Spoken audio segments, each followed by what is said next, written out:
Split the bamboo in the morning, dry it till night.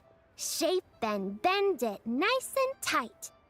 Cross the strands to form a pattern, coat in silk, and you have a lantern. That's how you remember how to make a show lantern. Did you get all that, Chi-Chi? Morning, split bamboo, traveler. Then get silk, make paimon. What? No, that doesn't even rhyme. Look, it's them.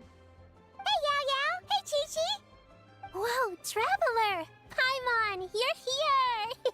Happy Lantern Rites!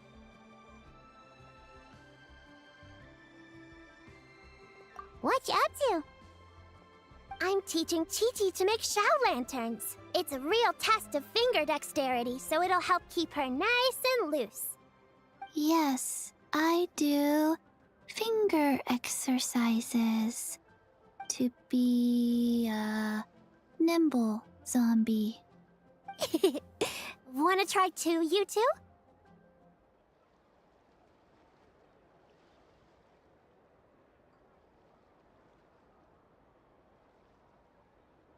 Oh, okay. Well, we need a whole bunch this year so it doesn't get too dark at night. Too dark? What does that mean? Dr. Baiju has patients who got hurt walking at night. The moon disappeared, so it was too dark to see. The moon disappeared? Like, behind the clouds? It was Jeonju, the moon devourer. Changshan told me about it, but now I forgot. It's an old myth from Chenyu Vale about a giant toad in the sky that eats the moon. What? The moon gets eaten? It's just a story. It's not like there's actually a giant toad in the sky. I asked Master about it, and she said myths are just insights. into how the people of the past understood the world. Well, I didn't see it that night. But I've checked several nights since, and it's been there same as ever. According to Chi-Chi, though, the Ministry of Civil Affairs sent someone to do some kind of serious investigation. So, I don't know. Maybe something did happen. The Ministry of Civil Affairs? This is starting to sound bad. It's okay. You can fly. Even if it's too dark, you won't fall and get hurt. Yeah, exactly. So turn that frown upside down, Paimon.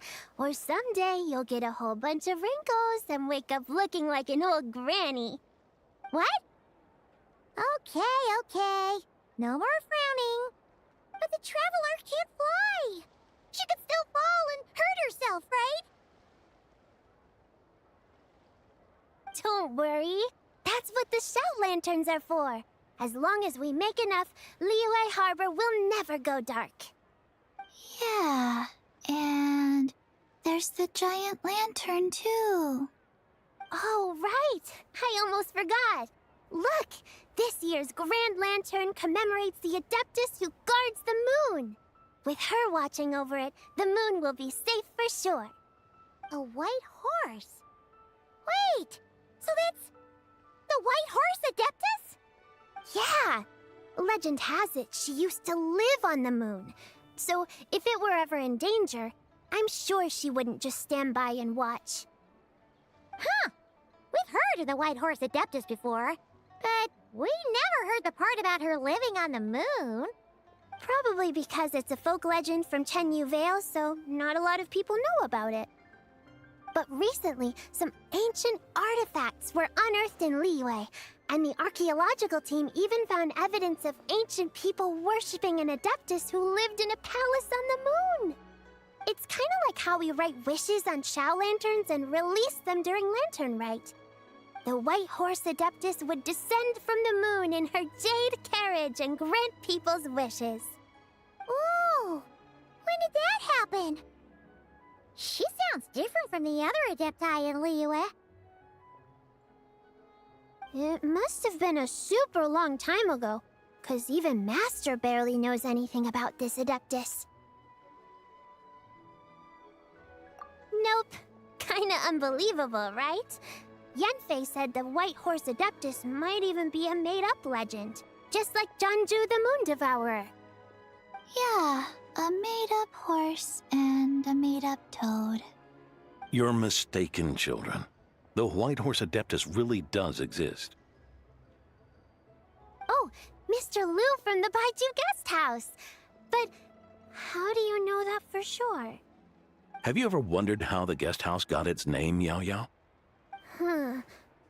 Baiju... White Colt. So, it's named after the White Horse Adeptus? That's right. And that's because one of my ancestors was once blessed by the White Horse Adeptus. Wait, really? Tell us more! Tell us more! It was a long, long time ago, when this ancestor of mine was still a young girl. She was out gathering herbs and accidentally fell off a cliff, but the White Horse Adeptus rescued her. Oh, that's it? Paimon was expecting something a bit more... special? We've heard a whole bunch of stories like that before. Patience, young one. Let me finish. After the White Horse Adeptus saved my ancestor, she told her a story about the moon and the ancient kingdom of Langan. My ancestor was so captivated that she completely lost track of time. So much so, in fact, that when she returned to her village, she found nothing but a desolate ruin in its place. It was as if, without her knowledge, countless years had passed in the mortal world. Huh? The most extraordinary part of all is that it turned out to be a dream. When she woke up, she found herself at the bottom of the cliff, right where she had fallen. Other than her medicine basket, now filled to the brim with rare herbs, it was as if nothing had happened, until out of nowhere, a horse's whinny echoed through the air, And when she looked up, she saw a pristine white horse leaping over the cliff. A white horse leaping over the cliff. Wow, that sure is a crazy story. But now, it's starting to sound a bit too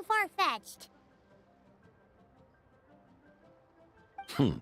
Another skeptic. You sound just like my son. But I know it's true. Ancestral records don't lie. Wait, so your son doesn't believe it happened? Don't get me started. Not believing is one thing, but he even wants to change the name of our guest house. It's a disgrace, I tell you, a disgrace. Well, it was getting about time for him to take over the guest house. And what's the first thing he does? Starts going on about how the name doesn't attract enough customers and how we're losing business to Wangshu Inn. Can you believe that? As if Baiju Guest House and Wangshu Inn aren't miles apart from each other. Oh, what about something like the Geo Lord's Rest? Paimon bets that would get people through the doors. Geo Lord's Rest. I like that one. This isn't about getting people through the doors. This is about disrespecting our ancestors. Oh, White Horse Adeptus, my wish is this. Let your divine power be known. Teach my foolish son the error of his ways. Paimon wants to learn more about this Adeptus. Hey, maybe we should ask Zhang Li. Good idea! Mr. Zhongli is super knowledgeable. He can answer questions even Master has no clue about. Yeah, we just saw him having tea at third round knockout. Alright, then that's our next stop. Chi-Chi and I are gonna keep making Shao lanterns. Careful on the road! Goodbye, Paimon. Goodbye, traveler.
Oh? Oh. Curious. Impressive, right? What's with all the commotion over here? Oh, Traveler and Paimon! Perfect timing! I have something amazing to show you! What is it? Huh? What the? Part of the moon is blacked out! Was it really eaten by a giant toad? Huh. I didn't expect you to know the story of Jonju the Moon Devourer, Paimon. Don't underestimate Paimon. She learned a whole bunch of things in Sumeru. But Jonju the Moon Devourer is a Liyue legend. Knowledge knows no borders, so... there. You're right about that, Paimon. But this dark circle doesn't look anything like a toad to me. A toad's egg, maybe? But that's about it. Oh, wait, Traveler! You've been in Nodcry, right? The people there worship the moon goddess. So you should know what's going on here. Really? Not even in a place where people worship the moon? Oh yeah! Master told me that the tale of Jianzhu, the Moon Devourer, was how ancient people explained a certain celestial phenomenon. But what is it exactly? Some kind of omen of disaster? How so? Oh, but in this picture, the moon is being covered from the center. So this can't be a normal eclipse. Then, it's still an omen of some impending calamity? We never said that. Ugh, some crazy customer left it at the restaurant. Just thinking about it gives me the chills. Attention, everyone! As the auspicious festival season approaches, I have an announcement to make. I, Lu Xiong, am on the verge of becoming one of the most renowned archaeologists in all of Liyue Harbor. No, scratch that, in all of Tibet. Even though I never trained at a prestigious academy, I've still managed to dig up tons of treasures. And I understand practically a whole dictionary's worth of big words, too. Like my pops always says, no pain, no gain. And I haven't had it easy, that's for sure. So, it's definitely my turn to make a name for myself. What's the deal with her? No idea. Maybe she ate a bad batch of perch stew? What? You don't believe me? I'm telling you, I dug up treasures from the ancient nation of Longan. I even got a picture of Jeonju devouring the moon. Longan? Jeonju? What is she even talking about? Sounds like she's a few perches short of a stew, if you know what I mean. So what if blackback perch stew is my favorite? Stop talking about me like I'm not here. Whoa, what are you doing? You're just a stupid, ignorant man, and I'm gonna kill you. Young lady, you need to calm down. What? So you're looking down on me now too? How about I take you both out then? How does that sound? This is a place for dining. If you wish to take me out, you'll have to do it elsewhere. Don't act like you're better than me. Do you know who I am? I'm about to be the most famous archaeologist in all of Liyue. No, Tibet. Show me some respect. It's respect you want? Very well. For the sake of the other customers, we'll do this your way.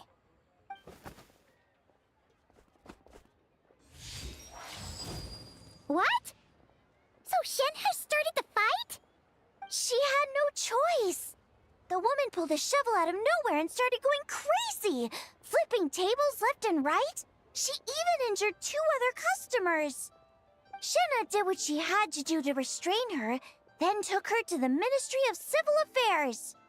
Thank goodness Aunt Shenhe was there. Or who knows what might have happened. Yeah. I started cleaning up after all the commotion, and that's when I found this photo. I thought it might be the one she dropped, so I rushed over to show someone. She said she took a photo of Jeonju the Moon Devourer. This must be it. Can we really trust what she said, though? Clearly, something is going on with her. Paimon's got a point. It sounds like she wasn't acting right at all. How do we know she wasn't possessed by some kind of evil spirit?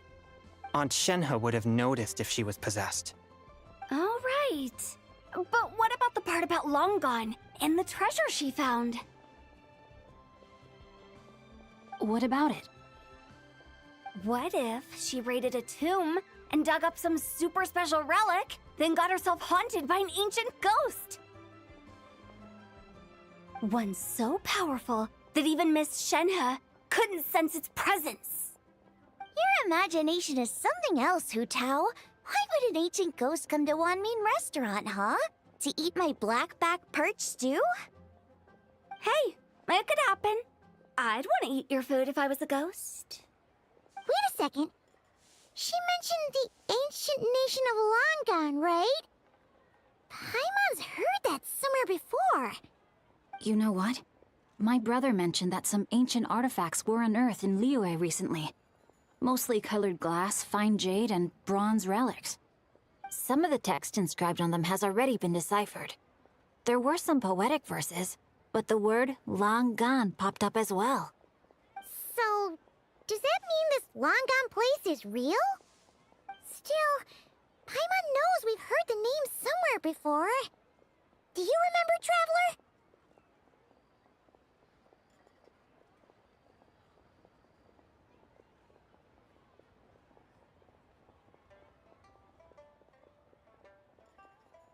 Right! His ancestor heard about it from the White Horse Adeptus. The White Horse Adeptus? Oh, so you must have been to see the giant lantern already. Yep. And it turns out that the White Horse Adeptus is super mysterious, too. Even Madame Ping hasn't met her. Wait, I thought she was the gold-eyed Celadon mare of the 8 Adepts. That's just the interpretation you believe in, Hu Tao. There are other theories out there too. The elders of Qingce village believe that during the Archon War, a white horse leapt from a clear spring, transforming into an Adeptus who aided Rex Lapis in battle. In Chenyu Vale, some of the tribes take her to be the daughter of time and trace her deeds to an even earlier era. Yet in other ancient texts, including the relics I just mentioned, she appears as an emissary who listens to mortal wishes, bestowing the blessings of the heavens and moon upon the mortal realm, which is why we write our wishes on Shao lanterns. That's so complicated. So what's the verdict? Which version is the truth? I'm afraid there's no definitive answer to that. You two have been all over Teyvat. Do you have an idea? Nope, sorry. We were actually on our way to ask Zhongli. He knows even more about this kind of stuff than us. Ah, looking for a consultant, huh? He's having tea with Miss Linlong. Shigu Antiques is hosting an exhibition tonight. An exhibition? For what? All those antiques Sing Show just mentioned. So if you head to the big ship docked in the harbor tonight, I'm sure you'll find him.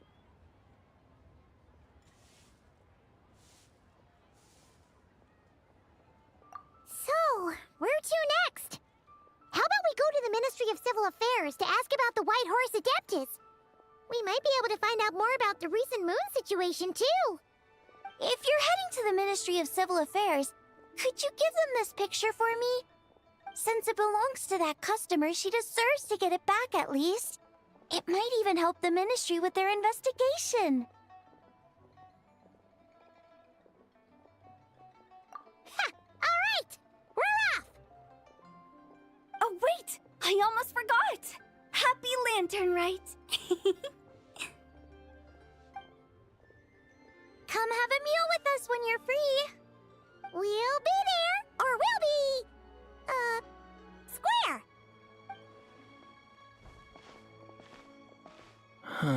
Thinking about it now, could it be possible that photograph was a fake? A fake? You mean like the customer fabricated it to gain academic recognition? Nice one, Changyun. I never even thought of it like that. How about we go check out that place tonight? I know exactly where it is. All right. I'll get scolded if I get home too late. Live a little, Singcho. You act like this is a first for you. Worst comes to worst, we'll get Xiangling to cook you something delicious, okay? Well, when you put it like that, I suppose it's worth the risk. You were just waiting for the promise of free food, weren't you?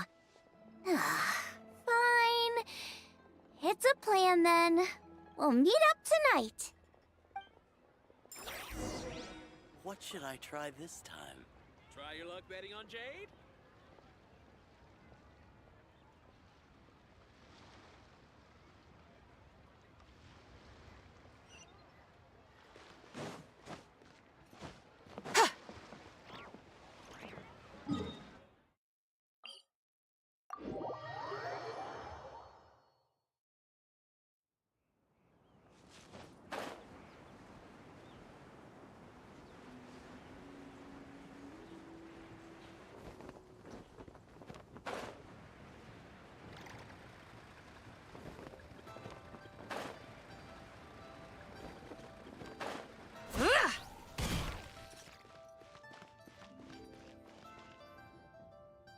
your grandfather is of the same opinion, Miss Lanyan?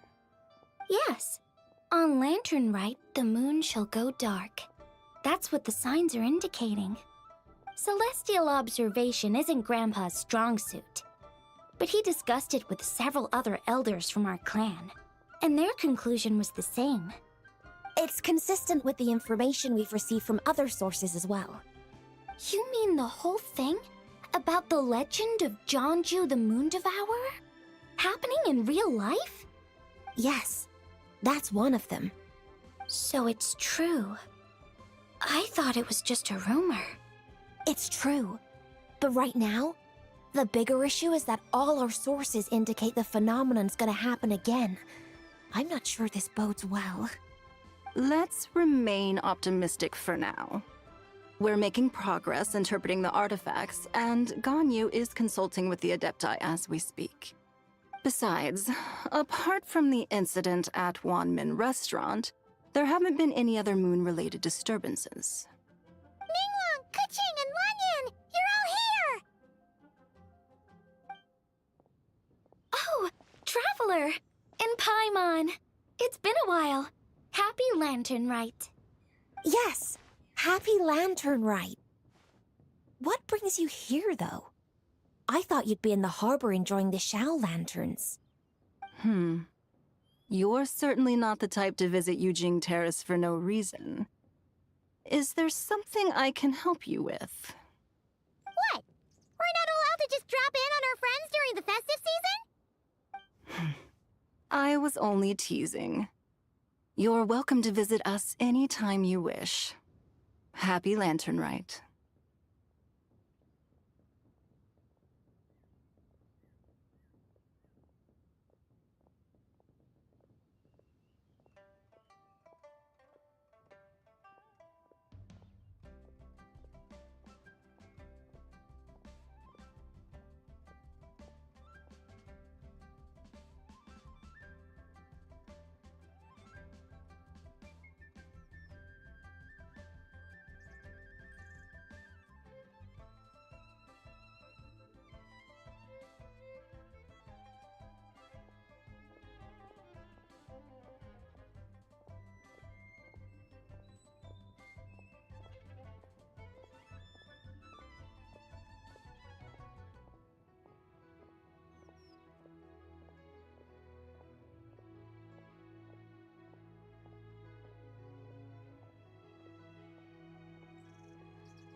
Oh, and about all the moon business you were just talking about? We have something to show you. Here, take a look! Whoa! Something really did take a chunk out of the moon. Someone managed to capture a picture of it. Is this Jeonju, the Moon Devourer, then? Even though we confirmed this event took place, I still can't quite believe what I'm seeing. Where did you get this picture? From Xiangling! She found it when she was cleaning up after that customer caused a scene. She thinks they must have dropped it. Wait, is this Chawang Terrace?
No, it's just where I'm from.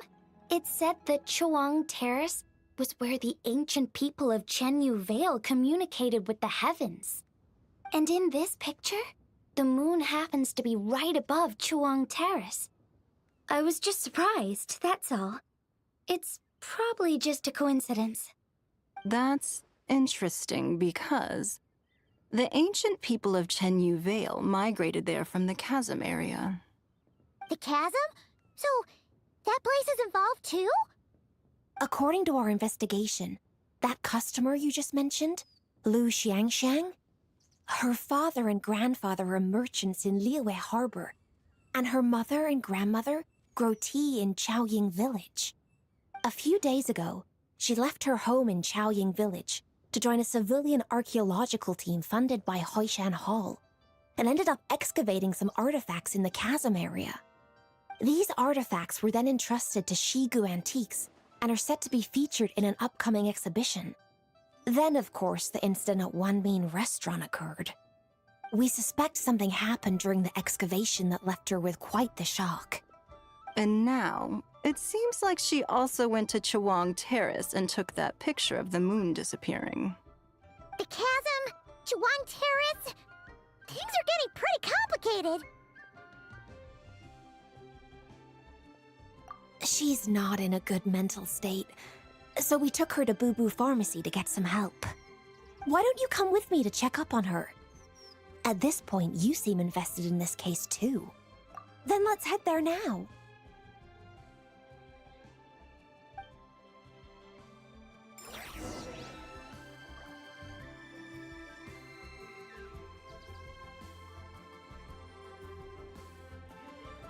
While the Millilith stands guard.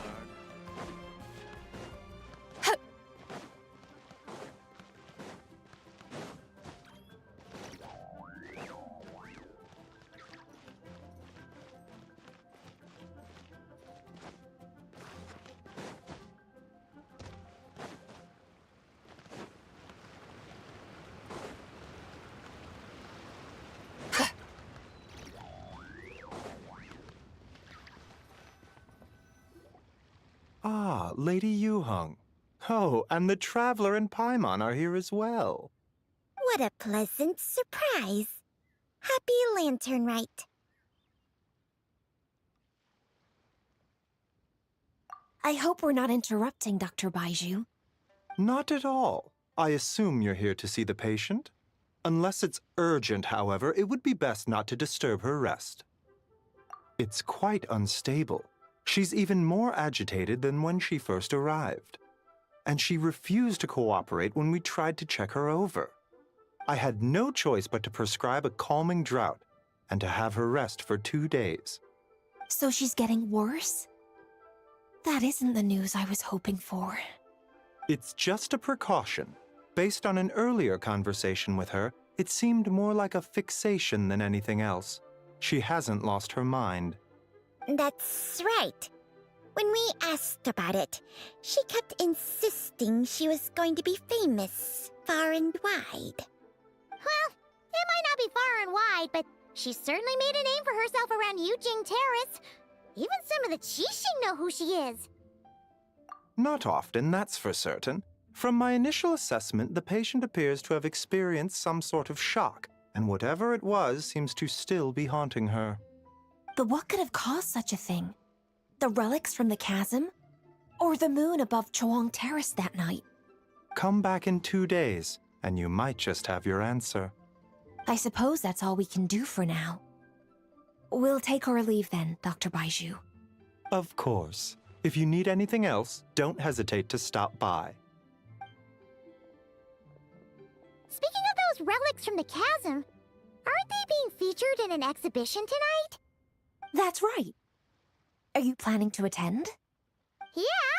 We wanted to have a talk with Zhongli anyway, and now Paimon's even more curious about these relics.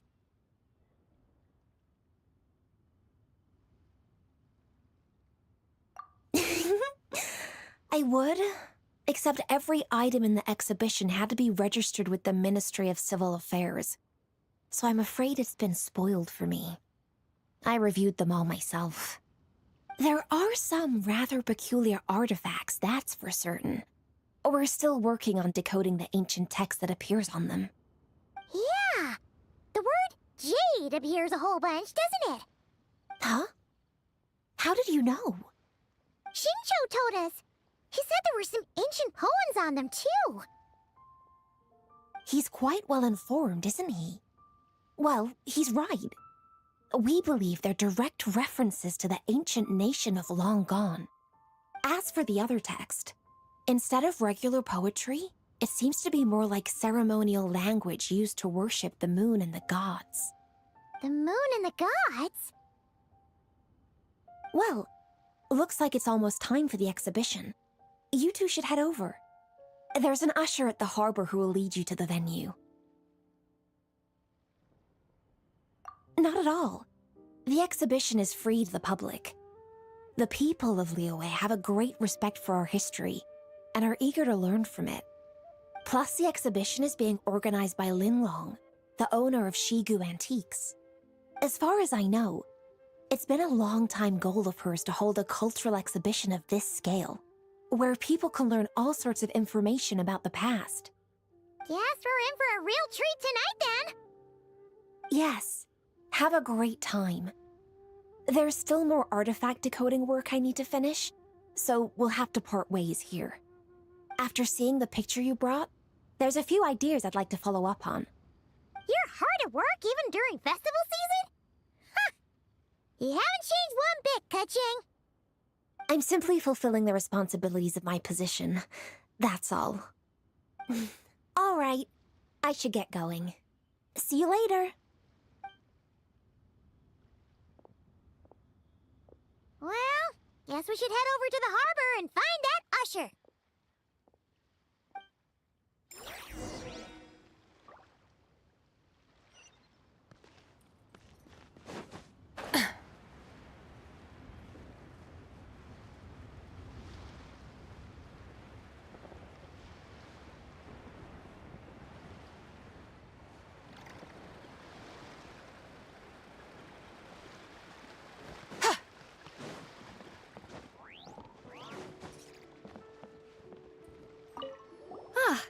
Here for the exhibition?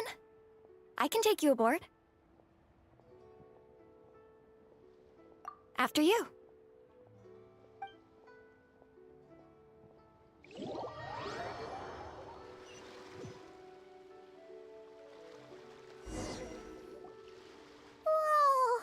Look at all the antiques on this ship! It's almost too much to take in! Greetings. I trust you've been well since last we met? Aha! Speak of the devil! You're right where Hu Tao said you'd be! Ah, so Director Hu gave me away, did she? Don't act like you're up to some super secret business! We know you just do whatever you feel like. Yo, Traveler! Paimon! What's up? It's been a while, you two. Happy Lanternlit. Beidou! Yunshin! It's great to see you! You're here for the exhibition too? Yes. When I heard these artifacts were from ancient times, I just knew I had to come learn more about them. I mean, what a discovery, right? Yeah, Ningguang pretty much said the same thing. She thought coming here might help culture me up or something. But as you know, I'm more of a fists and punches type of person. I doubt one exhibition is gonna change that. You're too modest, Captain. You're the leader of the Crux fleet. That takes far more skill than just fists and punches. Plus, at the end of the day, you still decided to come, even though you didn't have to listen to Ningguang. Well, she's the Tianquan. If she can't even get an average ship captain like me to do her bidding, how's that gonna look? You sure know how to think from her perspective, huh? I guess I do. Anyway, how's everyone enjoying the exhibition? I heard that if you see something you like, you can negotiate the price with the owner and take it home.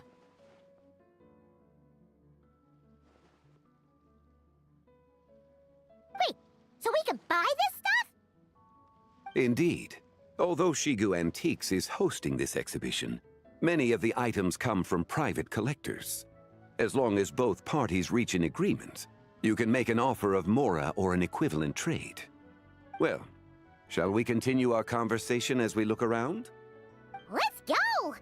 Paimon's super curious about all this stuff.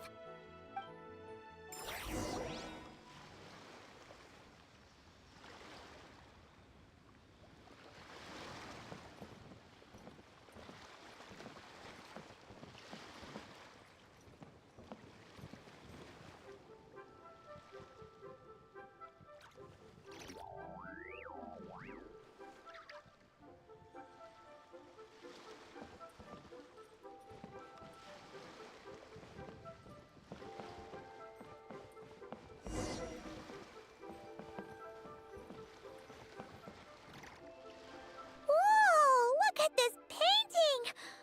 There's a huge toad on it! Could it be... Huh. This material is quite unusual. It doesn't look like paper. More like silk, or some other kind of fabric. Yeah, I was thinking the same thing. Huh. Well spotted. This is a painting of Jianju, the Moon Devourer, made primarily with mulberry silk. Such craftsmanship is rarely seen in modern-day Liyue. Ha! Jianju the Moon Devourer! Paimon knew it! That toad made it super obvious. What's that? A new dish at Wanmin restaurant? No! It's a kind of lunar eclipse! You heard about how the moon disappeared recently, right? Oh, yeah. You're saying a toad did that? That's what the legend says! So, nothing to do with food then. Noted. And the figure next to the toad, is that the White Horse Adeptus? From the stories I've heard, her palace lies on the moon. That would seem to be a logical assumption. No. In fact, this item was discovered in Chenyu Vale, and many years ago at that. Oh, so it's from Chenyu Vale? Actually, that's not quite right. You see, this painting is primarily comprised of mineral-based pigments, such as cinnabar and azurite, which are usually found within stratified rock. This suggests its place of origin may very well have been the chasm. You could have just started with that. You're as knowledgeable as ever, Mr. Zhongli. I had only ever heard the legend of Jianju the Moon Devourer, but now seeing it depicted in this painting, I wonder, if I purchased it, perhaps it could serve as inspiration for a new opera. Though I'm not quite sure who the painting belongs to right now. A splendid idea, Miss Yoon. Perhaps in lieu of Mora, you could offer the lyrics to said opera as recompense. The lyrics? But to whom? Why, to me, of course. I am the owner of this painting, after all. Wait, so you're one of the private collectors of the exhibition? No wonder you knew so much about the painting. But lyrics in exchange for a precious antique? My work could never possibly be of equal value. I don't know about that. I'm not much of a scholar, but even I know your operas are in a league of their own. An astute observation, Captain Beto. In my possession, this painting is nothing but a lifeless artifact. In your hands, however, it could be transformed into a new piece of art entirely. Quite the worthy exchange, no? But I'm not sure when I'll be able to finish writing it. It certainly won't be ready this year. Allow me to be equally forthright, Miss Yoon. This silk painting is merely a copy I made of the original work. There is no need for such concern over its value. Huh? So it's a fake? I had no idea you were such a skilled artist, Mr. Zhongli. I pride myself on having some knowledge of antiques, but I didn't notice anything that would point to it being a replica. You never cease to amaze me, Mr. Zhongli. You flatter me. All that said, Miss Yoon, you must accept. Truly, I insist. Huh. He's gone from handing out fake Mora to fake paintings now, huh? Your kindness is impossible to refuse, Mr. Zhongli. Rest assured, I'll be sure to return the favor. I shall look forward to it. Man, that was quite the find. Huh, I should buy something too, if only so I can show it off to Ningguang. Let's keep going and see what we can find.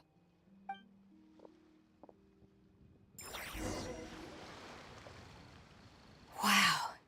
This bronze war chariot is really something. It must have quite the story behind it. I've never seen anything like it before.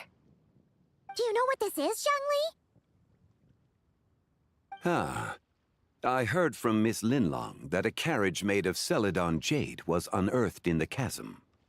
A copper canopy, a body adorned with flowing clouds and geometric patterns. Yes, this must be the one. A precious piece indeed. This thing's gotta be thousands of years old, right? Crazy to think people back then were capable of such intricate metalwork. Too often, we view the past and future through the lens of the present. Objects that fascinated us as children seem crude later in life. And that's only after a few decades or so of separation. If one were to stretch time across hundreds or thousands of years, one might discover that time is not always a force that pushes things forward. It would seem the people of that era managed to create a remarkable civilization in their own right.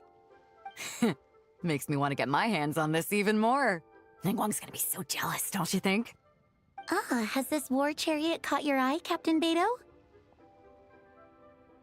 Oh, you must be Linlong from Shigu Antiques. Nice to meet you. This exhibition has been amazing so far. Well, that's all thanks to supportive patrons like you and Mr. Zhongli, of course. As for this war chariot, it was discovered by an archaeological team sponsored by Hoishan Hall. The price comes in at 90 million mora. How much? 90 million? Woo, looks like my eyes were a bit too big for my wallet. Quite a bargain. A bargain? 90 million mora could feed Paimon for like 1,000 years! And if you actually went on an eating spree that long, perhaps you'd be considered an antique worth that kind of mora, too. What, 90 million? Nuh-uh! Paimon's worth way more than that! Well, if Mr. Zhongli thinks it's a good deal, I'm sure it's worth it. Beto's putting way too much faith in Zhongli. What if he's only here to drive up sales? I'll take the chariot, Miss Linlong. Someone will come by with the payment. Quite the discerning eye you have, Captain. After the exhibition ends, I'll have someone deliver it to the Alcor. Actually, could you send it straight to Yujing Terrace? I'd like for the Tianquan to see the proof of my discerning eye for herself. Understood. Great. Yunjin and I both found something. What about you three? Want to keep perusing?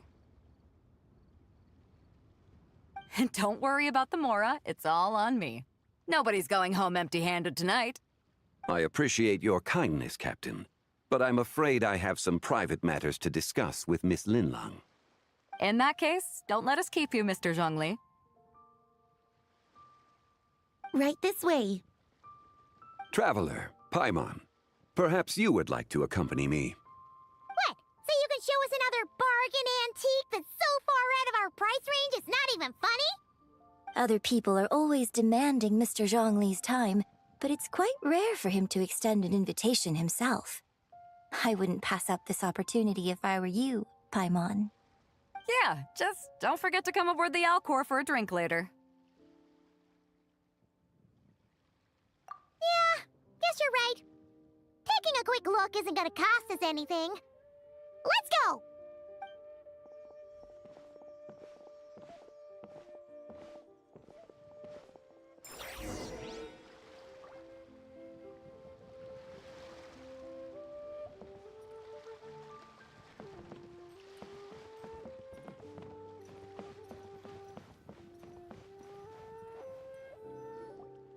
These are all the jade pieces that were found, Mr. Zhongli. Wow! So many styles! What kind are these? These are a type of ceremonial jade. You're familiar with Chenyu Vale's rain jade, right, yes?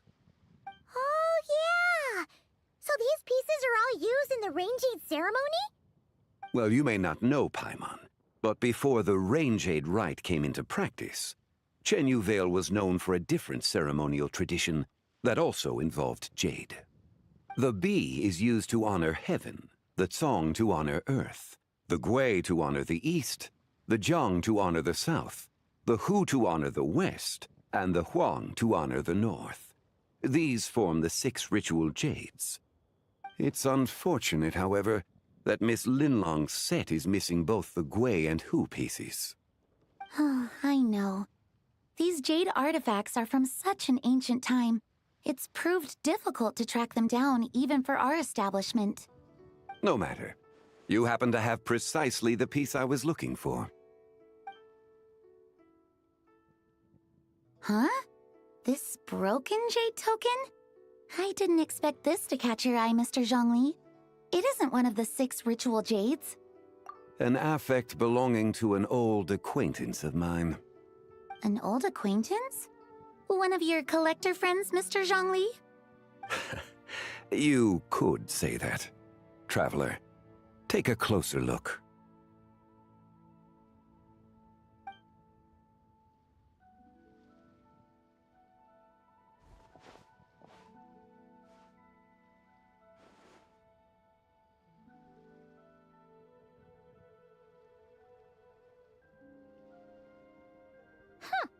It doesn't look all that special to Paimon. Just seems like a broken artifact. Indeed. It's been thousands of years since the moon has appeared in such a form. So, in the past, the moon wasn't always full. Then, could this missing chunk be from when Jianzhu devoured part of the moon? It's worth looking into. Your insight is invaluable, Mr. Zhongli. I had no idea how special this piece was. Since it has caught your interest, allow Shigu Antiques to cover the cost. Oh, that is far too generous, Miss Linlang. Not at all. I've always wanted to give people a chance to appreciate these snapshots of history. So holding an exhibition like this has been a lifetime wish of mine. And it never would have been possible without your help, Mr. Zhongli. I merely put in a good word with a few acquaintances of mine. And it had a profound impact. Without your recommendation, I doubt half of these collectors would have come to the exhibition. So, on both a personal and professional level, I owe you my thanks, Mr. Zhongli. Wow! Zhongli actually did something useful for once.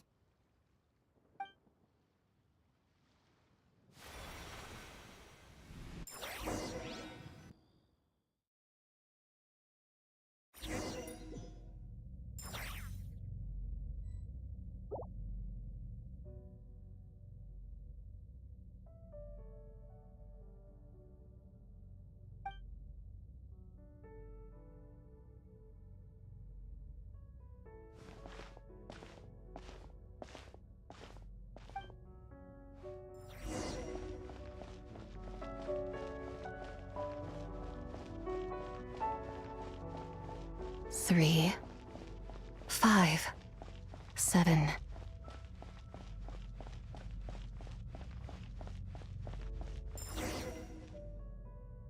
$11, 13, 17, 19, 23, 29.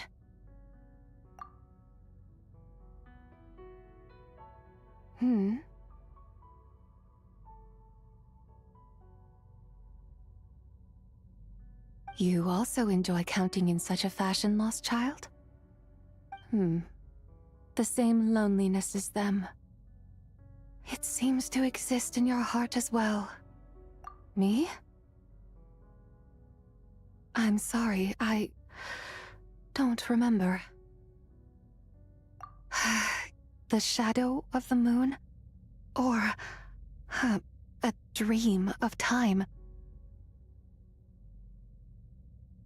I'm sorry. No one has asked me such things before.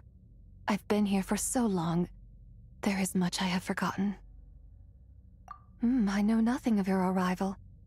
All I know is the longing in people's hearts. Yet, I sense the moonlight's guidance within you, child. Perhaps that is what brought you here. You seem confused. Perhaps I can help in some way. The path home is... that direction. I believe someone told me that before. But I was never able to reach the end. You should take a look. No need. It would seem...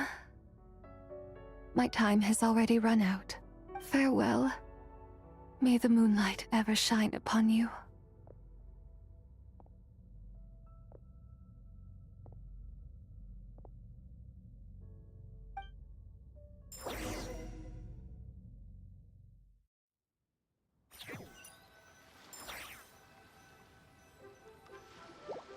Wow! Jiangwei actually did something useful for once. Your complexion looks rather ashen, Traveler. Are you feeling all right? Yeah, what's wrong? Does your stomach hurt? Huh? What are you talking about? You were right here the whole time. Ah, I see. I'm afraid we must take our leave, Miss Linlong. My friend has taken ill and I must escort her to get some rest. Of course. Traveler, Paimon, please, come with me. Ah, yes. Regarding the payment for the Jade Token. Charge the expense to the Wangsheng Funeral Parlor if you would.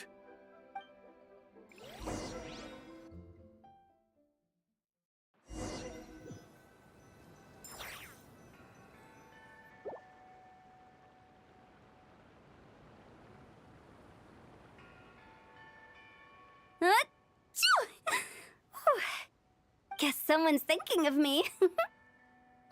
But this late at night? Must be that consultant of yours. I bet he's out there spending all year more at the exhibition. Yeah, he'd be the perfect employee if he just knew how to rein in the spending. But never mind him. Let's focus on the moon. We gotta see if it gets eaten tonight. I don't think it's going to happen. We've been out here all night, and the moon's the same as ever. It is quite late, and Chongyun's getting tired. How about we head back? We can come back another time. Head back? Already? Actually, I do have a new dish I'm testing out tomorrow. And as part of my New Year's resolution, I'm trying not to oversleep. All right. Guess it just wasn't meant to be. Let's go.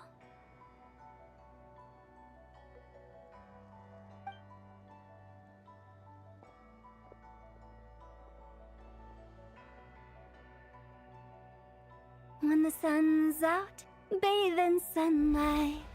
When the moon's out, bathe in moonlight.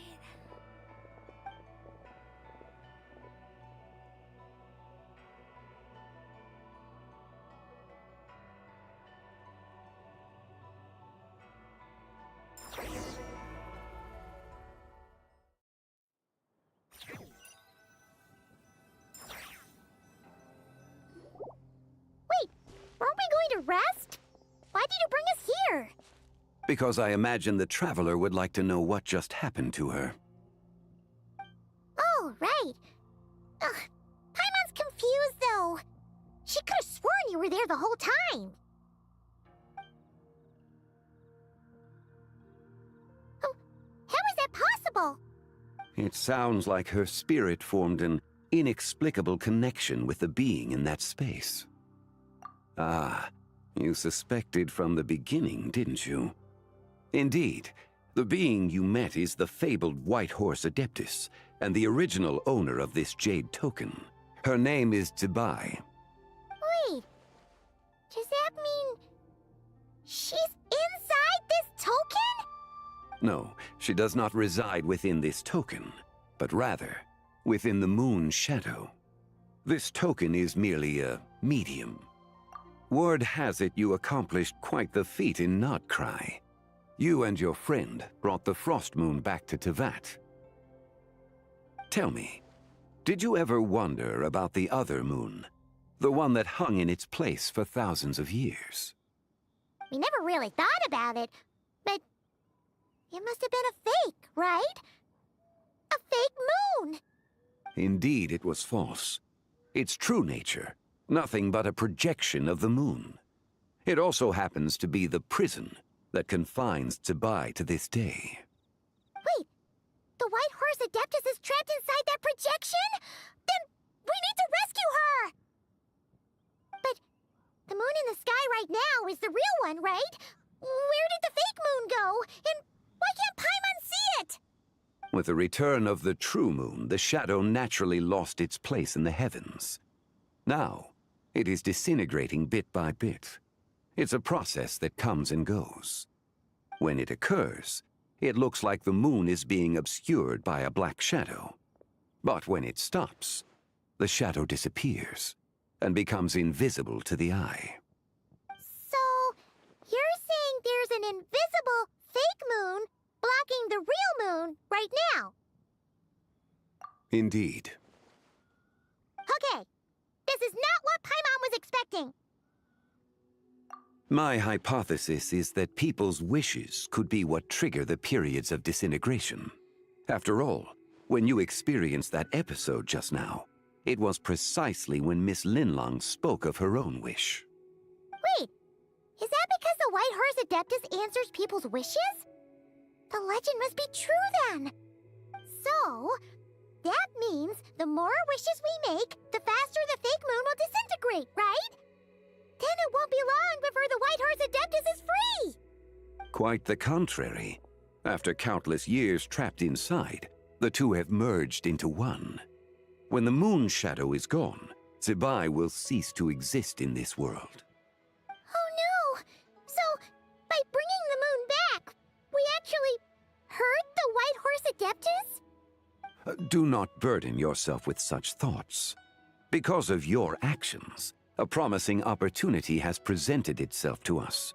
Let us not forget, what is crumbling is also precisely that which imprisons her. Yes, and that is why I invited you here tonight. Your connection to that broken jade token confirms that you can do what I envision. However, while I had hoped to receive your assistance, this matter could have significant ramifications. I must admit a certain reluctance to implicate you in more of Tevat's secrets. Often, the deeper one's knowledge of such matters, the harder it becomes to extricate oneself from them. You are someone who once traveled through the boundless sea of stars. I cannot help but wonder, perhaps it is wrong for your fate to become too entangled with the fate of any one world. Such is your conviction, then. Since journeying beyond Lille, you have had ample time to reflect on these matters, it would seem. Very well. The first secret I must reveal is that Zibai has long since passed away. The being within the Shadow Moon is merely one of the 3 deadly selves she severed before her death. Wait, the White Horse Adeptus is dead? Weren't you supposed to tell us how to fix this? Now it just seems even more impossible! Please, remain calm, Paimon, and allow me to explain. The 3 deadly selves is a practice used by those engaged in spiritual cultivation. The intent is to sever the 3 vice-laden mortal selves to reveal one's true, pure self beneath. However, Zibai's 3 selves are more complicated in nature. Because in the moment before her death, someone preserved the shattered essence of her soul and placed the fragments within her 3 deadly selves. If we retrieve the 3 fragments of her soul, there is a chance we can restore her presence in the mortal realm. So that means we can bring her back to life? Yes, provided we retrieve the fragments of her soul's essence from the 3 deadly selves. Indeed, the being you encountered was Zibai's first deadly self, Ziju. After Zibai's death, she ascended to the heavens and became one with the Shadow Moon. The essence that resides within her is a heavenly soul, also known as Taiguang. Thus, this self is the closest to Zibai's true nature. That said, because she is trapped within the Shadow Moon, We have no choice but to seek out the other two soul essences first. Then we can unite them as one. Her second deadly self is called Ziji. After Zibai's death, she fell into a slumber deep beneath the earth in what is now known as the Chasm. The essence within her is the Earth Soul, also known as Xuangling. She is the self that inherited most of Zibai's memories and wisdom. The chasm? So, do we have to go there to find her? That won't be necessary. I sensed her presence on the jade carriage from earlier, the one at the exhibition. It's possible the return of the Frost Moon awakened her, and she emerged from the chasm alongside that batch of ancient artifacts. Wait! That must be why you agreed to help with the exhibition! To investigate the artifacts! Indeed. So in truth, Miss Linlong was the one who helped me. The third deadly self is Zichao. The essence within her is the human soul, also known as Yojing, Zibai's shade. Thus she is the most free-spirited among the three. She lent me her aid during the Archon War, 1,000 years ago. But later, as her powers waned, she retreated into the mountains. I imagine finding Zichao should prove the most troublesome, so I shall take it upon myself to track her down. So, we need to find the second deadly self, right? But where do we even start? Locating her should not prove difficult. In life, Zibai was fond of mortals, and as the self who inherited most of her memories and wisdom, Ziju should be the same. It's possible she has possessed someone, and is meandering the bustling streets of Liyue Harbor as we speak. Possess someone? Wait! Are you thinking what Paimon's thinking, Traveler? What if she raided a tomb and dug up some super special relic, then got herself haunted by an ancient ghost? Exactly! Lu Xiangxiang! It seems you have a lead in mind already. She'd still be at Boo Boo Pharmacy. She was super agitated when she first got there, so Baishu gave her some calming medicine and told us to come back in 2 days. Do you think it could be her, Shangli? It's quite possible. The deadly selves are impure beings that can easily influence mortal minds. A sound plan. Well, I should get started on my own investigation then. But you're leaving already? I must. Zichao went into hiding after the Archon War. If I am to have any success tracking her down, and there's no guarantee, I should start sooner rather than later. But there's still so much you haven't told us! Like, who the White Horse Adeptus actually is, and how she died in the first place! Not to mention who it was that preserved the fragments of her soul. Should our endeavor prove successful, then naturally those answers will follow. If not, speaking of them would be rather meaningless.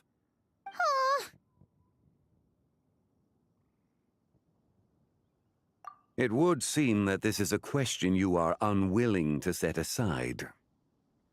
Very well. I shall tell you. It was the Avatar of Time. Ah, so you know of her existence. The ruler of time saved her soul. Indeed. Preserving what remained of Zibai's soul in the moment before her death. Only the power of time could be capable of such a thing. However, there is no telling what effect it has had on the three deadly selves. In other words, you must exercise caution when seeking out Ziji. On the night of Lanternlit, countless Shao lanterns, and the wishes written upon them, will be released into the sky. I estimate that this event will trigger the Shadow Moon's collapse. When that happens, the cage that confines the first deadly self will open. That is our moment to act, but also the moment where all could be lost. For if we fail to retrieve the other two soul fragments in time, Zibai's resurrection is hopeless. As I mentioned before, the answers to your remaining questions should come in time, providing our efforts bear fruit.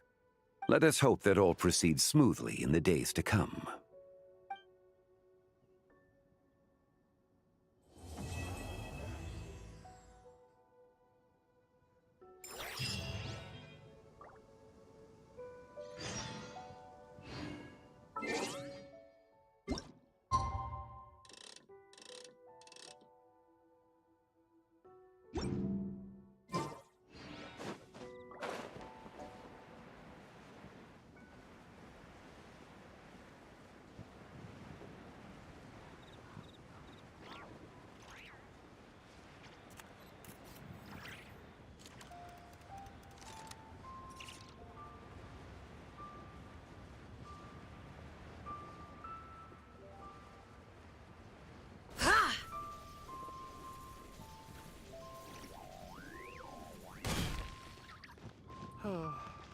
Please, show me your prescription.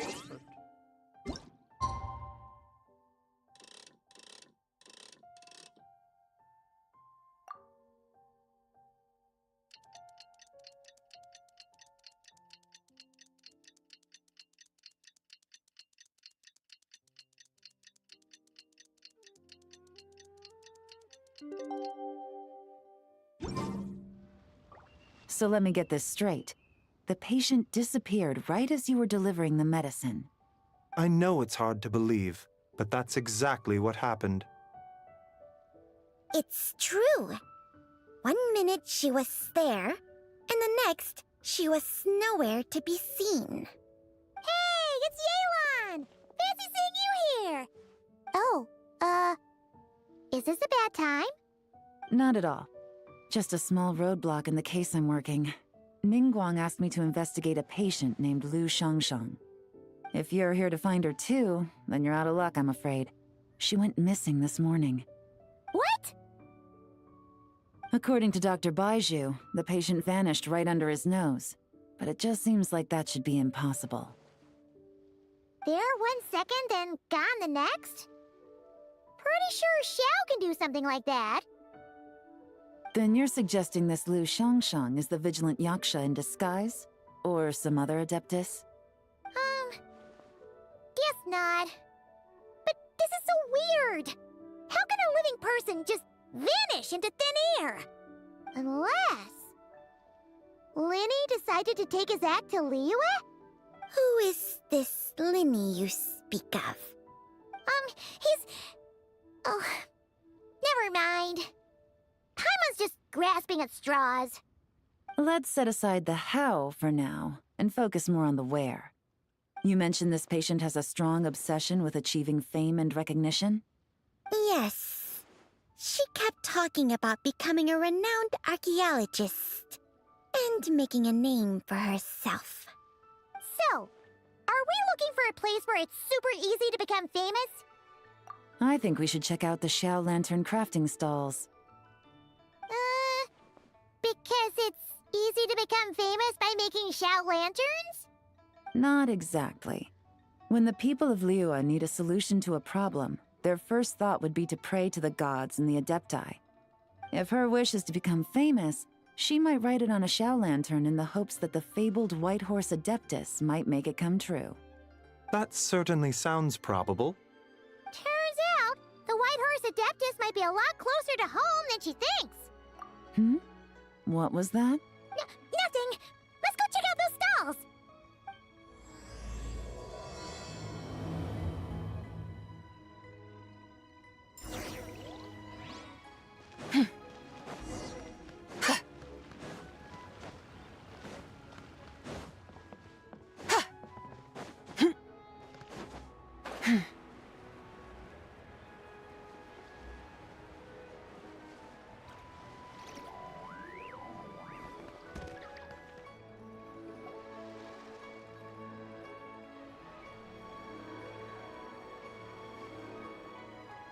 Alright, we're here!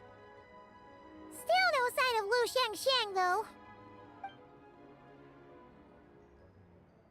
As long as you're patient enough, Paimon, you'll find that hunting down people is no different from hunting boars. We need to blend into the environment, or we risk alerting the target. So as far as everyone here is concerned, we're just ordinary tourists. Oh, okay. If we need to blend in, then let's make some Xiao lanterns and write our wishes down, like everyone else. What's your New Year's wish, Yelan? I haven't given it much thought. Oh, and it can't be work-related. You gotta take a break once in a while, right? You're always digging out this suspect, tailing that criminal, hunting down this gang or that. Which is super amazing and all, but it's gotta be exhausting.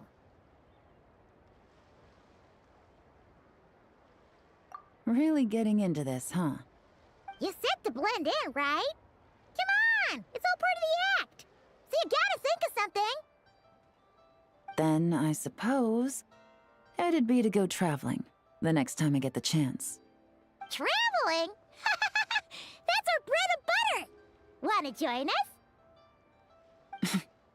Thanks for the offer, but my desk is piled high with reports on your exploits. And that's not quite the kind of traveling I had in mind.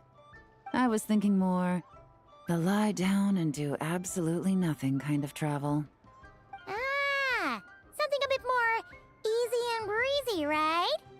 Hey, wait! We know just the place! The Easy Breeze Holiday Resort in Netland. It's super relaxing and full of fun activities. You've got the beautiful ocean and tons of cute little creatures called Asha. Seriously, you gotta go! I suppose I'll have to check it out. Hey guys, happy Lanternlit! What a coincidence! You here to make shell lanterns too?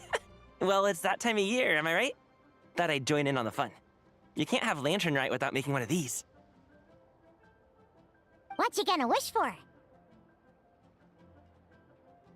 Aw, man, it's kind of embarrassing, but whatever. The truth is, the mighty mythical beasts are seriously struggling with recruitment. So, I'm hoping to find a few apprentices and teach them the art of wushu dancing. Awesome! Shurfugami, here we come! Whoa there, Paimon! One step at a time. I actually need to find people first. Yeah, but Paimon bets people will jump at the chance to learn from you! Well, I wouldn't be so sure.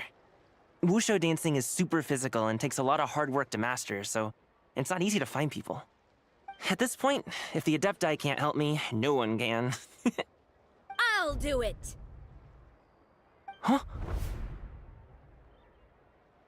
You just said you wanted an apprentice, right? Well, I'm offering. What do you think? Whoa, the White Horse Adeptus works faster than I thought. Traveler, it's her. Lu Shangshang. Our target! Hey! Didn't you hear me? I said I wanted to be your apprentice! No need to shout. I heard you the first time. What's your name? Step back a bit, Gaming. This person could be dangerous. What? Hey! What are you trying to do?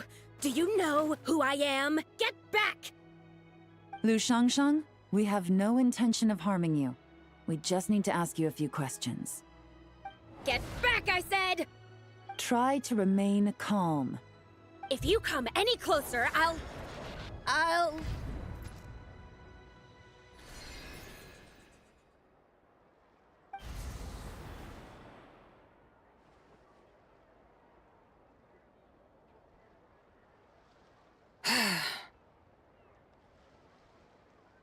Little wisp of a being. How are you able to see me? So what if I am? Leave at once! You, a mere mortal, whose own life hangs by a thread, would dare reach for the power of life and death? Unless you wish to be condemned to eternal damnation, you would do well to abandon this foolish endeavor. I shall speak on this no further. Don't come any closer. How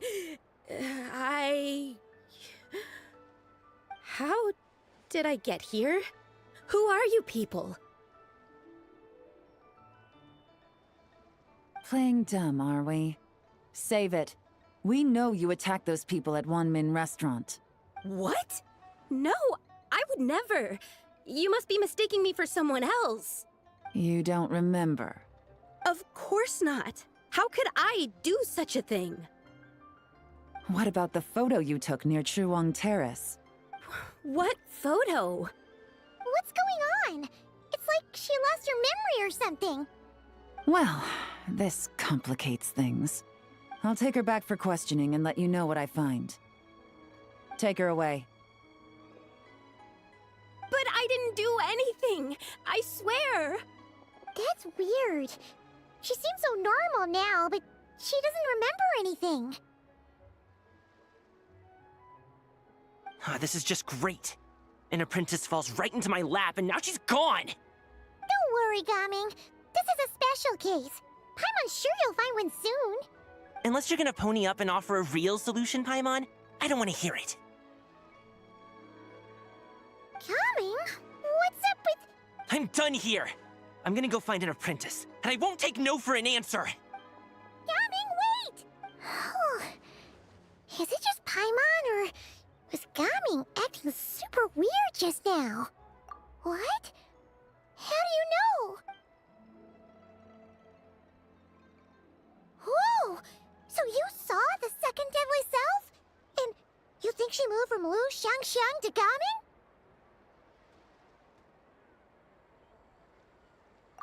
Uh-oh. Then we better find him before something bad happens! Let's go!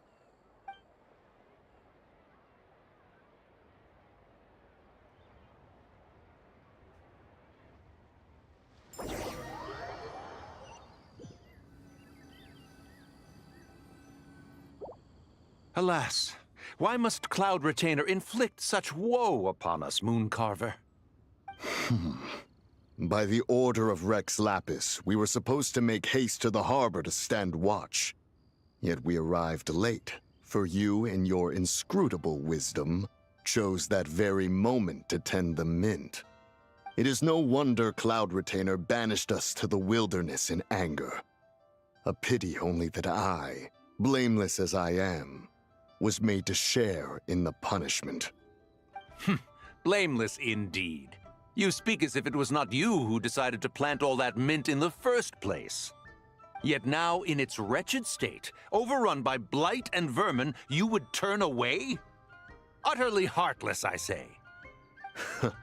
Were I truly that heartless, would I have rescued those seedlings from this desolate wasteland, granting them haven in your hallowed garden?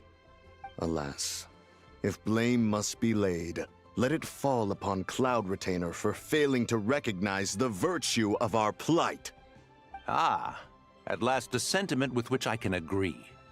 If ever Cloud Retainer is away, we should steal into her abode and plant a veritable field of mint. A tempting little ruse, is it not?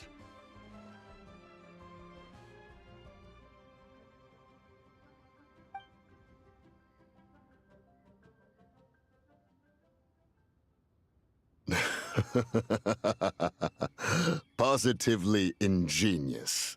Please stop chasing us. Just let us go. Get back here! If you keep running, I'll kill you! Please, we don't know anything about wushu dancing. Just leave us alone. What? You think I'm not good enough to teach you? Just agree to be my apprentices, and then we can talk. That child looks somewhat familiar. Ah, it appears to be the wushu dancer from Liyue Harbor. I have seen him perform on occasion. Come, let us take a closer look. Has trouble befallen you, young one? Perhaps we can offer aid. Oh, thank the gods. Please, sir, you have to help us. This guy's trying to force us to become his wushu dancing apprentices, and he won't take no for an answer. Oh, so it is you who require aid, not the other way around. Get out of the way, old man! This is between us. Preposterous. You dare to presume we are of a mature age? Listen here, brazen youth. Skilled you may be in the art of dance, yet your offstage demeanor leaves much to be desired. Hold on, Mountain Shaper. Something is amiss. Look closer. Huh. Indeed, he bears the mark of something unclean. It spells trouble. You there, depart at once. Hey! You drove off my recruits, old man! You'll just have to take their place, even if you're a bit on the decrepit side. Many years it has been since a being has dared speak to us in such a manner. Now let us see what evildoer has sought to use you as its puppet, young one. You two, you're Adepti! Does that strike fear in your soul? Whoa! 2 Adepti recruits just fall right into my lap? That white horse sure knows how to grant a wish. Coming! Slow down! Wait for us! Jeez, take a hint, will you? I told you to stop following me! Traveler, Paimon, keep your distance from this youth. Evil has taken a hold of him. We know! It's one of the White Horse Adeptus' deadly selves! She's possessing Gaming! The White Horse Adeptus' deadly selves? Could it be that Rex Lapis called us to Liyue Harbor for this very reason? Hey! What are you two whispering about over there? Who's gonna be first apprentice and who's gonna be second? It doesn't matter! I'm not the kind of Sufu who plays favorites. Insolent spirit! Be gone from this child at once!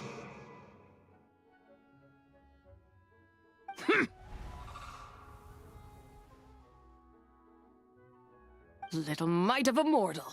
Getting in my way again, I see. That is no concern of yours.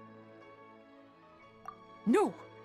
Only by doing it myself will I find peace. Otherwise, rage will consume me. If I lose control, all will turn to dust. The curse of time. The memories this body holds. Come no closer! This is your final warning! Insolent spirit! Be gone from this child at once! Huh? Traveler and Paimon? And 2 Adepti? Where are we? Weren't we just making Xiao lanterns in the harbor? Gaming! You're back! Ah!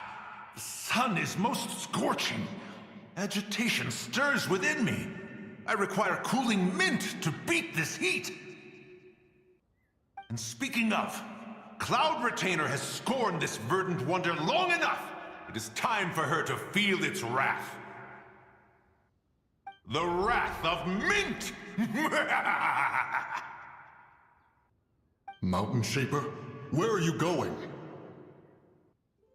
no! Now Mountain Shaper's acting weird! Oh, you don't think it spread to him, do you? Spread to him? Quickly now, explain to me what has been happening.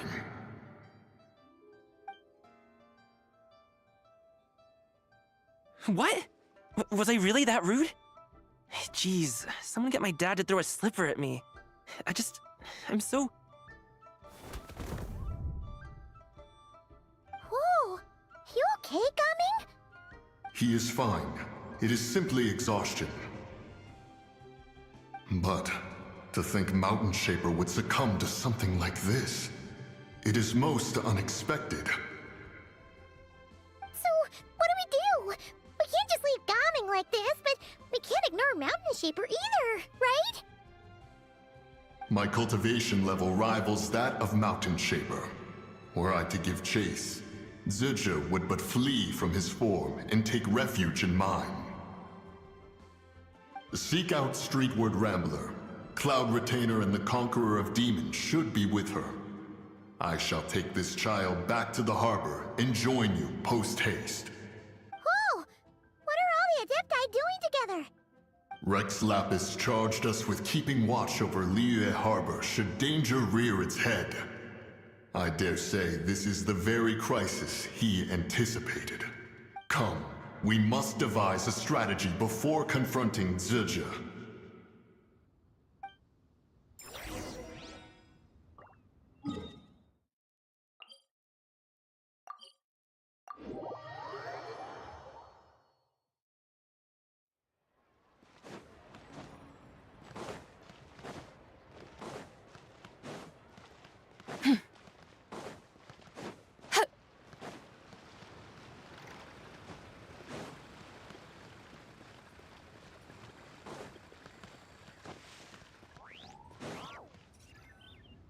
The White Horse Adeptus?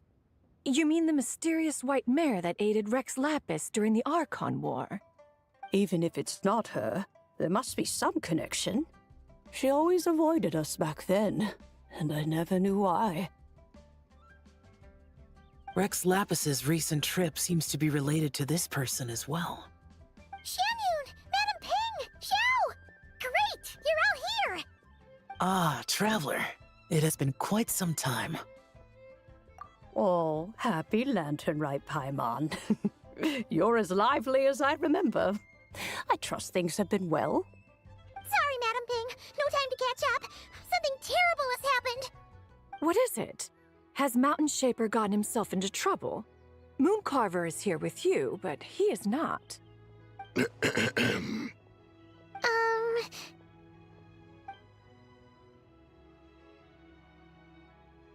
Wrath of Mint?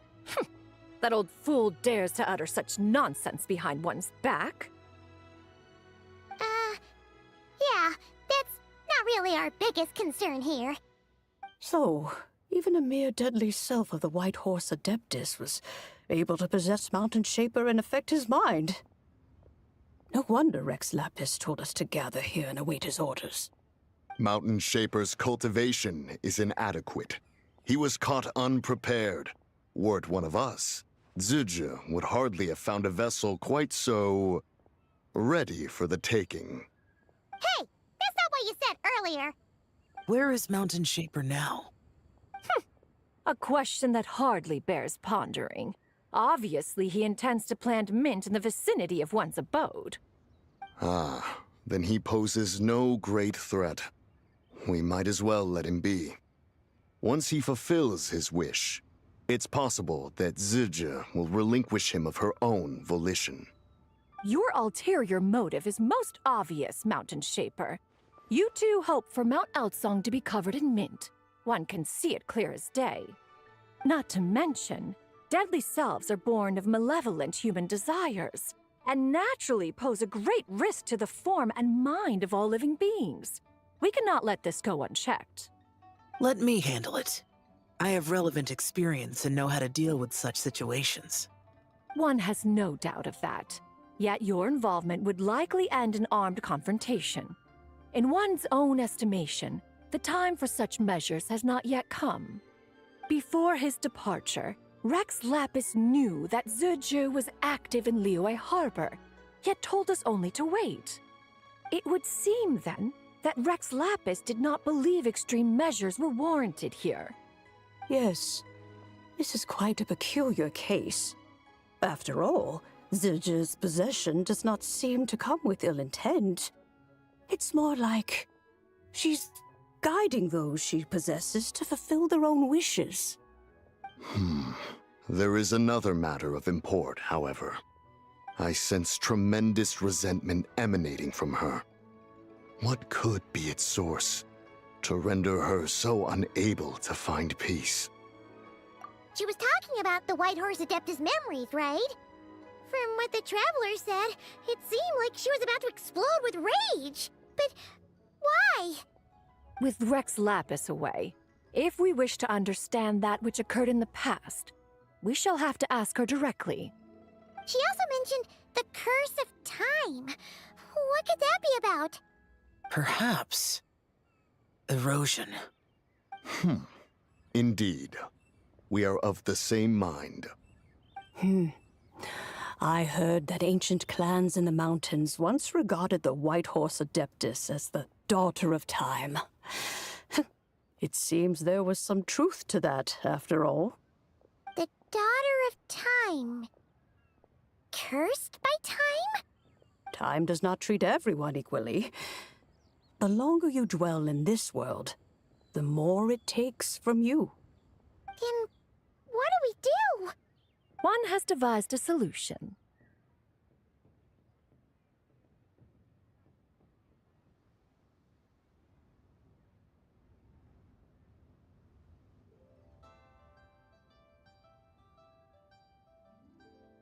Based on what you have told us, it seems that Zizhi is in the habit of leaping to a different host when provoked.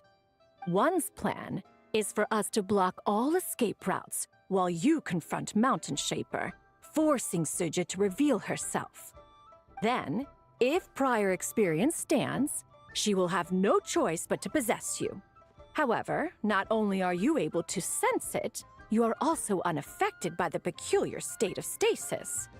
In other words, in that moment, you would have the chance to either subdue or persuade her.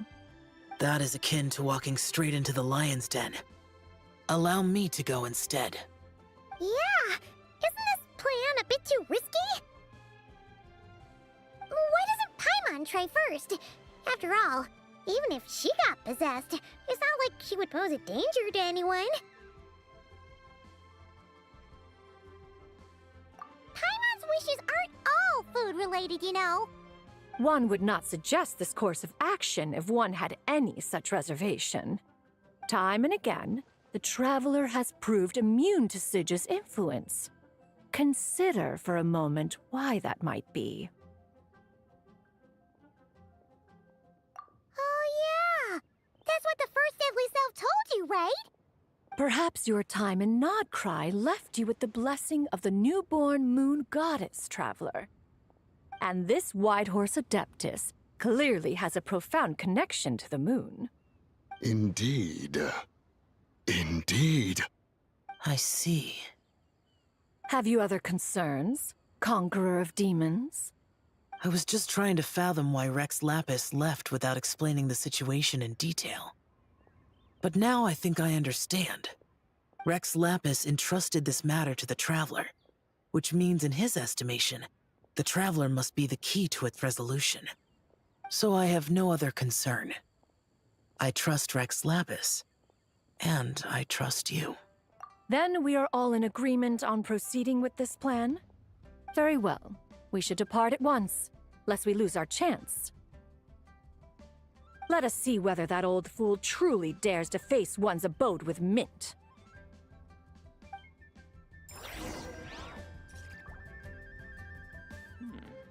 This is a peaceful neighborhood.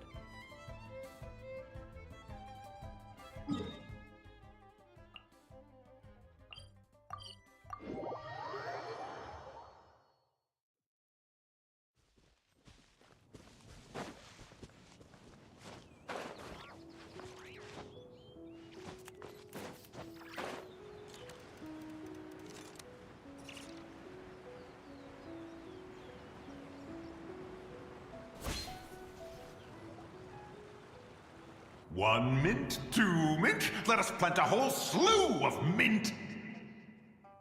Once I reach 10,000, Cloud Retainer's abode shall be Mount Outsong no more, but rather Mount Mintsong! Oh, to behold the look on her face when she is confronted with such verdant splendor! Mountain Shaper. You dare disturb the tranquility of one's abode! Do not take personal offense, Cloud Retainer. He is not in control of his faculties.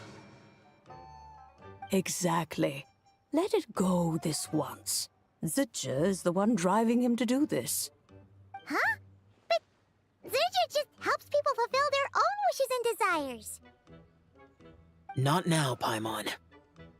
Oops. Sorry, Mountain Shaper. Paimon might have just thrown you under the bus. When he wakes up, we shall have words. Everyone, to your positions.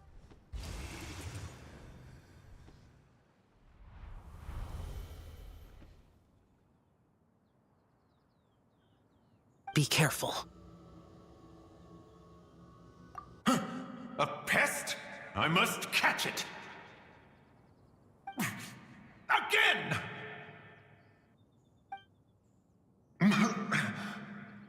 Oh, young one, it is you.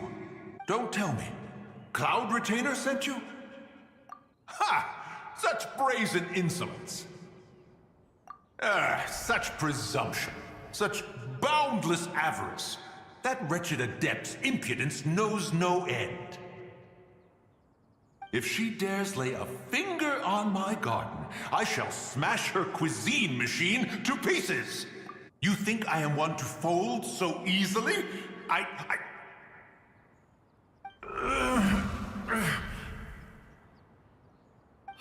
Insolent mortal! Time and again, you interfere in that which is beyond you. You make it exceedingly difficult to contain my rage. You have no conception of that which you seek. It is forbidden! You know nothing of my past. My warning was given. The cost entwined with this is beyond what you can bear. Stubborn mortal! You... Very well. If death is what you seek, who am I not to oblige? Come, let us see the extent of your resolve. Your wish is to behold the curse of time and the memories of this form? Then, let it be granted.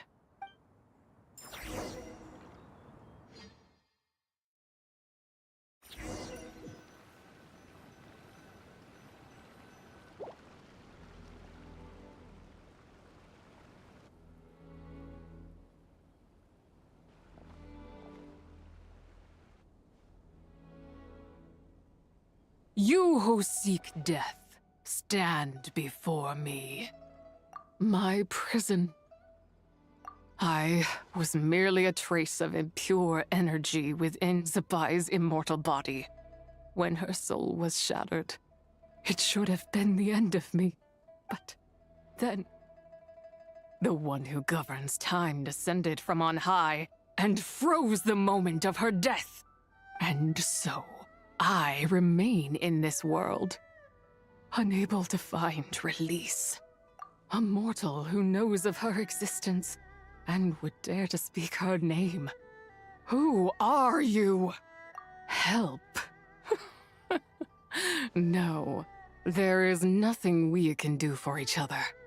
Her power, the one who governs time, it has surrounded me ever since. A blessing and a prison, all at once.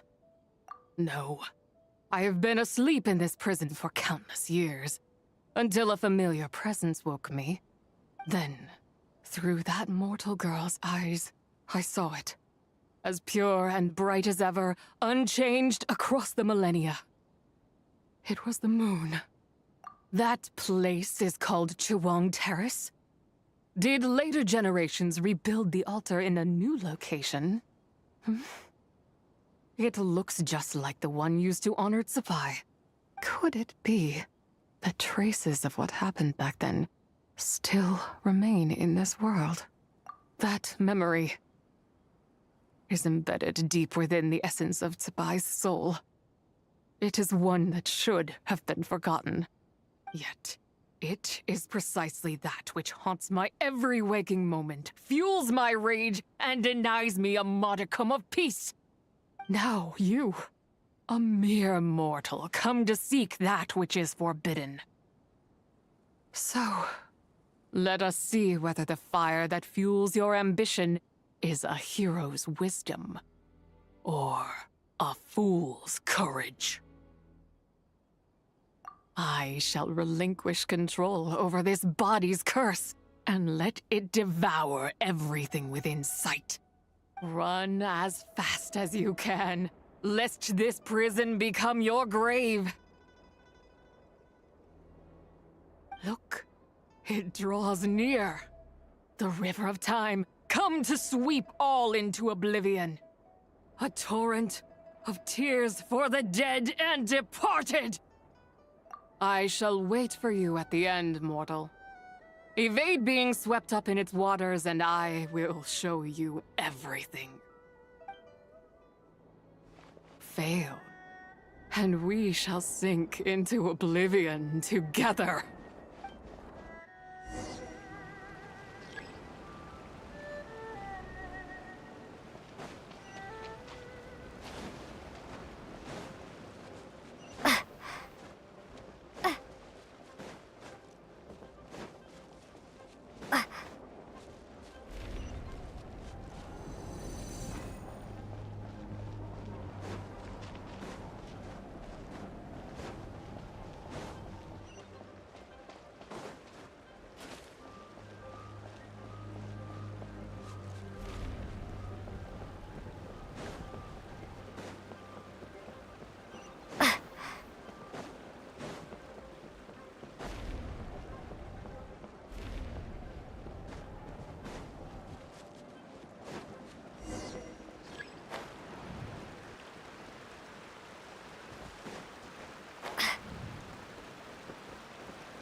I did not expect that you would make it to the end. Yes, it would seem even time cannot hold you back. In that case, perhaps this truth is one you can bear. Come, let your wish be granted.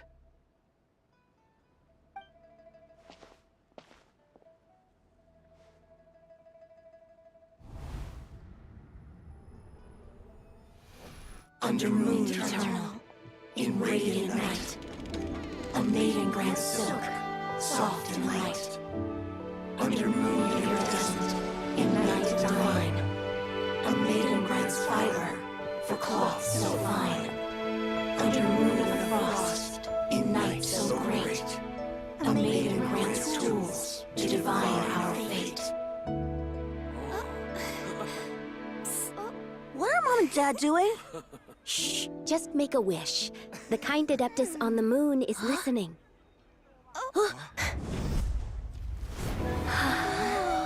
Look, it's Lady Tsubai. Wow, Lady Tsubai? Is she powerful? Of course. She taught us how to grow grain and beans, millet and rice, how to peel hemp and reel silk, spin thread and weave cloth, how to cut stone and build houses, cast bronze and forge tools. According to Mom and Dad, the Adeptus Tsubai is the god of soil and grain, who blesses our land and its crops. Huh? Lady Tsubai's leaving? It's all right. We just have to wait till next year. She'll be back.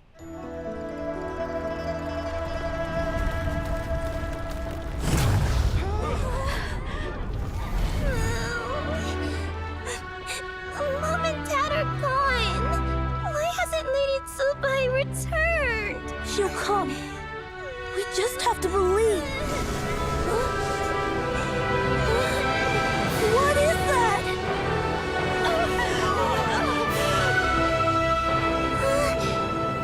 Lady Tsubai abandoned us. All places tainted by the abyss need to be purified. That includes Long Gone. And what of its people? You know what will happen. You are but an emissary to the mortal realm. This is Heaven's will. There is no need for guilt, and no place for hope. I wouldn't dare.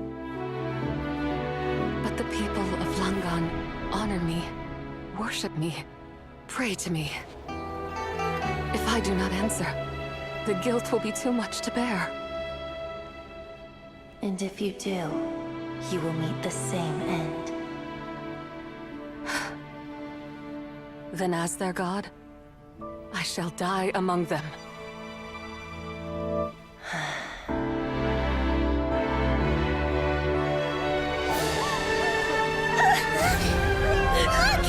Lady Tsubai came to save us! I knew she wouldn't abandon us! Run!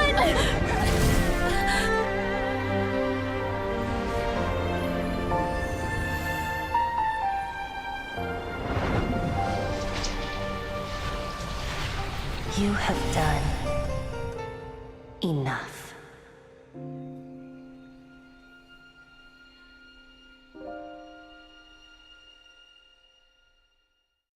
Now you know the truth. These are the memories that suffocate me where I stand and crush me under their weight. Not just my nation, but the people I loved. Were it within my power, I would ignite a blaze fierce enough to burn a hole through the heavens themselves! It was a time of war, one that ravaged heaven and earth. Remnants of the battles tainted with cursed power fell from on high and devastated Langan. The heavens decreed that the tainted filth had to be cleansed. No matter the cost. If I just had more time, I could have helped more people to escape. But it wasn't enough. I just needed a bit more, And they all could have survived.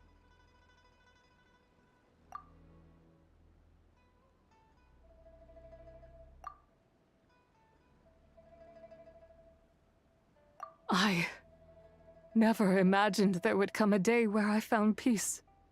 So long this rage has been within me. Yet here in this moment, it has stilled at last. Thank you.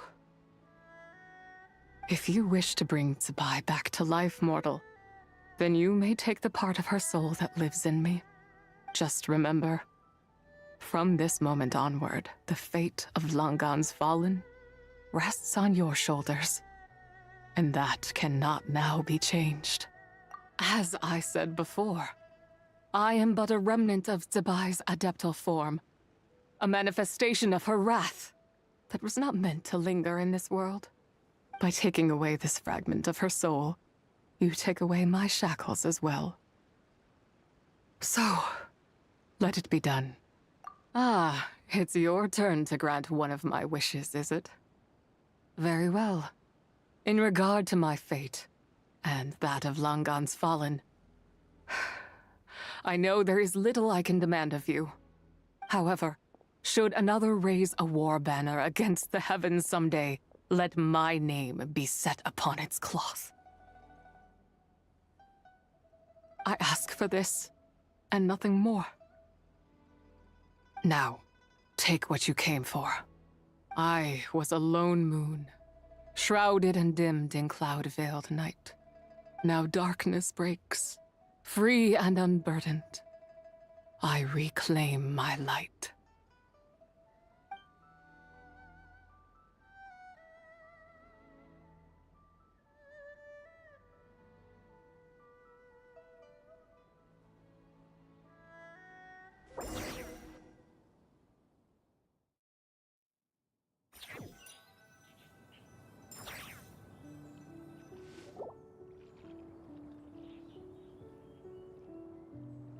You think I am one to fold so easily?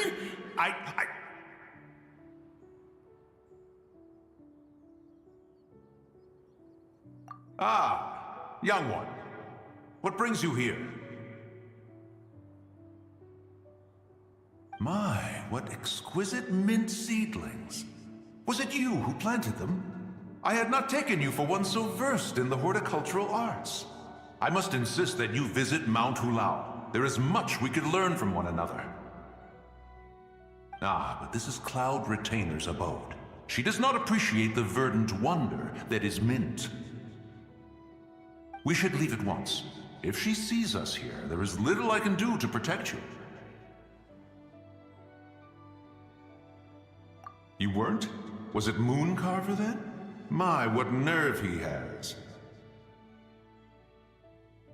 What? Looks like Mountain Shaper is back to normal. Has the matter with Zizhi been resolved then? Wow, that was fast. That took, what, like a second? A second to us, perhaps. But for the Traveler, I imagine it felt much longer than that. One's plan was most successful then. And you're all right, Traveler.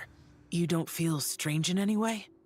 Well, sounds like good news all around. I'm glad this matter is resolved. What is this matter you speak of? The possession of that mortal child? The matter of Zizhi may have been resolved, but there is another that is far from over. The mint you planted around my abode. Perhaps you have a moment to spare for a little chat, Mountain Shaper.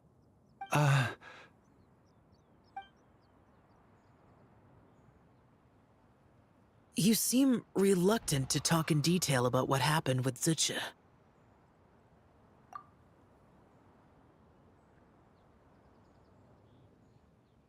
Don't worry.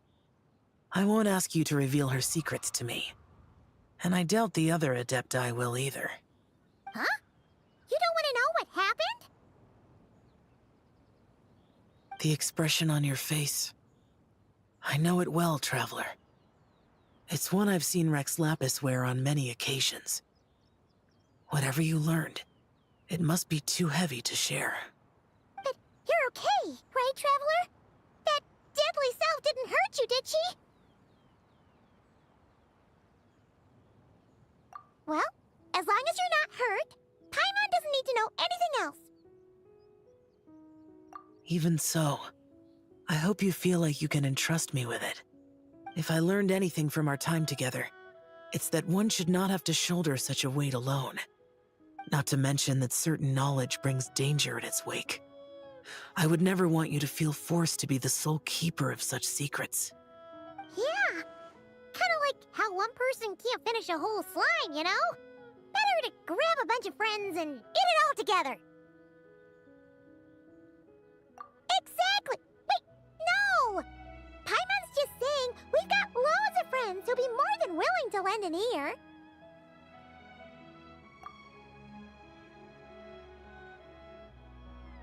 I never knew there was such a tragic chapter in the ancient past of this land. So, the people of that nation worship the White Horse Adeptus as the god of soil and grain. It would seem, then, that Rex Lapis had a similar reason for withholding the details of his recent trip. I've often wondered if he had companions to stand by him before we met. Or if he was forced to face things alone. Regardless, Lanternlit takes place in 2 days. Let's meet back up again there. If there's no news of Rex Lapis by then, we'll have to come up with a plan. Fingers crossed it all goes well.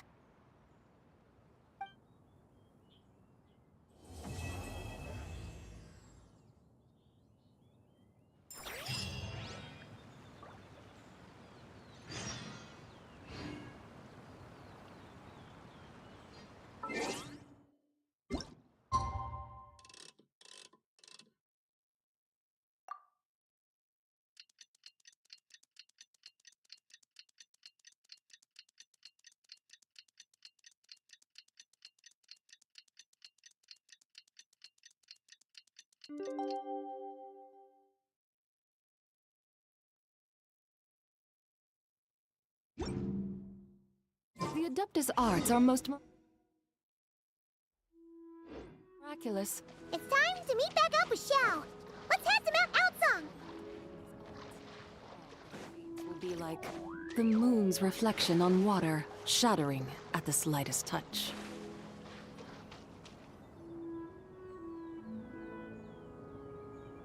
Xiao! Cloud Retainer! Madam Ping! We're here! Any news on Zhongli? Wait, are we missing 2 Adepti? Well, Shenyun banned Mountain Shaper from Mount Outsong for 3 days. Oh, then what about Mooncarver? The scheme to plant mint in one's abode was one those 2 fools devised together? And when it comes to punishment, one does not discriminate. His banishment ends in 3 days as well. Wow, that's pretty harsh, Cloud Retainer. Let's get down to business. We have news of Rex Lapis. Huh? Isn't that... Yes, Rex Lapis's geopillar. It descended from on high this morning. He must have sent it for a reason, but it does not respond to our touch. So, what does it mean? Is he in trouble? Not necessarily. It could be a message only a specific person is meant to receive. Traveler, you alone spoke to Rex Lapis before he left. Oh, so it must be for the Traveler. Give it a try.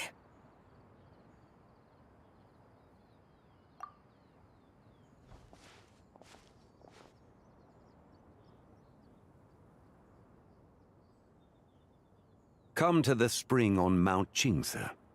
I have left an entrance for you.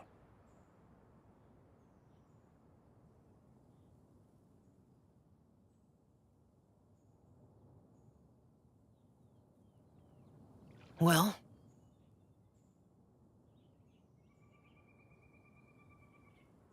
Just as one surmised, it seems that Rex Lapis will not countenance our involvement in this matter. That would not surprise me in the slightest. He's always had a soft spot for the traveler, after all. But be that as it may, we have served Rex Lapis for millennia now. In other words, I'm sure this has nothing to do with favoritism. He's probably just trying to protect us. That's right. So you mustn't let your guard down, even if Rex Lapis is by your side. All right, let's get going. We'll try not to keep you all waiting.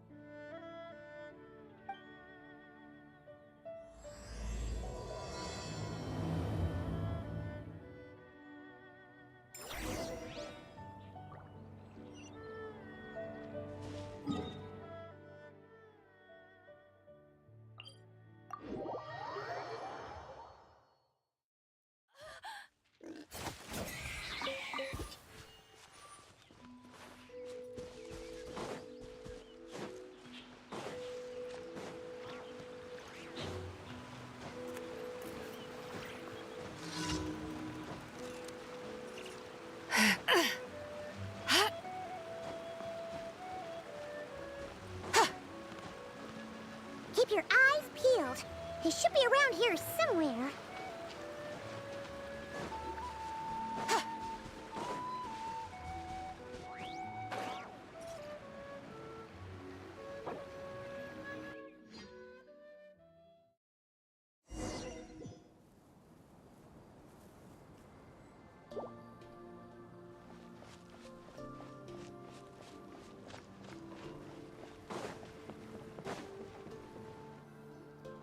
Who could have imagined that the once mighty Geo-Archon might end up so, sitting on a humble stool in the woods, quietly weaving moon lanterns?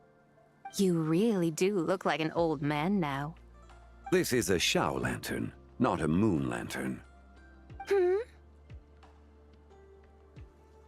In ages past, when the gods waged war and the world was in turmoil, these lanterns were lit to guide fallen warriors back to their homes. Had you tarried in the mortal realm for but a little while longer, you might have become quite accustomed to them. Even so, it bears such a striking resemblance to the moon lanterns they used to offer up to the heavens. Could this truly be mere coincidence?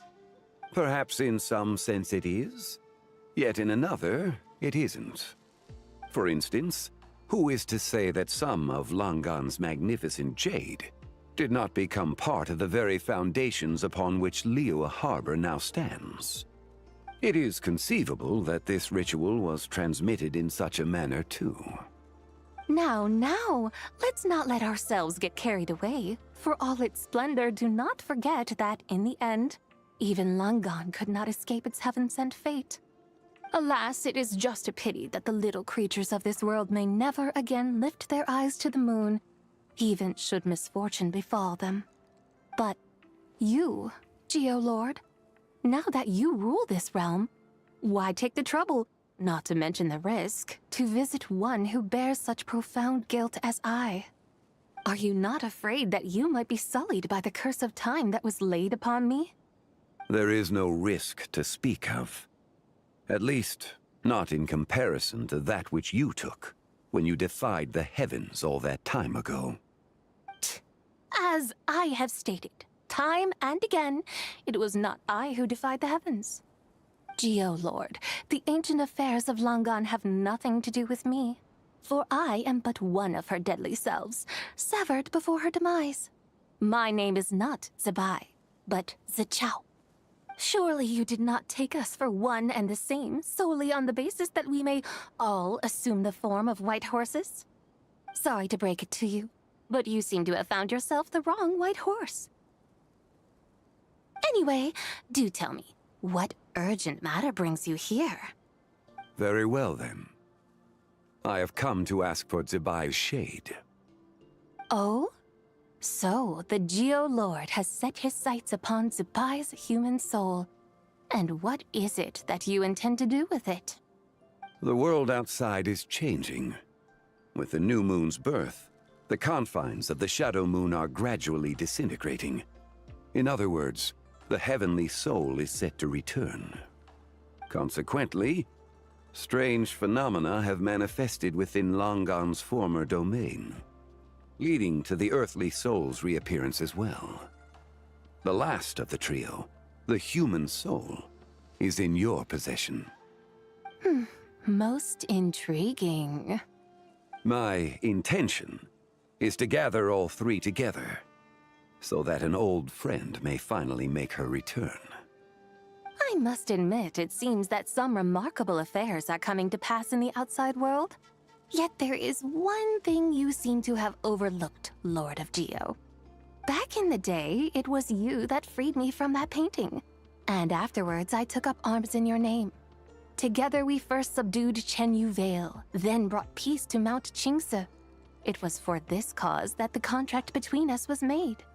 But now that the debt has been repaid, what cause have you to expect my aid? Zibai and I have long been friends. Given not only that you were manifested from a corrupt desire within her divine form, but that you also possess a fragment of her soul, how can you purport to be the wrong White Horse? I think you'll find that we are now as separate and distinct as any two beings ever were. What once shone with radiant purity has long become dust. What you see is no longer what it was. Oh, great Lord of Geo. Should this still be unclear to you, I bid you take your leave. It seems that the fault lies in my own lack of consideration. As you wish. I shall let this matter rest. Wait! One moment, if you will. Should this not be your opportunity to propose a new contract? The part where you make me an offer I simply couldn't refuse? Even those puny mortals know how to haggle when striking their bargains. Should you, the famed god of contracts, not likewise strive for success through negotiation? Come now, enough with the posturing. It's time to name your price. Very well. I had, in truth, prepared a new contract for your consideration. I knew you would not come before me unprepared. Yet, you should know that I want for nothing, for I live in the mountains, carefree and untroubled. Occasionally, I even find sport in teasing the mortals who stumble into my presence. Then why persist in telling them those ancient stories? I speak of what transpired before the sky collapsed and the earth sank into itself. That is merely my way of passing the time. And what of it? Would any believe, much less remember, the ramblings of a mountain hermit? Those tales have long since spread throughout the mortal realm. Who? Should my words prove insufficient, I invite you to see the world for yourself. To this end, I have found you a pair of trusty guides. The Lanternlit is presently underway in Liyue, and should prove quite intriguing for you. So this, then, is the contract you have prepared for me? Indeed it is. Think of it as a contract for a one-day festive excursion. Surely you do not hope to offer this in exchange for Tsubai's shade. The foundation of my very existence for a little excursion seems a little steep, wouldn't you say? Why not see for yourself?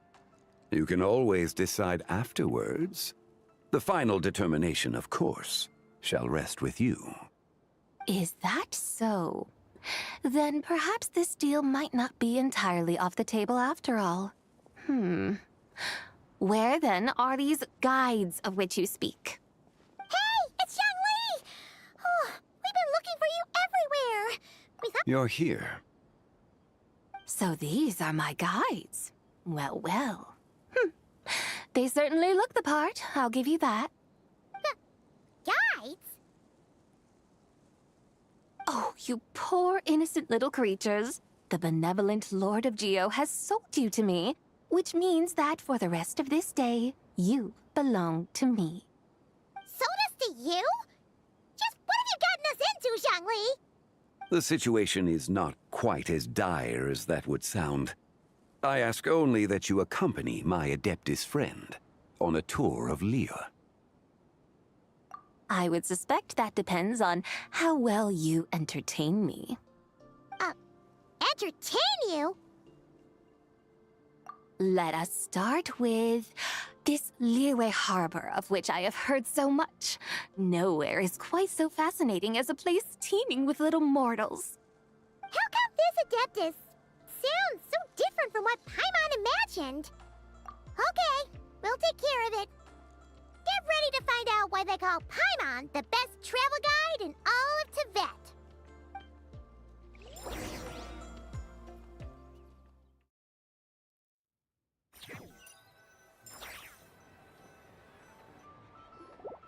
Look! We've arrived at Liyue Harbor. Not only is it Tibet's busiest port, it's also the beating heart of Liyue. So, dear Madam Adeptus, where would you like to go first? With humble fare and wine to sip, in comfort clothed and soul at ease, one eats, and all the heart's ills cease. So we're heading straight for the good stuff? Well, you're in luck, because Paimon's an expert when it comes to food. There are two main cooking styles in Liyue. Li cuisine, which is all about mountain delicacies, and Yue cuisine, which is centered on seafood. The most famous restaurants are Liyue Pavilion and Shinyue Kiosk. Oh, now Paimon's starting to drool. Yes, our only option is to go try them both. 2 meals back to back. Both sound like excellent options to me. Are these the kind of establishments that most people might visit on a regular basis? Not exactly. Both Li cuisine and Yue cuisine are known for their pricey ingredients. Definitely not what you'd call the budget options. But don't you worry about that. Just think of it as Zhongli's little treat. Come on! Aren't you supposed to be pals with Hu Tao? I'm unsure we can afford to spend a little more of her mora at least. Hey! All Paimon wants is to provide our Adeptus with the best possible experience here. Don't you want that too? Both certainly sound like worthy choices. Just now, though, I happened to see a porter pass this way. Where might individuals like him go to eat?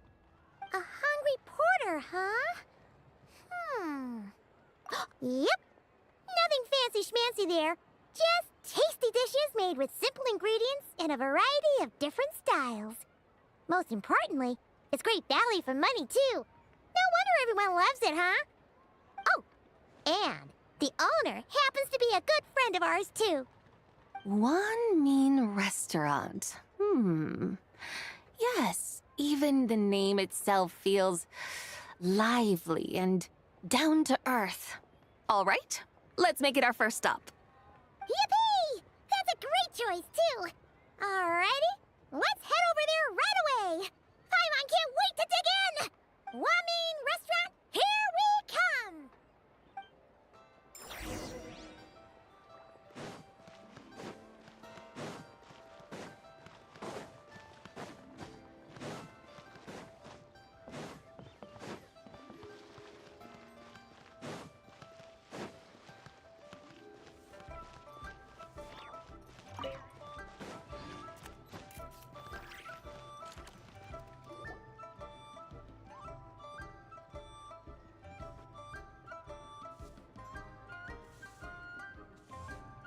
Xiangling! Chef Now! We're here! Oh, hello there. What a surprise to see you two. Welcome, welcome. Hey there, Traveler and Paimon. We're a little busy today, so grab a table while you still can. But I don't think I've met this lady before. Is she a new friend? You could say that. Oh, I see. Well, hey there. A friend of the Traveler's a friend of mine, too. Don't worry, we'll take good care of you. Just order whatever you want, it's on the house. By the way, I'm Zhongling. I cook here at One Mean Restaurant. What's your name? Miss Xiangling, have you ever heard of the White Horse Adeptus? Of course! What about her? I am her, and she is me. Huh? You mean you're an Adeptus? Oh, you young'uns crack me up. Come on, Xiangling. You've got to keep up with the times. Haven't you heard of cosplay? It's like a role-playing game where you dress up as famous characters and pretend to be them. Seriously, it's all the rage, and it looks like this young lady is quite the expert. Your friends sure keep their fingers on the pulse, huh, Traveler? Wow, Dad. Didn't know you were so tuned in. But how come I haven't heard about it? You gotta listen to our customers. Didn't I tell you to spend less time chasing after wild vegetables and more time making friends? You're even more out of touch than I am. Hey, I like making friends too. Isn't that what I'm doing right now? Anyway, even if it is just a costume, is it alright if I still call you Whitehorse Adeptus? Of course it's all right, because that's exactly who I am. Okay. I can see you're really committed to the role. How about I call you the real Whitehorse Adeptus instead? In that case, you can call Paimon the real Traveler. Yeah, right. You could have at least switched outfits. Puny mortals. Nevertheless, I suppose it might be amusing to indulge in your little charade for a while, at least. All right, go grab yourselves a table. I'll come take your order in a bit. Listen, let me tell you. Huh?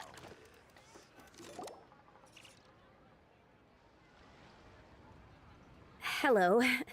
May I ask if Miss Xiongling and Chef Mao are here? Yeah, they're just over there. Wait a sec. Aren't you? So, what would you like to... You're... Hello, Miss Xiongling. It's me, Lu Xiongxiong, the one who broke some stuff here at your restaurant a few days ago. I just wanted you to know how sorry I am. I honestly don't know what came over me. Please forgive me. Oh, it's you. You really gave me a fright that day, young lady. You didn't actually get food poisoning from our blackback perch stew, right? Come on, Dad. She's come to say sorry.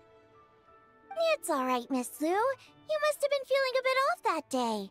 You're looking so much better now, though. Why don't you grab a table, too? This one's on the house. No, I couldn't possibly.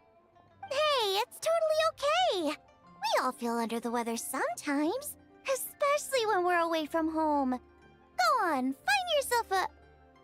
yikes. Looks like all the tables are taken. Wanna come sit with us?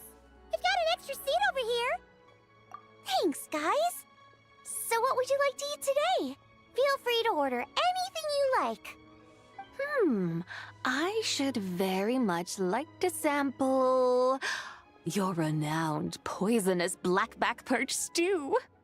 It wasn't poisoned. That was all on me.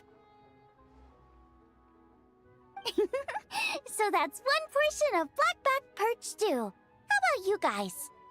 Paimon wants... Sure thing.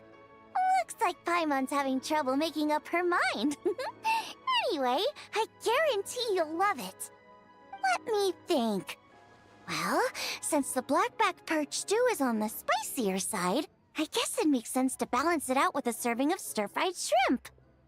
And since it's Lanternlit season, you better try out the triple-layered consommé and come and get it too! Those are our seasonal specialties. As for the carbs, since we've got a full table, how about some right at home? Along with our special chili mince cornbread buns. Trust me, you won't be disappointed. Then for dessert, I'll whip you up some Lucky Snow Delight. I just came up with it a few days ago, and I can't wait for you to try it. Wow! Sounds like quite the feast. Looks like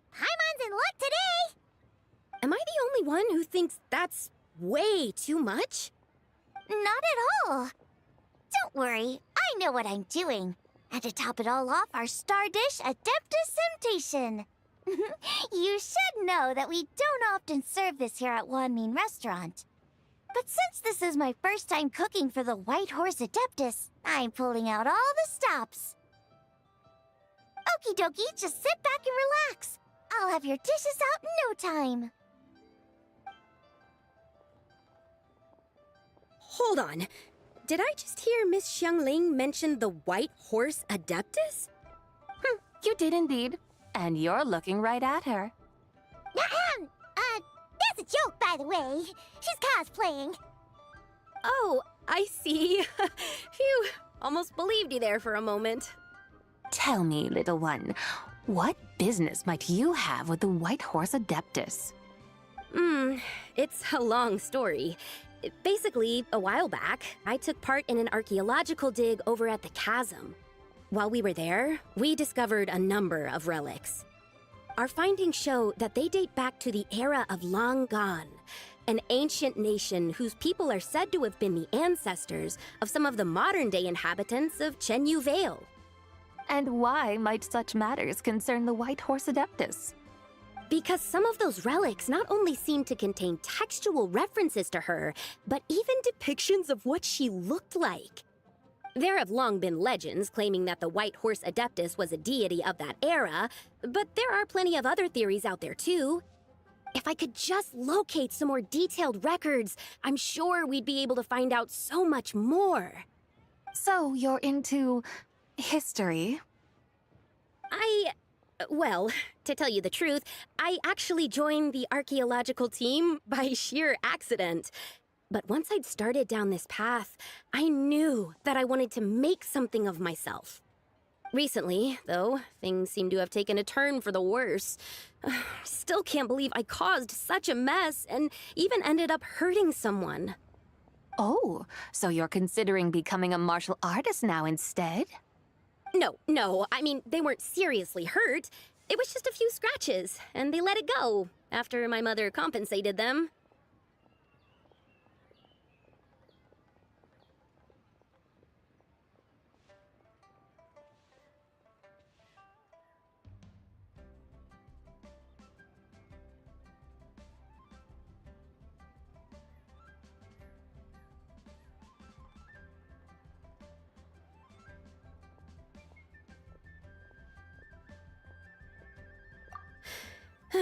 Either way, my career's pretty much over. And even though both the victim and the Ministry of Civil Affairs say they won't be pursuing the matter any further, my father says he's going to punish me according to our family rules. Family rules? Yeah, he's decided to ground me. I'll have to return to Chaoying Village after Lanternlit, and goodness knows when I'll be allowed to leave again. Wow, that's harsh. Sounds like the kind of thing only rich, super traditional parents would do. We're not exactly rich, though. All we own are a few tea fields in Chaoying Village and a guest house in Liyue Harbor. A guest house? It isn't Baiju Guest House by any chance?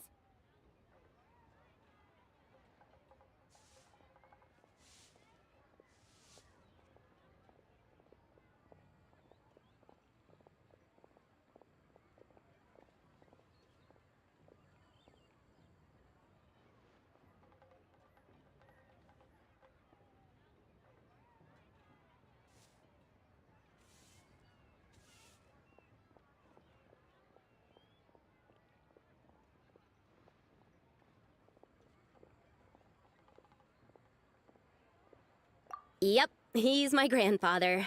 So, you've heard of the guest house before? Small world, huh? Come to think of it, didn't Boss Lu mention something about hoping that the White Horse Adeptus would show up and let her divine power be known? Sure, but Paimon's guessing this wasn't exactly what he had in mind. Little one, it sounds to me that your family is rather well off after all. What then drew you to archaeology? Why subject yourself to such unnecessary hardships? Even if I stayed at home, there's no guarantee I'd lead a nice, easy life. Just look at my father. Recently, my grandfather put him in charge of the guest house, and he came up with a bunch of ideas right away, starting with changing its name. That didn't turn out well, though. My grandfather yelled at him for days, even calling him a bad son, and they— Oh! Paimon thinks we might have heard about that too. Long story short, being dependent on others is never fun. You just end up being completely under their thumb. That's why I want to make it on my own out here, no matter how hard it is. After all, as the saying goes, to rise above others, one must endure the hardest of hardships.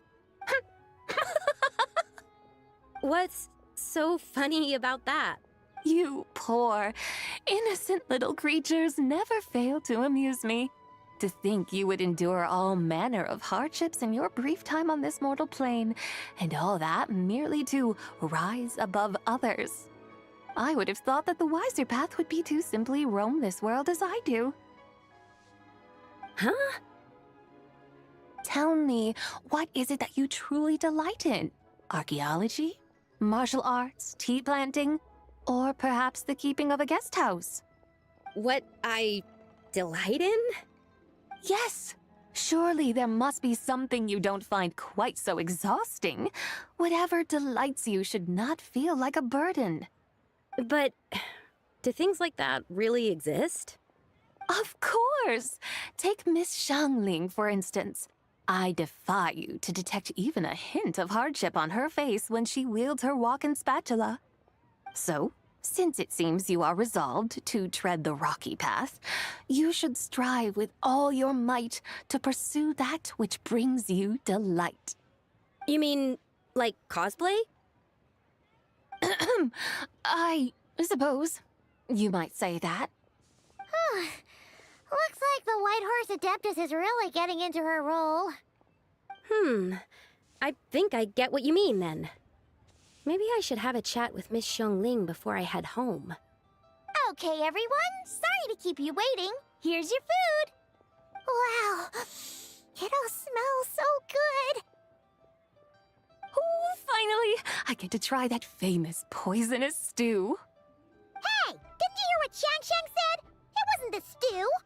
If anyone's to blame, it's that other you. What's up? How fiercely this mortal fare burns upon the tongue!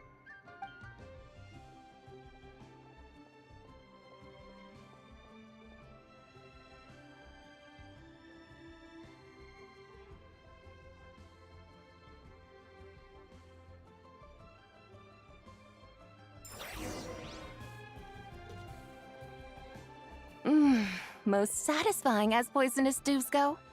So, where to now? Time, I think, to seek out some diversion? Oh, there's plenty of entertainment options in Liyue. Paimon will tell you that. The locals like to drink tea, walk their pets, play chess, watch operas, attend storytelling performances. Storytelling performances? You know, like listening to people telling stories. They're usually based on old Liyue legends, just like their operas. Stuff like The Divine Damsel of Devastation, Through the Eyes of a Dragon, or The Sanctification of Tao Do. What about the story of the bright moon that sits in the sky above us? Paimon doesn't think she's heard that one. Still, the moon does come up quite a lot. It's even in the name itself. The Yue in Liyue actually means moon. Since we're on the subject, you like telling stories yourself, right? Why don't we go check it out? In that case, I'll have to trouble the two of you to lead the way. Awesome! Let's go! Third round knockout, here we come! Cheap and tasty chop suey! Really got a lot going for it.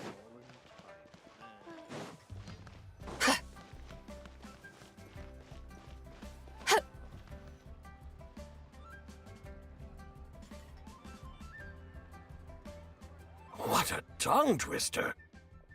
I'd have made a complete fool of myself if I tried to say it on stage without practicing it first. Huh! Call yourself Iron Tongue, Tien. Wobbly Tongue Tien, more like.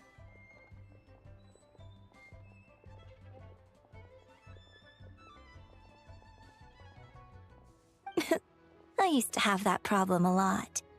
But if you just take your time to grasp the meaning and commit it to memory, you'll be able to say it smoothly in no time. You're right, Miss Yoon. I'll give it another try. Hey, Yunjin! Fancy seeing you here! What are you two talking about? Ah, Traveler and Paimon, we meet again. And who, may I ask, is this? You may call me the White Horse Adeptus. The White Horse Adeptus? She's not really an Adeptus. I see. Well, it certainly looks like a lot of fun. Oh, funny you mention it. This type of thing is actually something I'm quite familiar with. Once, to perform Through the Eyes of a Dragon, I decided to imagine that I was Rex Lapis himself. It was the only way to truly inhabit his mindset and understand his resolve to quell those demons. Sounds like you just wanted an excuse to feel all big and powerful. Hey, that's... You just don't understand how inspiration works. You're one to talk. Paimon's traveled all over with the Traveler, and she's seen things that would make your jaw drop. All right, then. Since you claim to be so knowledgeable, why don't you prove it by reciting an ancient poem? An ancient poem? Which one? Ha! See? You mean to tell me you've never even heard of the ancient poem called An Ancient Poem? What kind of a title is that? Quit teasing, Paimon. We only just found out about that ourselves. He's talking about the writing on those ancient relics. When we first saw it, we couldn't figure out what it all meant. So in the meantime, we decided to just refer to it as an ancient poem. However, thanks to the painstaking work of the scholars who were tasked with decoding it, it seems like that's exactly what it was. Or rather, an ode offered in veneration of the moon and the White Horse Adeptus. Oh yeah! Didn't Keqing mention that before? It's got something to do with Longon, right? That is correct. The Ministry of Civil Affairs has issued a notice stating that, although it is true that the moon may disappear tonight, we should be in no danger. In other words, there's nothing to fear. But if you're worried, we can always take a leaf from the Book of the Ancients. By reciting this poem, I mean, and calling for the White Horse Adeptus's aid. If we do that, I'm certain she'll protect our moon and keep us safe. Oh, seriously? Paimon has to get a look at this.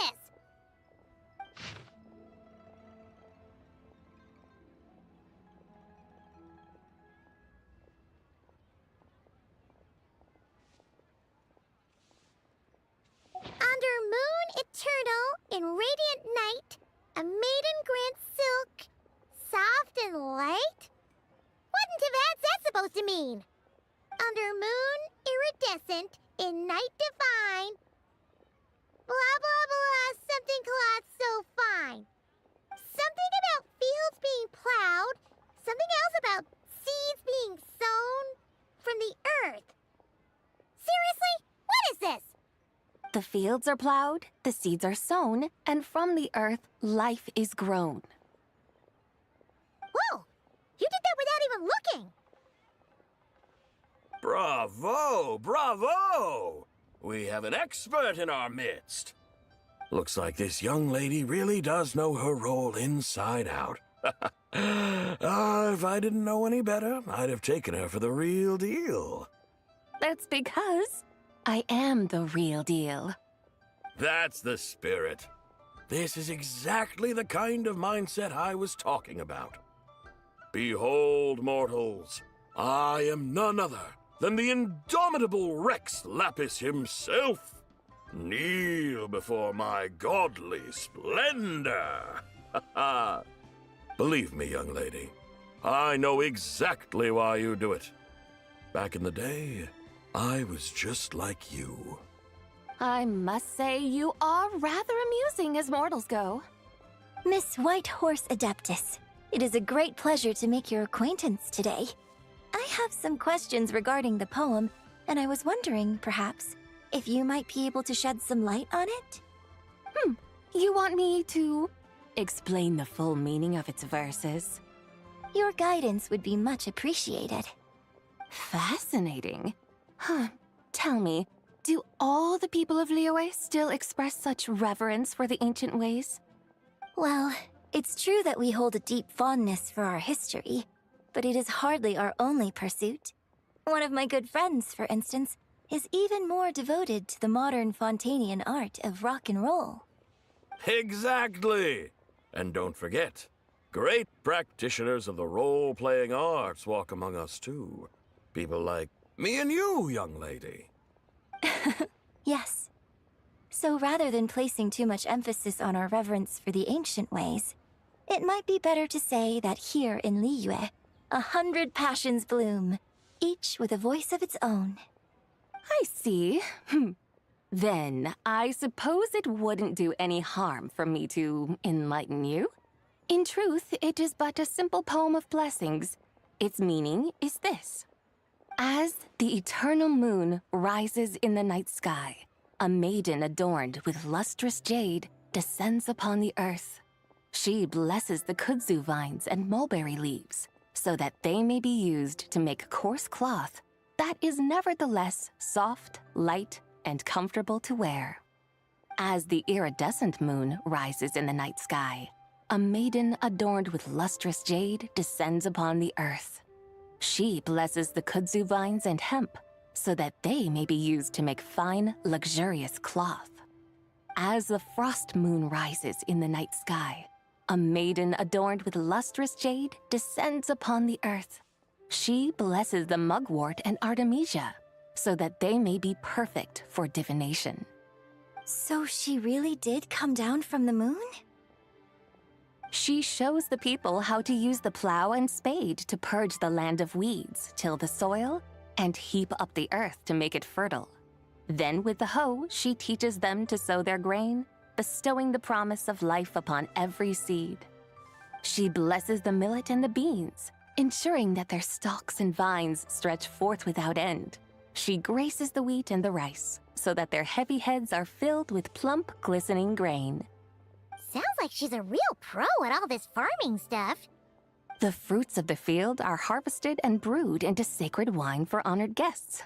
This we reverently present to the divine maiden, with every ceremonial step flawlessly observed, so that she may witness the depth of our piety and respect. Oh, divine maiden, how can your graceful presence in the sky not seem like that of a fairy descending from the heavens? Oh, divine maiden, how does your pure and radiant form not resemble the guardian spirit of our land? I send my heart's desire, ascending to the heavens, beseeching you to grant us good fortune and blessings in the coming year. Huh? So, that's what it's supposed to mean? I find myself speechless, moved beyond the power of words to convey. Oh, young lady, you have shown me the heights to which a true role player might aspire. A truly remarkable performance. I did not anticipate that anyone could unravel this poem with such depth and clarity, and so soon after the Ministry of Civil Affairs notice, too. I'd even begun to consider myself somewhat versed in the matter, but as they say, there's always someone more knowledgeable out there. Allow me to extend my thanks to you, Miss Whitehorse Adeptus. You are far too humble, young one. I must confess, it is I who have been surprised, not only by you, but also by this Liyue harbor of the present day. Ah, so you're not from Liyue. And what, may I ask, has surprised you about it? Oh, it's nothing really. Just some old memories scattered here and there. Very well, my guides. I suppose it is time we set forth on the next part of our excursion. I'd like to go see that wharf now. What say the two of you? No problem. We'll take you wherever you want. Oh, leaving so soon? Before you go, allow me to introduce myself. I am Yunjin, director of the Yunhan Opera Troupe. May I ask your name in return? My own name is scarcely worth mentioning, but since you asked, perhaps I'll tell you the title of that poem instead. Huh? So, it isn't actually called an ancient poem? Of course not. Its real title is Odes of Long Zabai. Odes of Long Zabai. All right then, until we meet again.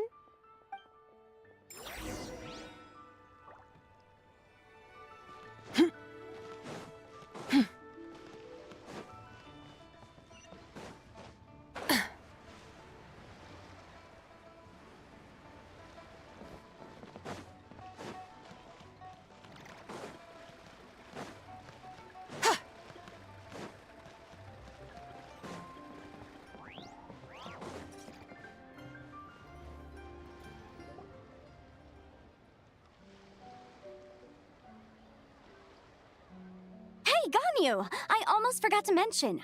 On my recent trip to Nodcry, I came across something really fascinating in the Frost Moon Scion's library. I found records in their collection of another divine envoy living on the moon. A divine envoy on the moon? You don't think it could have been referring to the White Horse Adeptus too, do you? No way to say for sure. Still, the similarities between our legends are intriguing, to say the least. Isn't it amazing? Especially when you consider how far apart we are. It truly is. We might live in different lands, but when we look up at the night sky, we all see the same moon and stars. Right? It's like we're all bound together, no matter where we are. When you think of it like that, it's almost as if our friends from other nations will be right here celebrating with us. Isn't that a wonderful thought? No wonder you were so excited to go see the giant lantern when you first got back. Sounds like you're a real fan of the White Horse Adeptus, huh? I guess you could say that. Just a pity she's so elusive. Even Granny's never met her, you know? Maybe she really is just a legend after all. Hey, Yanfei and Ganyu! Trust, Paimon. The White Horse Adeptus is as real can be. Huh? Oh, look! It's the Traveler and Paimon! Feels like I haven't seen you two in, like, forever. Happy Lantern Rite. It's so good to see you again. Hey, you two. Happy Lantern Rite.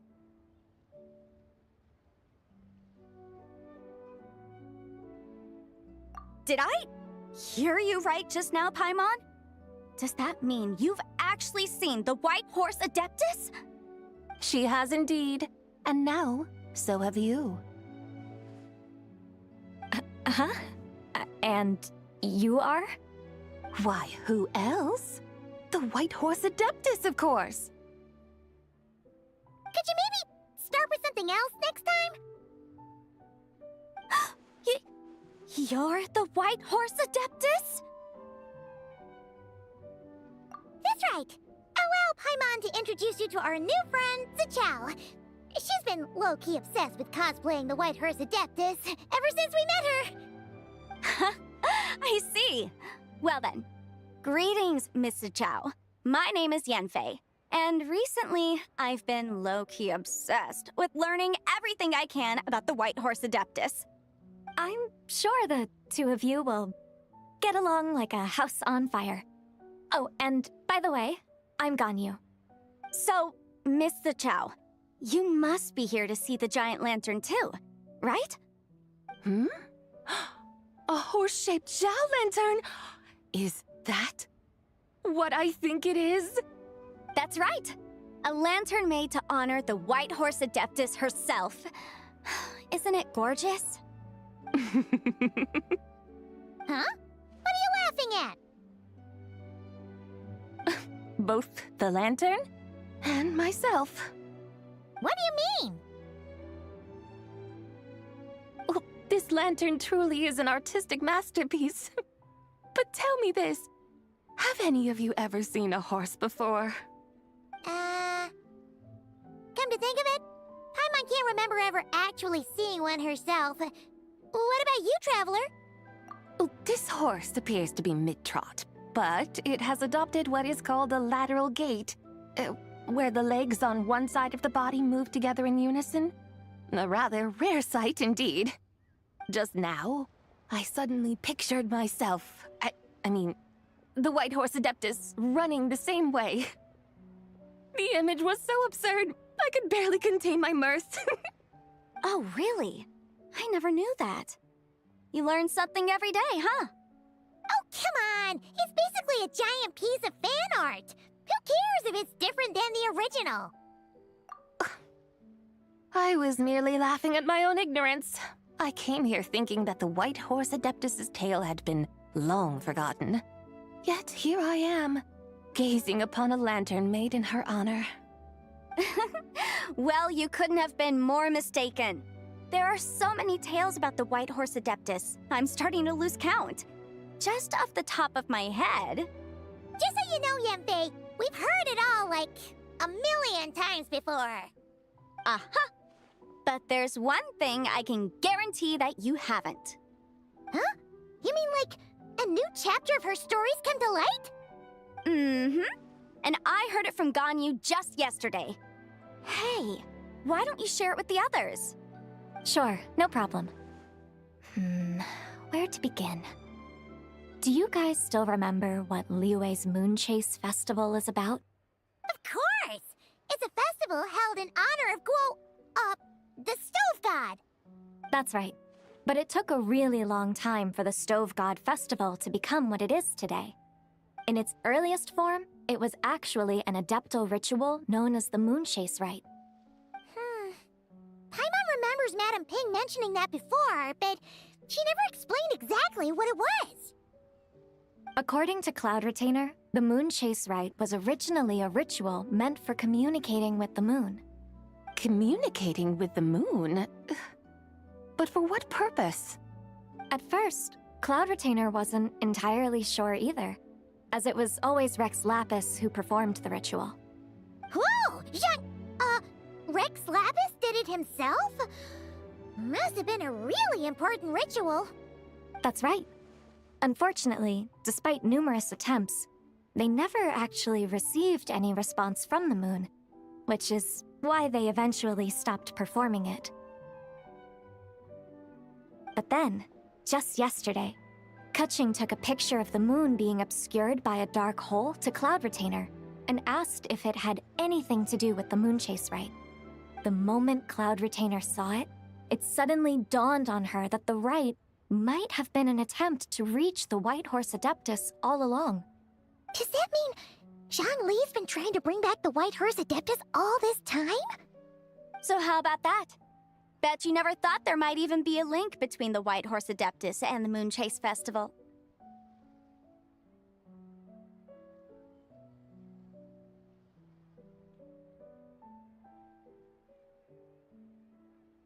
If Keqing hadn't taken that picture to Cloud Retainer, we would never have known any of this.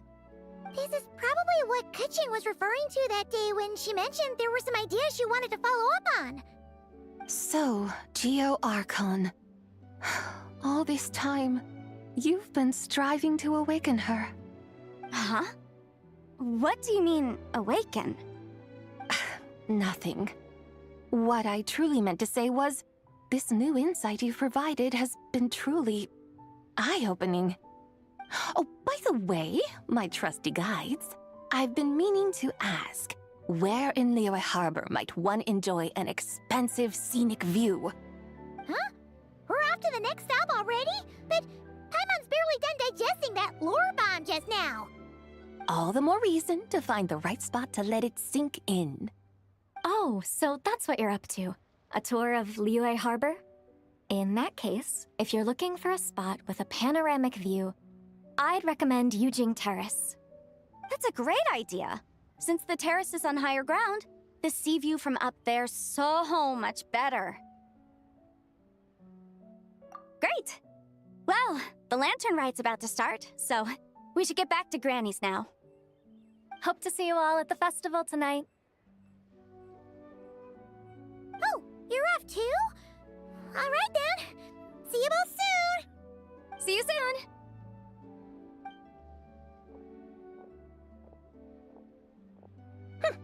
Very well, my guides. What are we waiting for? Okay, you're the boss. Eugene Terrace it is. After all, the customer's always right. Something else you needed to do? Hoo-hoo! Paimon likes that idea. And what, may I ask, is a photo? It's this awesome invention that lets you record moments in the blink of an eye. Except, you've gotta try not to actually blink. Oh? What must I do in preparation, then? Nothing. All you gotta do is choose a pose. The Traveler will handle everything else.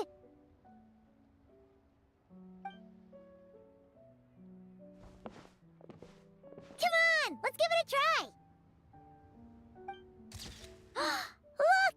We got a great picture!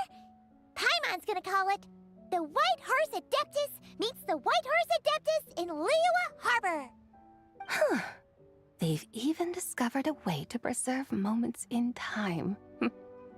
Now I truly am curious to witness what else these mortals might accomplish. Very well, let us proceed. Eugene Terrace lies in that direction, does it not? Hey, wait for us!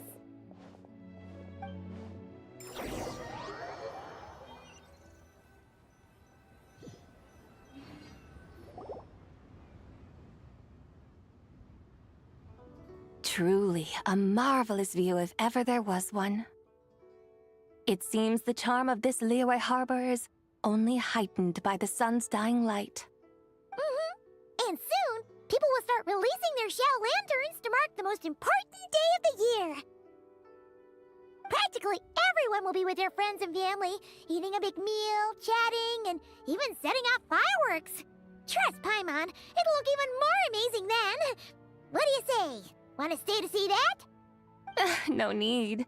Let us bring this weary day to a close. Weary day? You mean you didn't enjoy your tour? I had imagined you would arrange for me to witness some grand spectacle. Perhaps the descent of divine beings, the manifestation of the sacred before mortal eyes, or the appearance of a selfless hero come to aid the helpless and downtrodden. Or, should that not come to pass, then at the very least spend a little more coin. For that, it seems, is how one finds true enjoyment. Alas, but there was none of these. Instead, we merely filled our bellies, listened to tales, and gazed upon a crude imitation of my likeness. And now the sun begins its descent. What a day of quiet tedium. Well, we're so sorry. If we'd known that was what you wanted, we'd have done it all differently. It's all that Zhang Li's fault for not making the customer's requirements clear. Well, it's too late now. Do you still believe I would part with that soul fragment, now so intertwined with my very being? But... I knew you were the more astute of the pair. Huh? You were just trying to scare Paimon? It seems the realm of the Geo-Archon has a way of making one more stony-faced. So, you were just pulling Paimon's leg? Of course. I was merely engaging in a little banter with the two of you. Long ago, I shared tales with various mortals who chanced upon my mountain abode. Never did I imagine that those stories would endure. It seems I greatly underestimated them. Perhaps, as your Geolord said, a few pieces of ancient Langan's magnificent jade have truly become part of the very foundation of this land. So, you've decided to help us? Again, that goes without saying. I made up my mind some time ago now. When I beheld a rather intriguing scene as I set foot in this city, I saw porters passing through the alleys, setting down heavy wooden crates from their weary shoulders, peddlers pushing carts as the kites and lanterns upon them rustled gently in the breeze. I saw cooks cooking, actors acting, scholars reading, soldiers marching, children playing, elders resting, officials officiating, and the common folk absorbed in this or that, reveling in the simple joys of life. Some, it seems, have already found that which stirs their hearts, while others continue to fret, troubled by uncertain futures. Yet, in this gentle and serene order, each holds fast to their anticipation, not only for the celebrations to come, but also for the first light of the morrow. Scenes I once yearned to behold now unfold before me, no longer in Langan, but in Liyue Harbor, thousands of years on.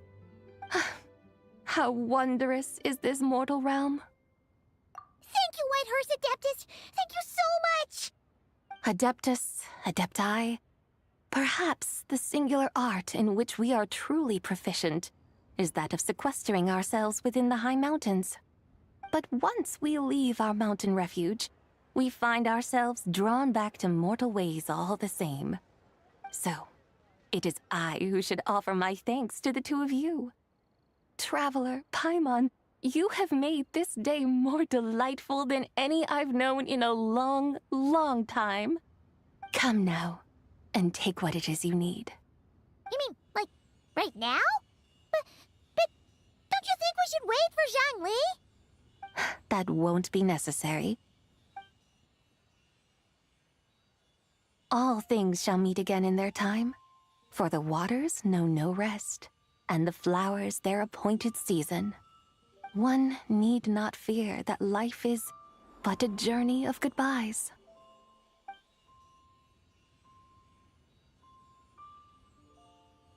Is she gone?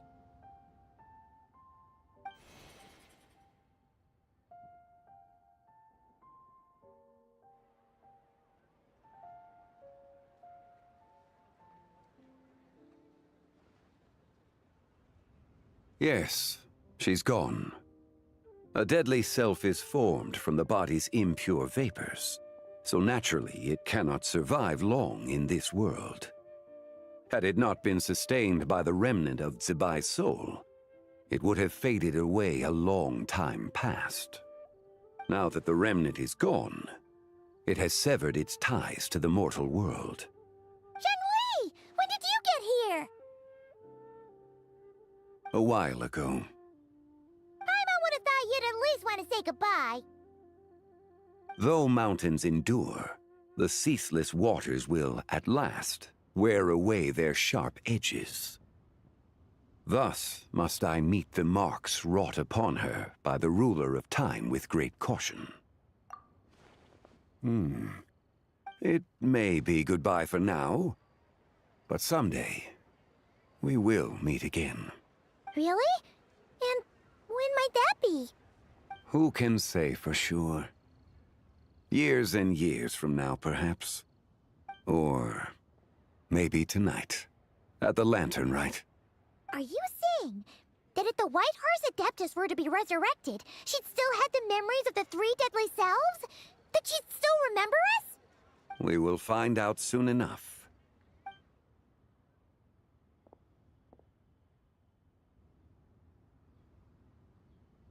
It is time. The rite is about to begin.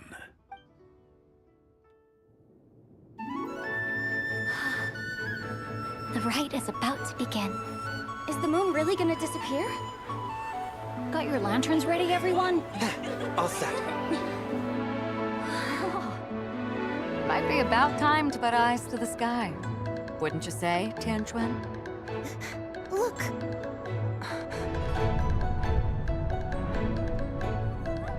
When the sun's out, eat the sun. When the moon's out, eat the moon! Whoa, is this the lunar eclipse? Under moon eternal, in radiant night, a maiden grants silk, soft and light. Under moon iridescent, in night divine, a maiden grants fiber for cloth so fine. Under moon of frost, in night so great, a maiden grants tools to divine our fate. The fields are plowed, the seeds are sown, and from the earth, life is grown. The seedlings stretch, the crops do rise, and all unfolds before our eyes. Fruits are gathered, sweet wine is poured. These gifts we offer to our Lord. Pure is heaven, so fair and bright. She shines as light in this dark night. And with her does this, wish take flight.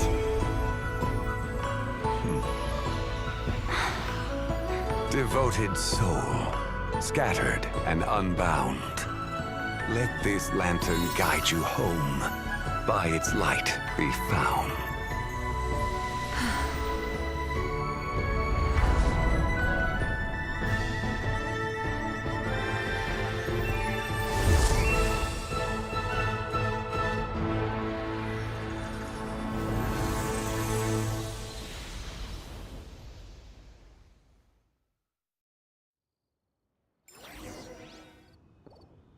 Did we do it? Do we finally get to meet the real White Horse Adeptus?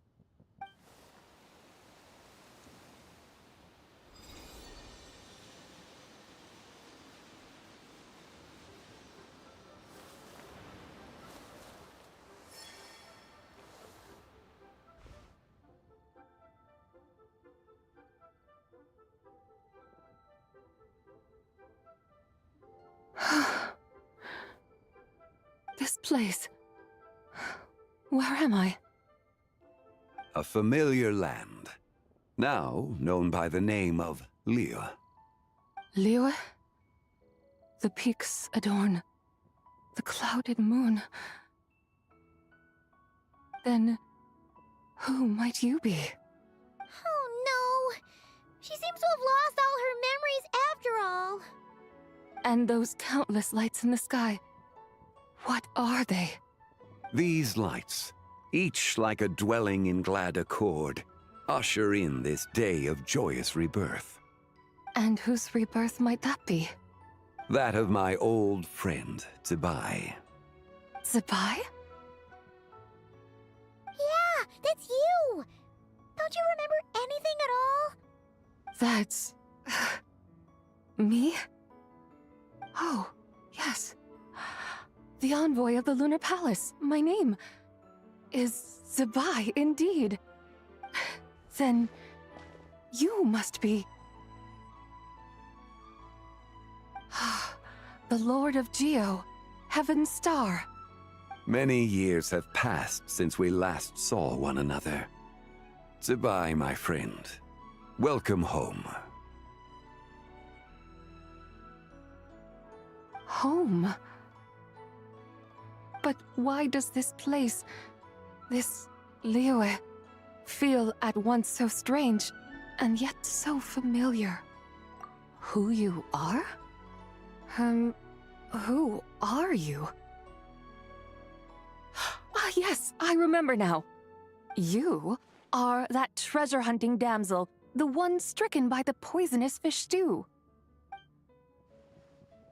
How goes your quest for treasure?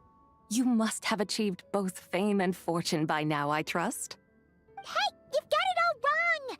You're talking about Lu Xiangxiang. And how many times do we have to tell you? She wasn't poisoned! Sheesh! Hmm?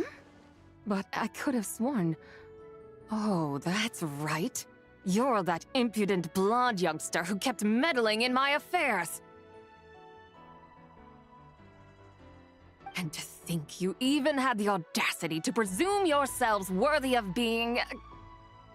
What was it again? Ah, yes, of being my guides.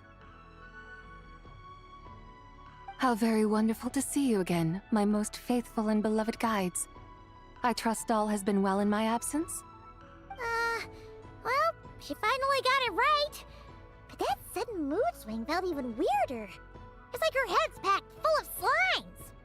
It is possible that her cells have not yet settled. After all, they've only just been brought back together. It may be some time before she fully recovers. Huh? You mean, kinda like she's still half asleep? That I cannot say for certain. Perhaps a few days. Perhaps a few years. A few years? Mortal years are but a poor measure when divine beings tread the realm of dreams. If you say so. Anyway, at least she's whole again, right?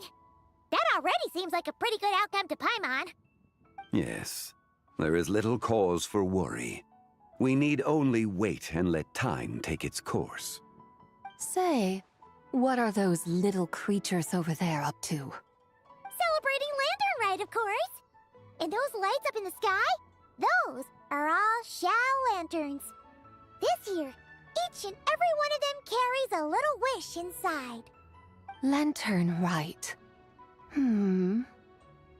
Then, may I join in too? Of course! Why else do you think we've been running around like headless chickens these past few days? Tell you what, Traveler, why don't we take the White Horse Adeptus out to celebrate? Who knows?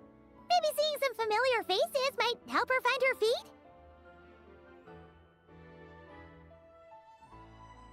Hey, Zhangli! You've got some time on your hands now, right? Why don't you come along with us? By no means a bad idea, Paimon. Oh, and Zabai, before Paimon forgets, when we meet the others later, remember to wish them a happy Lanternlit. Happy, Lanternlit? Happy Lanternlit!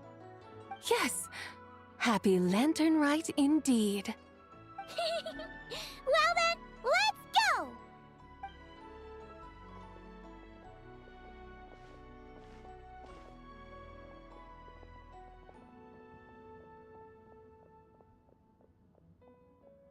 Lanternlit. A night of joy, reunion, and moonlit blessings for all.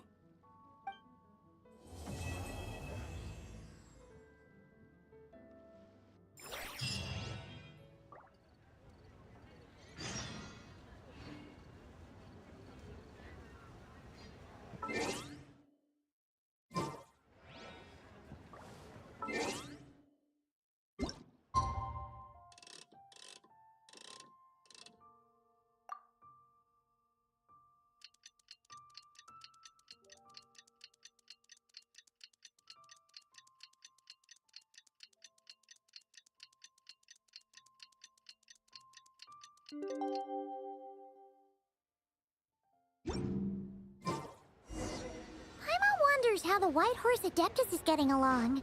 Maybe we should check in on her? We can ask Zhangli where she is.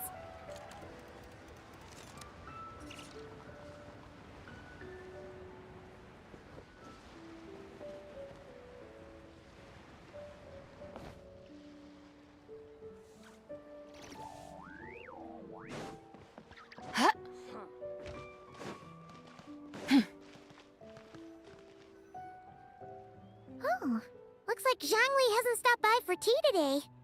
Hey, are you two looking for your friend? Try going up that way. Is Zhangli up that way? No, but that young lady who was dressed up as the White Horse Adeptus the other day is. She's your friend, right? I just saw her head toward Wanmin Restaurant. I was wondering why she was eating alone. But then you two showed up hot on her heels. Oh, what luck! We were just on our way to find her. But what's she doing at Wanmin Restaurant? I have no idea. I said hello, but she completely ignored me. She couldn't have forgotten who I am, right? I mean, we're kindred spirits, aren't we? Maybe she's still half asleep, but her brain might be a little fuzzy. Oh, that makes sense. I was wondering why her eyes were so red. Her eyes were red? Oh, that doesn't sound good. You young people, staying up all night because you think you're invincible. Look at your friend. Missing out on sleep so she can pretend to be the White Horse Adeptus. That's where that leaves you, you know. A word to your friend from someone who's older and wiser. She really needs some rest. Paimon won't be so certain about the older and wiser part. Yeah, what was that?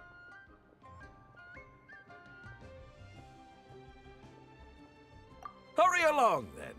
Oh, and don't forget to come back and check out my Rex Lapis cosplay when you're done.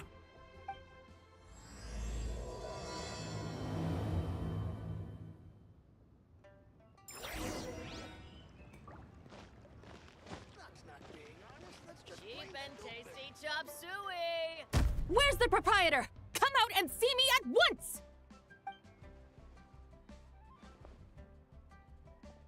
Xiangling and Chef Mao aren't here right now. What can I help you with? And who might you be? My name is Shenhe.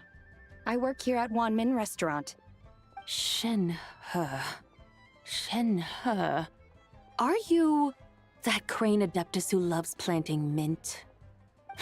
It's been a few days. Have you improved your gardening skills? Did you manage to cover the slopes with mint? Mint? I don't know anything about mint. But I am familiar with Qingshen and glaze lilies. Ha! Already casting mint from your mind. How can a practitioner of self-cultivation be so fickle, chasing after every new plant that catches their eye? I'm not sure I get what you mean. Are you delirious from hunger? Would you like something to eat? Shenhe! White Horse Zabai! So this is where everyone is! Traveler, Paimon. It's been a long time. Happy Lanternlit. Is this customer a friend of yours? Don't mind her, Shenhe. She's just a little cranky because, she didn't sleep well last night and she's only just woken up. Look how red her eyes are. I see.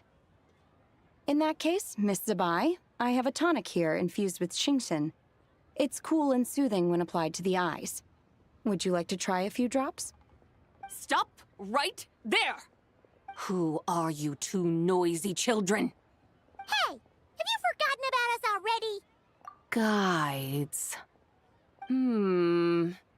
Yes, I seem to recall something about some guides.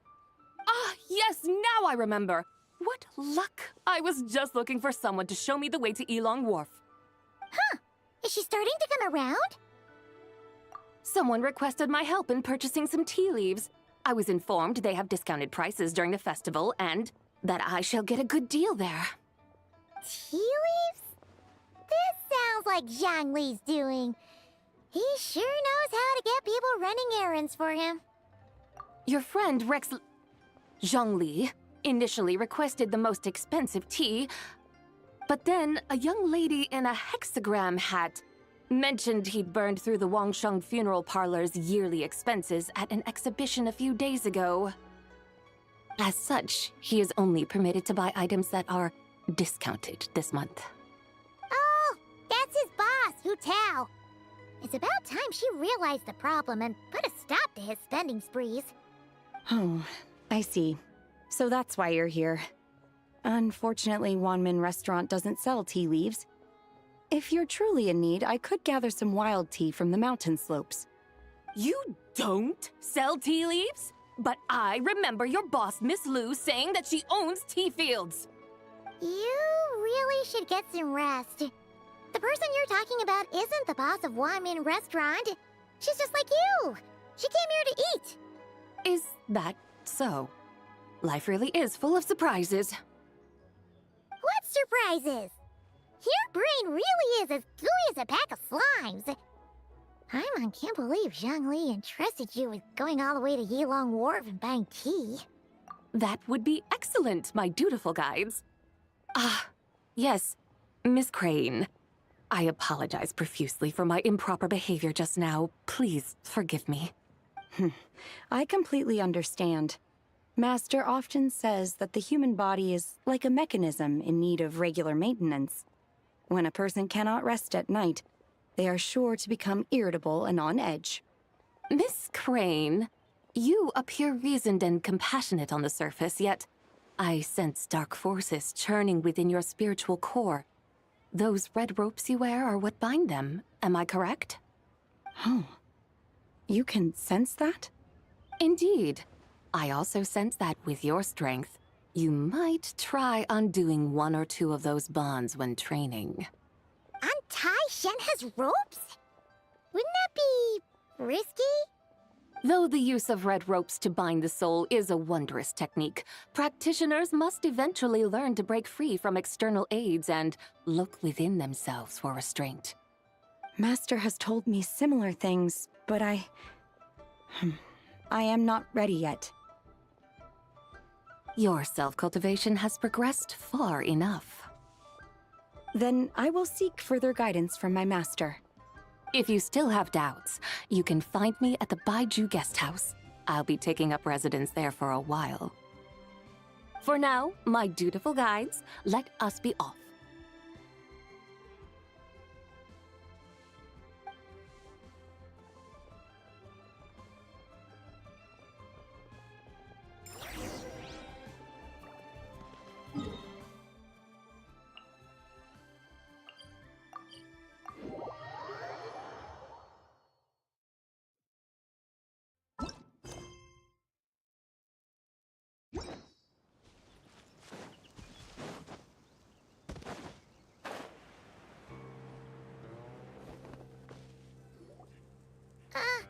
Aren't we going to Yilong Wharf? How do we end up on this mountain? Is that small town over there not Elong Wharf? I sense a familiar scent wafting through the air. You're right! Except for the smell part. Paimon doesn't smell anything. That is because this scent is the essence of jade, which can nourish the spirit. Oh, yeah! Shenyu Vale does have a lot of jade, but Paimon didn't think jade smelled like, anything. Naturally, this has reminded me of something. And what's that? A few simple tricks for mastering one's power.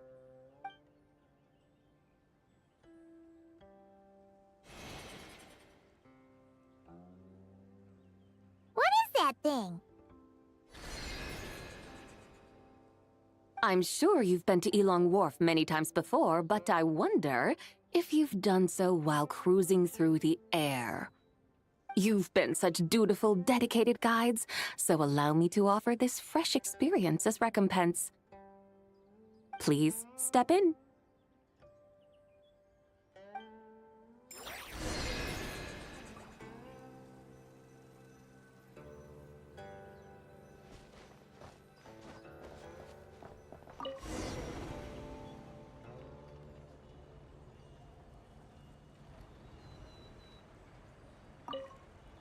This is amazing! Paimon feels just like an Adeptus flying through the sky! What is this thing? I created it from my memories of the chariot of the Lunar Palace. Many years have passed since I last laid eyes upon it, so there may be some discrepancies. Nonetheless, it is functionally much the same. A lunar chariot? Wow! Paimon never imagined she'd get to ride in one! So, Sabai, does that mean you used to work on the moon? Work. That's an interesting way to phrase it, though I suppose you are correct. I was once an angel, a member of a race tasked with guiding humanity. Then, graced by serendipity, I became a moon envoy. Huh? What's a moon envoy? Some kind of super important angel? As you would understand it, a moon envoy is a job title. Any angel, or non-angel, can become a moon envoy. Does that mean you're not the only one? Of course not. Though my memories are still hazy, I vaguely remember some of my colleagues. There was one who liked to take on the form of an ibis. An ibis? Could it be... Can all moon envoys turn into animals? Does that mean Lauma could take that job? She can turn into a deer, and moonchanters are some sort of Luna envoy anyway, right? Moon chanter? I have no idea what those are. Oh, okay then.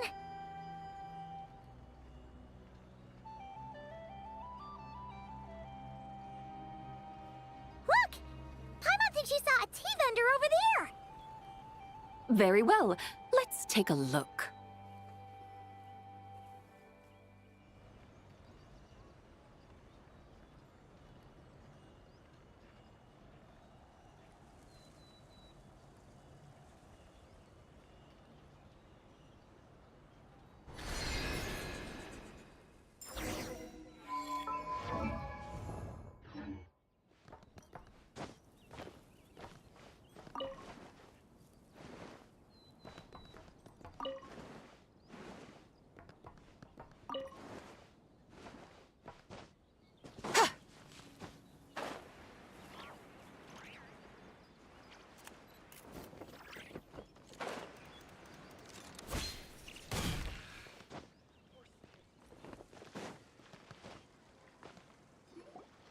Welcome. Please have a look around. We only sell teas of the finest quality sourced directly from Chaoying Village. Right now we're offering a special discount for Lanternlit. Look over there! Discounted tea!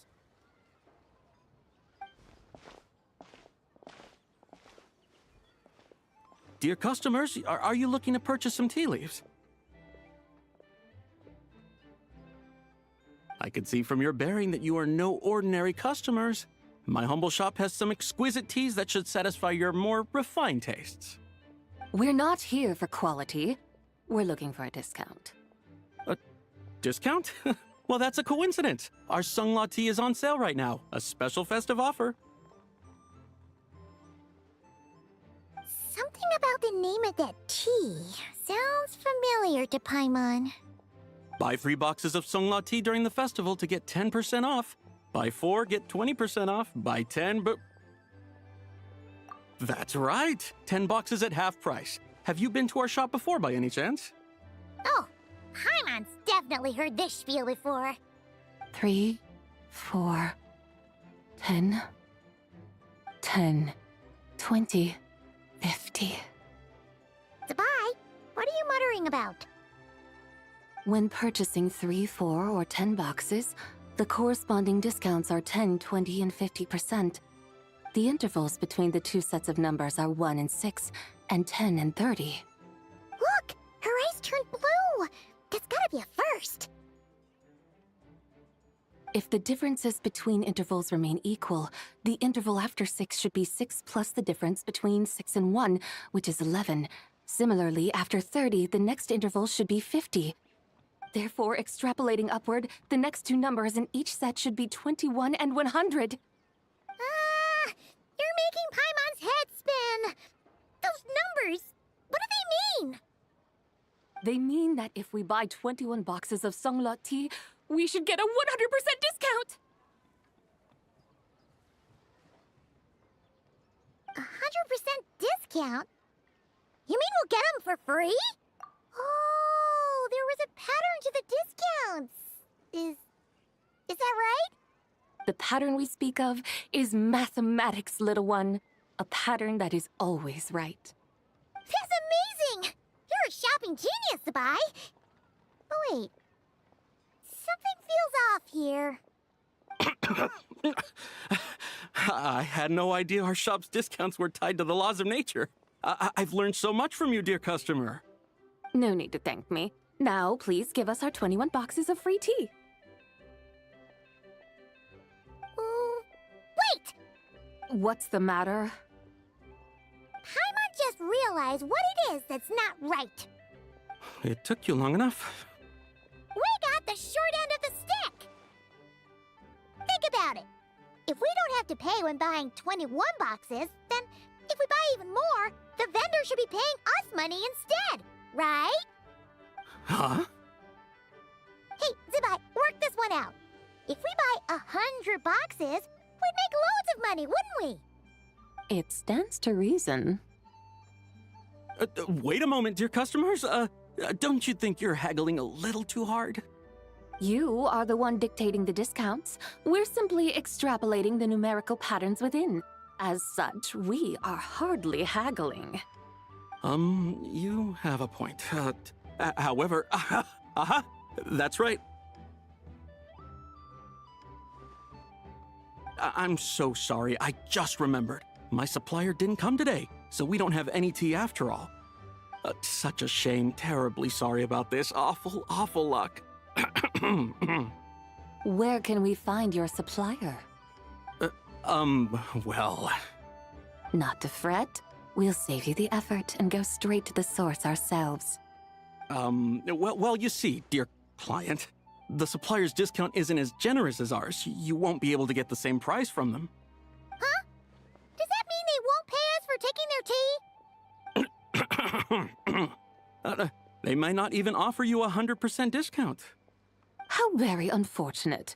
Nevertheless, as the original supplier, they must offer some sort of discount. Besides, we're not looking to make money. We just want a good deal. Well, that's great. My suppliers are all tea farmers from Chaoying Village. You can go ask around the village, but please don't say I sent you.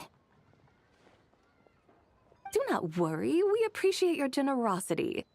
Referring customers to your business partners, even choosing to remain anonymous, the demeanor of a true gentleman indeed. Your business will surely prosper. I hope you're right. Then let us head to Chaoying Village.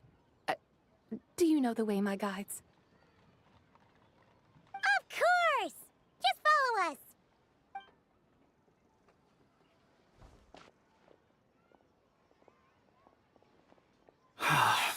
What otherworldly beings were those? Thank the heavens I managed to send them on their way. I should hurry home and pray to the White Horse Adeptus. May she bless me such that I never encounter such customers again.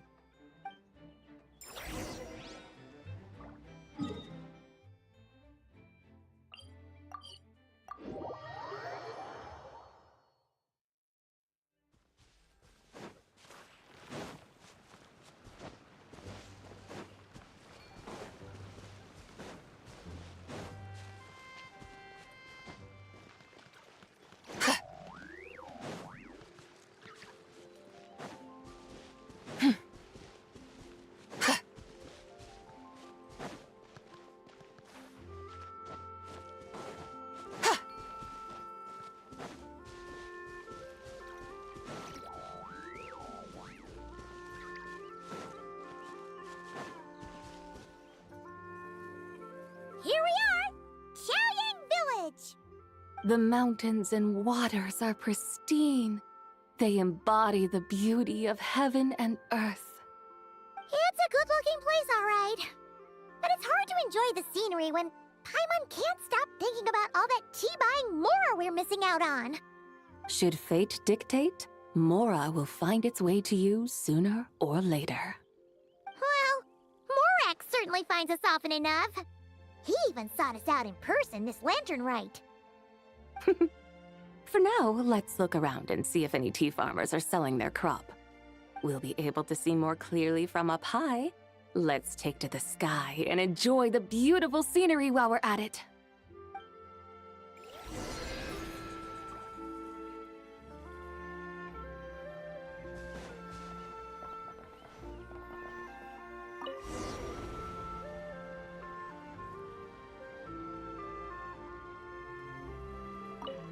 Wow!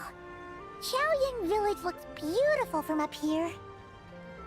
Indeed, the houses here are quite different from those in Liyue Harbor. They follow the natural contours of the mountains, forming unique, elegant structures. Yeah, it's super beautiful. The white walls and dark tiles frame the emerald waves of the terraced fields, while the curved eaves and tall gateways juxtapose each other with grace. It's almost too beautiful to be true. The crowing of roosters and barking of dogs, the calls of farmers working the fields, a vibrant pastoral chorus overflowing with earthly vitality. Yeah, it's incredibly beautiful, huh? Have you studied the linguistic arts by some chance? Huh? Your vocabulary for beauty seems rather constrained. Paimon knows how to say pretty as well. I see. Now then, let's take a look around and see if we can find any farmers selling tea.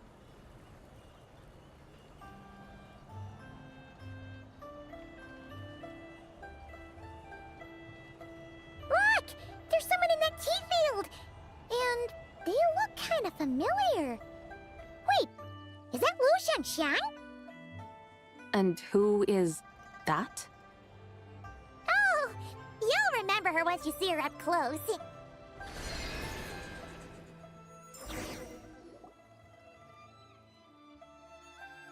there, Lu Xiangxiang! It really is you! Huh? Paimon, Traveler, and the White Horse Adeptus. Fancy seeing you here.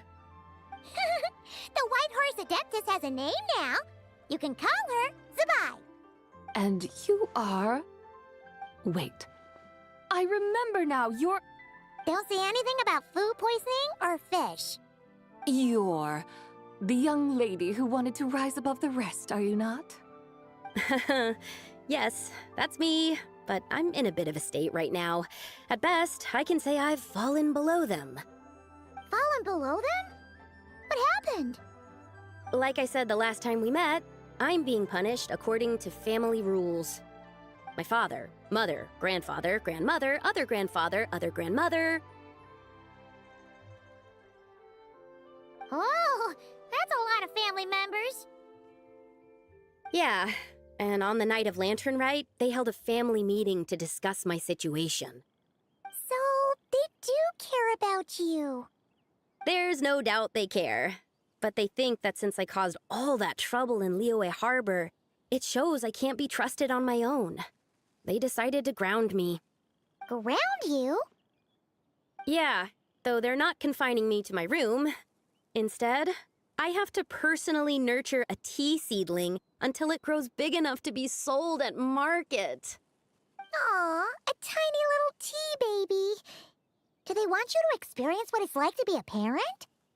It's supposed to cultivate my character and temperament. They say this will help me calm down and reflect on my issues. What happened in Liyue Harbor really wasn't your fault. Oh well, at least this punishment doesn't sound too harsh. So, how long will it take for the little tea baby to grow? Actually, I don't know. I've never grown a tea tree before. It usually takes 2 or 3 years. 2 or 3 years? Yes, the tea in this garden requires 2 or 3 years to mature. That long? Sabai, you're not making this up, are you? How do you know so much about growing tea? When the plants thrive and grow, that is the meaning of my name. I can tell at a glance when their season of ripening will come. Do I really have to waste 2 or 3 years here? Why is this happening to me? I'd only just found my direction in life. Yes, during the night of Lanternlit, I heard many people reciting poems from long gone in praise of the moon. In that moment, I suddenly felt a great sense of pride. I mean, I helped excavate cultural artifacts from long gone, so I contributed to the revival of these poems too, right? So I decided to stay with the archaeological team. I want to unearth even more history. I see. And are you sure that's what you want to do? If you don't achieve anything significant in the years to come, will you still enjoy it? Yes, because archaeology gives me that boom shakalaka feeling. Wait, did Xiangling teach you that? That's right. I was asking her for advice. She said that if something gives you that boom shakalaka feeling, then it has to be worth pursuing. I immediately thought about how, when I'm excavating in the ruins, I always feel like there's a ghost standing beside me, and not in a spooky way. It feels like my great-great-great-great-great-grandmother patting me on the shoulder and saying, "Keep going. You're about to rediscover some grand ancestral knowledge." Right? It feels like I've made some kind of connection with my ancestors. Isn't that amazing? Since you've made up your mind, you should give it your all. And I'd love to, but I'm still grounded. Run away, summon up a little boom shakalaka, and leave the tea garden behind. Flee this village. That might be going a bit far. You don't want to lead others astray, Zabai. Yeah! Tell them about your great-great-great-great-great-grandmother. She must be the most super-duper ancestor to have ever risen above the rest, right? I'd be better off telling them about the White Horse Adeptus. After all, she's the supreme riser above the rest who saved my great-great-great-great-great-grandmother. Then it's settled. Tell your family that your decision has my blessing. Thank you, Tsubai, but I don't think cosplay is going to work on them. They won't listen. They don't need to listen. You need only follow the rules they've set out for you. What do you mean? As I'm sure you know, some ancient texts refer to the White Horse Adeptus as the Daughter of Time. My family history contains such records, but what of it? If the White Horse Adeptus were to manipulate time to make your tea-seedling grow overnight, then you'd be free, correct? Is that how it works? If the White Horse Adeptus were to really get involved, my grandfather would let me leave right away, but who really believes that she'd show up and help? It's not as if you have any other options. Why not try calling out for help? It won't cost you any more. Guess I might as well. I've got no better ideas anyway. White Horse Adeptus, if you can hear me, please save me from my predicament!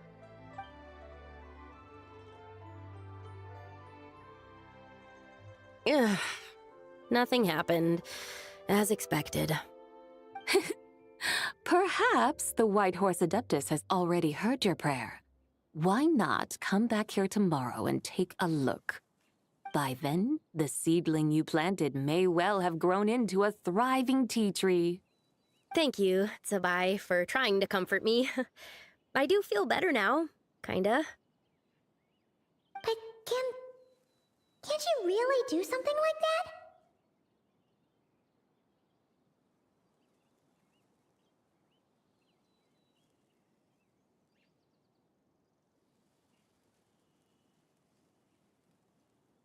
Oh, it's getting late. Why don't you all stay at my house tonight? My family may be strict with me, but they're always welcoming to guests. That sounds great! Let's get some sleep and then come back here tomorrow to see if our tea baby has grown.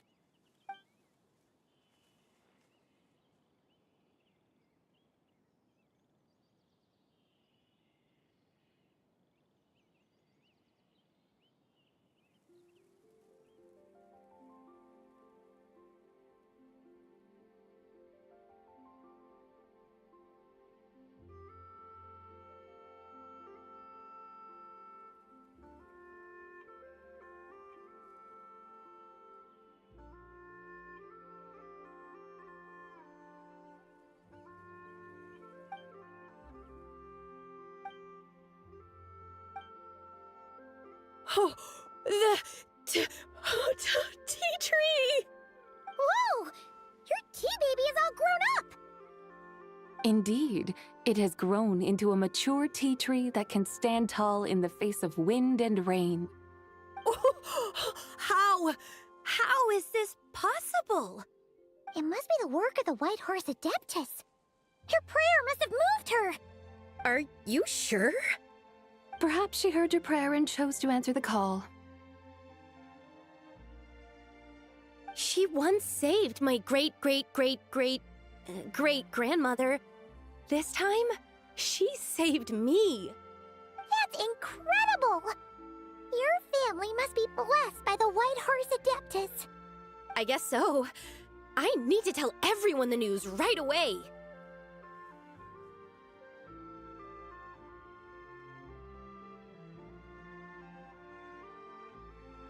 They'd better. Since this is the will of the White Horse Adeptus, I don't see how they could object. Go, and if you run into any more trouble, call out to the White Horse Adeptus just like yesterday. Thank you so much. Paimon really thought you were going to use Adeptal energy to make the tea baby grow, Zabai. When an Adeptus exerts effort, consuming their energy, is that not using Adeptal energy?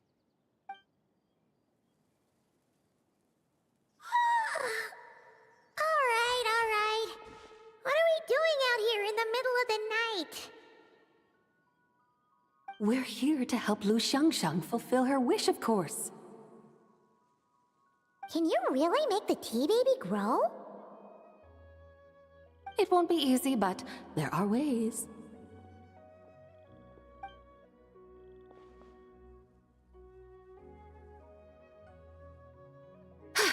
There, it's grown. Hey! You just transplanted a tea tree from over there! So, There's a mature tea tree here now, yes? Yeah, but And am I not the White Horse Adeptus? yeah. Is this tea tree then not a manifestation of the White Horse Adeptus's will? You're not wrong. But again, there's something not quite right about this. Maybe this will become another mystical Adepti tale recorded in their family history. That would be marvelous. Paimon thinks so too. Hey, Traveler! Sabai seems to be doing much better now, don't you think?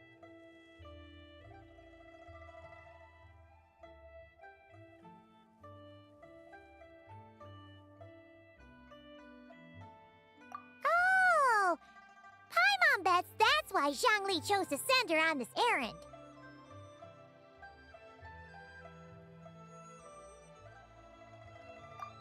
That's a great idea!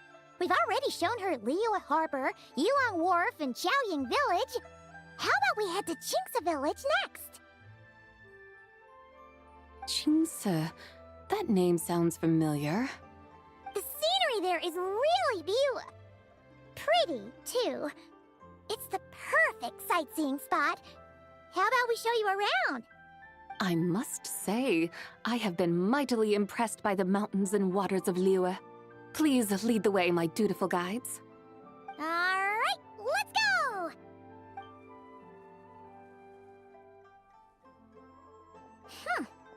Paimon can't help feeling like we've forgotten something. Pay it no mind. I've already forgotten more than you will ever know. Alright. If we forgot something, it can't have been that important to begin with. Qingce Village, here we come!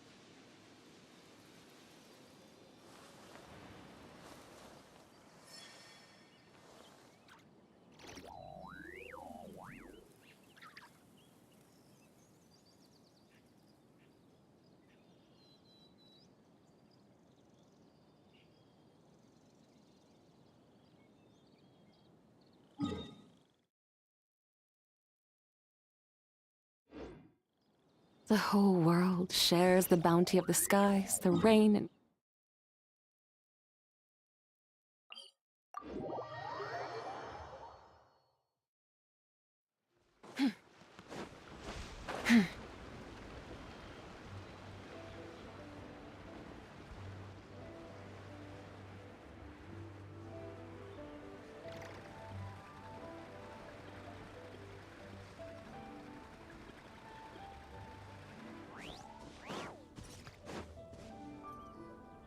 We should plant cucumbers.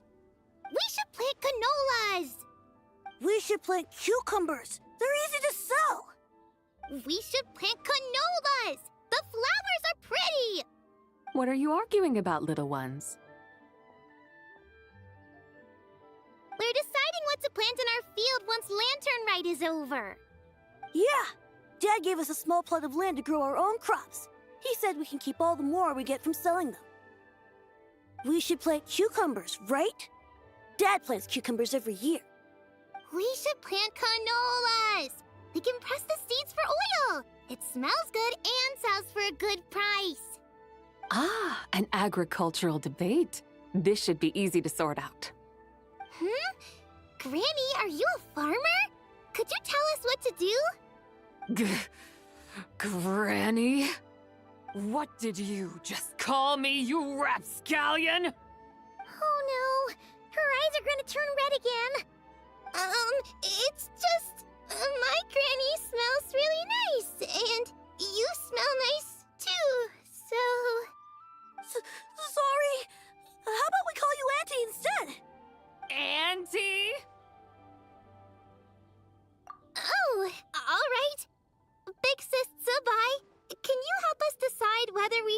cucumbers or canolas in our field? You little rascals! Using priceless land like this just for cucumbers and canolas? What a waste of heaven's gifts! Huh? What should we plant instead? With the coming of spring, when all things awaken, the field should be sown with the 5 grains. What are those? The 5 grains are life's staples, the heart of the people's table. I notice the people here mostly eat rice, so that is where you should begin. Based on the local climate and soil, seedlings planted in mid to late spring should produce mature grain within 2 or 3 months. When autumn comes, you can plant a second crop, with time still to harvest it before the first frost. The rice you harvest can be sold at market or kept in your stores. It's a far better choice than cucumbers or canolas. Oh, but Big Sister Zubai, I like canolas. That's no issue. It is unsuitable for continuous cropping in any case. You can rotate it with rice to maximize your yields. After the second rice harvest, around wintertime will be the perfect opportunity to sow their seeds. And when they mature in mid to late spring, you shall be just in time to sow the first rice crop of the year in turn. This way, your field will sustain balance, rice and canola in a harmonious cycle. Wow, that means we'll have crops to harvest all year round. Wait a minute! If rice and canola take up the whole year, what about my cucumbers? A firefly dares rival the brilliance of the moon? In what twisted universe should cucumbers vie for land with rice? Big Sis Zubai, you're going to hurt Lil Bee's feelings. Auntie hates cucumbers. Stop crying this instant! I meant that cucumbers are simple enough to grow. There's no need to devote a whole field to them. Just find an empty corner of your yard, scatter some cucumber seeds in the earth, and before you know it, you'll have a thriving patch of vines. Cucumbers delight in sunlight and moisture, but they suffer in cold weather. If you wish to plant them this early in the year, you should make sure they're protected from frost. Wow. Is it really that simple? Let's hurry home and get started right away! Are you really in that much of a rush? Well, thanks, Big Sis Zubai, who's fierce but really good at farming. We gotta go! Thanks, Big Sis Zubai! See you around! Paimon never imagined you'd know so much about farming.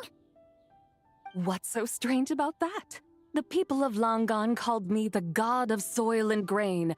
Are the fields not made of soil? Is rice not one of the 5 grains? Huh. That's true.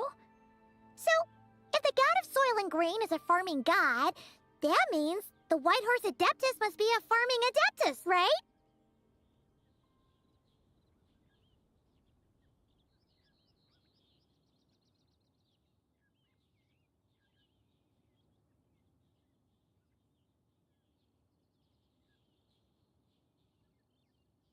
Of course the god of farming is down to earth. Mind your tongue, impertinent child. How dare you diminish the lofty bearing of an adeptus? Hey! You're the one who said the god of soil and grain is all about farming. Enough! It's time for us to take to the skies once more. Join me now. Witness the majesty of mountain, water, and field, and broaden your horizons.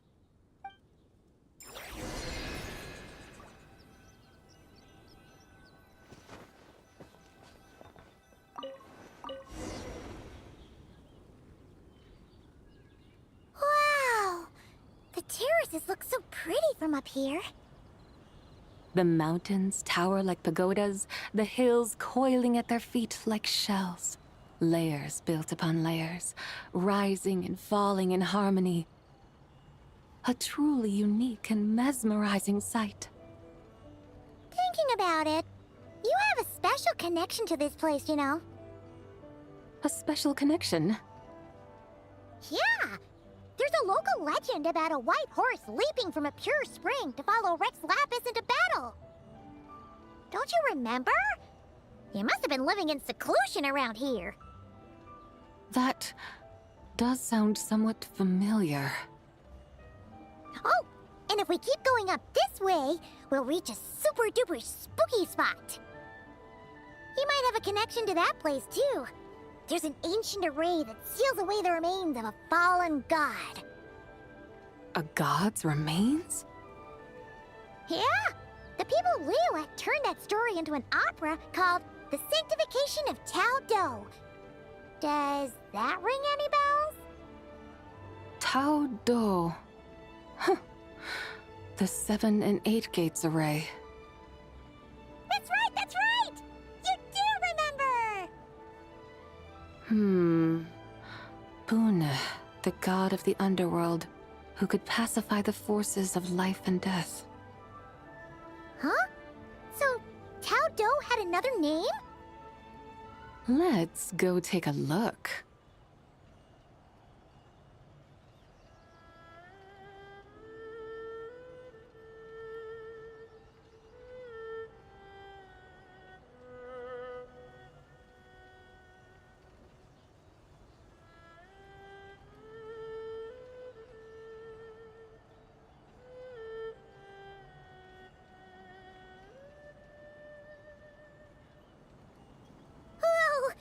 We've arrived at Wulwang Hill.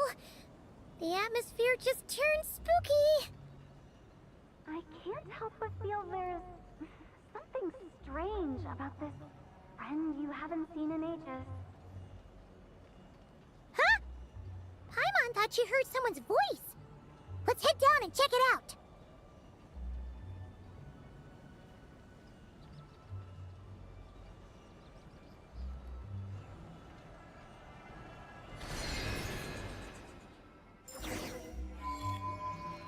I can't help but feel there's something strange about this friend you haven't seen in ages. Strange? Whatever do you mean? Her strangeness defies description. This Miss Zabai is a full-blown enigma, don't you think? I'm afraid I have no idea what you're talking about. Aren't you worried about sending her all the way to Yilong Wharf on her own to buy tea? What if she gets lost? Where there are people, there are paths. Now I'm the one with no clue what you're saying. She can ask for directions. And then what? She will meet strangers in unfamiliar lands, build friendships, part ways. Hers will be a long journey indeed. The further the journey, the more footprints one leaves behind. The deeper those footprints, the harder it is for time to erase them. Ah, so you want her to make new friends. I see. But from what you say, it sounds as though she's not from Liyue. I believe she was not, but perhaps she will be. You're sounding stranger by the second. Huh. Oh, over there! Oh, look who's here! Hu Tao! Zhongli! What are you doing here? Traveler, Paimon, fancy meeting in a place like this. Oh my, and Miss Zabai too!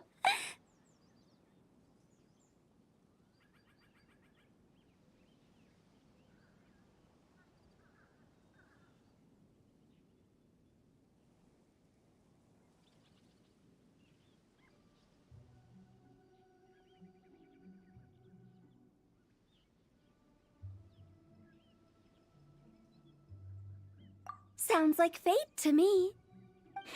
We were taking Zabai to buy some tea from Yilong Wharf. Zhongli sent her there, though she didn't even know the way, and...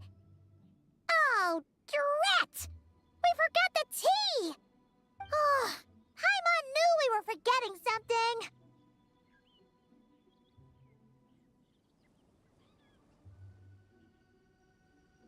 Why didn't you say so earlier, then? What's done is done. There's no need to dwell on it. Fresh tea grows with each passing year. Let fate deliver it as it wills. Exactly. You can get tea wherever you go. You're hardly running low now, are you? Paimon feels a lot better now that you've said that. Still, I'm a little confused. If you were buying tea, how did you end up all the way out here? We're taking Spy on a sightseeing tour. We started at Liyue Harbor, stopped in at Yulong Wharf, went sightseeing around Xiaoying Village, made our way to Qingce Village, and now we're here. Wow, that is quite the itinerary. Yeah, actually, Paimon thinks it's about time we headed back.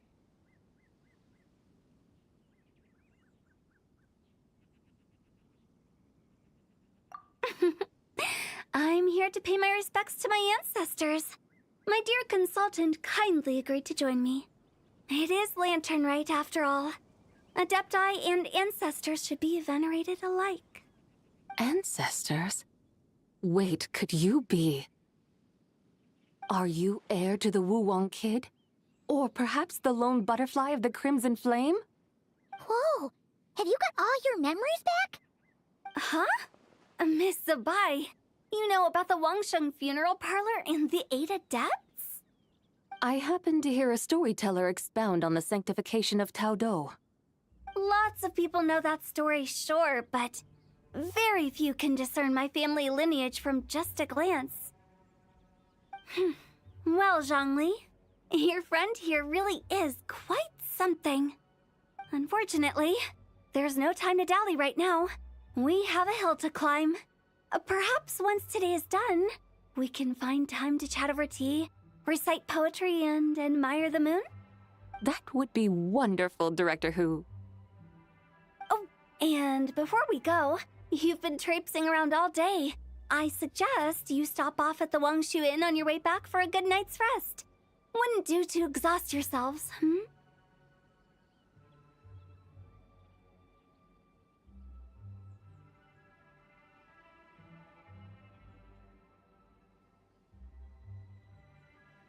Don't mention it. All right, we'll take our leave now. See you later. Hotel's so thoughtful. Why don't we follow her advice and stay at the Wangshu Inn tonight? Zabai, you can see the whole of Dihua Marsh from up there. The view's amazing. Plus, you can sample Smiley Yin-Xiao's cooking. Wangshu. An intriguing name. It couldn't hurt to check it out. Awesome! Let's go!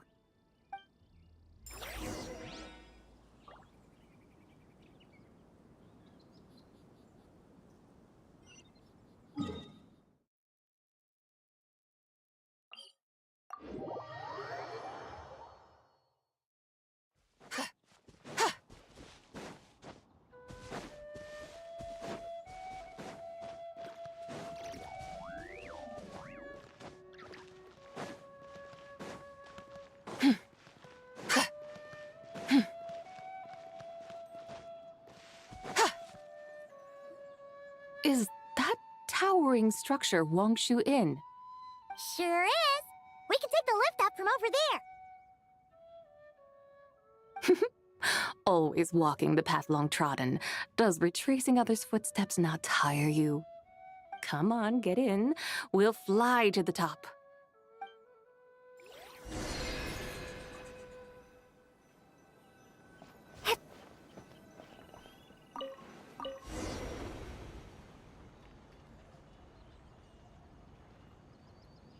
Are we really going to fly up to Wangshu Inn? Isn't that a bit showy? All the guests are going to see us. Is that a bad thing? To be able to witness an Adeptus. This will surely add to the inn's appeal, not to mention the room prices. The owner will thank us. You seem to really like showing off your powers. This inn's architecture is incredible, and the surrounding countryside radiates a picturesque charm. No wonder the new proprietor of the Baiju guest house thinks he can't compete and has decided to change his own establishment's name. The new proprietor? Ah! You mean Lu Shengsheng's dad! So you know about that, too! Personally, Paimon thinks it should go with something like Rex's Rest. That's a contender's name if Paimon's ever heard one. A fitting name indeed. So you think the guest house should change its name, too? Paimon kinda thought you'd say something like, such sacrosanct traditions must never change. Time flows ever onward. Why should the rules of yesterday be carried forward into the world of tomorrow? The people of today should determine what is to be kept. Huh. You're not as old-fashioned and stuffy as Paimon thought. The years ebb and flow, seas recede to reveal fields. In the vastness of time, I am but a wild horse in a boundless sea of dust. Even Rex Lapis, having waded through the waters of the river of time, is not quite the same as before. Zhongli? What was he like before? That is another story for another time.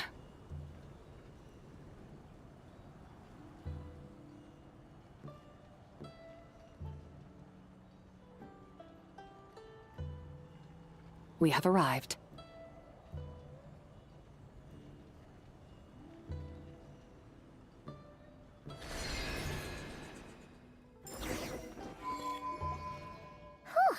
This is the first time Paimon's ever flown up to Wangshu Inn on a chariot. Everything's so different when you're up high.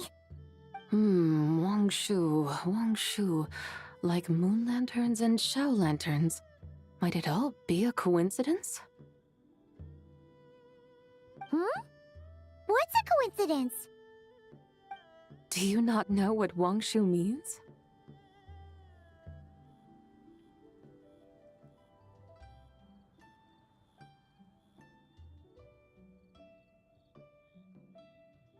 Not bad.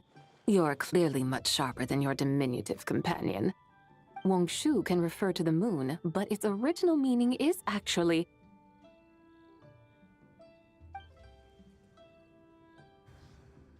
the goddess who rides the bright moon's chariot. And you must be the conqueror of demons. Xiao! Paimon was wondering if we'd disturbed you by flying down from the sky. Not at all. I sensed an unusual presence long before you arrived, though I didn't expect it to be you in a flying chariot. Ah, a witness at last. I was starting to think we should fly a bit lower. 'Twould be awfully dull if no one ends up marveling at my lofty bearing. No need. This is already showy enough. I'm not one to do good from the shadows, as Rex Lapis is wont to do.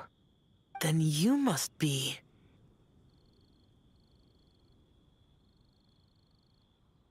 Oh, nay, I'm only cosplaying as the White Horse Adeptus, in truth. Cosplaying? What's that? Ugh, ignore her nonsense. She's a genuine article. The one and only, completely authentic White Horse Adeptus. It's just... Xiao, did Zhongli say anything about her being a teensy bit... not quite right? Mental instability, perhaps? Did Zhongli tell you that? No, this is my own speculation. Well, you pretty much hit the nail on the head. It's like her brain's filled with a bunch of slimes right now. All gloopy and messy. There's a hot-tempered pyro slime, a math-obsessed hydro slime, and a mischievous little animo slime. But don't tell her Paimon said that, or she'll come and tell us all off. You white-haired rascal! Do you think I can't hear you? Uh-oh! We're in for it now! White Horse Adeptus. You must be weary from your journey. Why not take a rest? Oh, yes! You must be hungry, right, Sabai? How about we get some food? The chef here is incredible!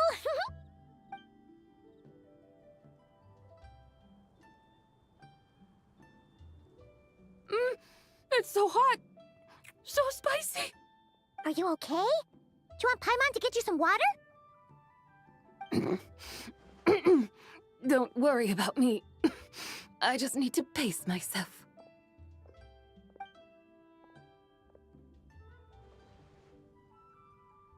So, regarding your friend and her condition, does even the Lord of Geo have no solution? Zhangli said we should wait and she'll get better on her own. But who knows how long that's gonna take.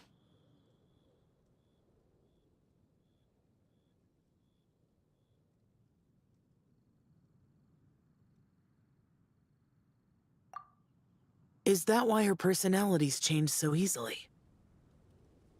Paimon thinks that has something to do with her 3 deadly selves. Zhangli told us that the deadly selves are impure, affecting living things that get too close. The White Horse Adeptus's remnant spirit was attached to the deadly selves for a long time. It makes sense that her temperament and memories would have been influenced by them. But Paimon still doesn't really understand what the 3 deadly selves actually are. Paimon, as you do not practice self-cultivation, I cannot help you fully understand. But you can think of them simply as emotions and desires. The act of severing the 3 deadly selves is a means of exercising wicked desires and cultivating one's true self. I believe other nations have similar practices. In Sumeru, it is known as shattering Atmagraha. Oh, so it's about emotions, desires, and attachments, that sort of thing. It includes those. I wonder, does she still remember what happened in the past? Some of it, but right now, it's like she was suddenly awakened. Like she's still half dreaming. The half that's still dreaming might remember things, but the half that's awake doesn't quite get it. Conqueror of demons, are you looking to learn about Rex Lapis's past from me? You are an old friend of his, so please, call me by my name. But Conqueror of Demons sounds so much more imposing. In days of yore, he was the Lord of Geo, Heaven's Star. Huh? You said the same thing the day you came back. But what does it mean? I'm afraid I can't remember. Hey, did you really forget? Or are you just pretending so you don't have to tell? Why not ask Rex Lapis himself? Whether I've forgotten might be up for debate, but I am certain he remembers. He must have his reasons for not raising the past, and you likely have similar concerns. I shouldn't have asked. An answer that suits your style, General Elatis. Now that we're on the subject, though, I suddenly remembered something. Which is? In the distant past, there was a feast, which I attended. I faintly recall the Lord of Geo also being present that day. Oh! And then? What happened? Among the dishes served, there was one that could be found in every household throughout Langan at the start of spring. A dish called Flavor of Spring. I suddenly remembered the recipe for this dish. Is that it? Yes! Since it's Lanternlit here in Liyue, why don't I make some for you to try? That sounds good.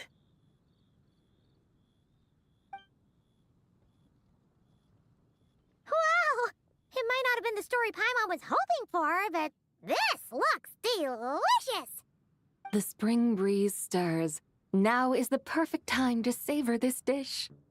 My dutiful guides have gone to great trouble to show me around Liyue, and even the Conqueror of Demons has graced us with his presence. I feel deeply honored.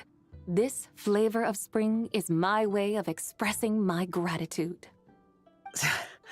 There's no need for such grand words.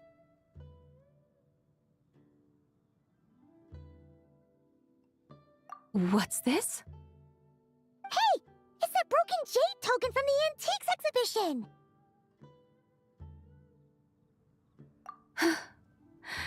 Indeed.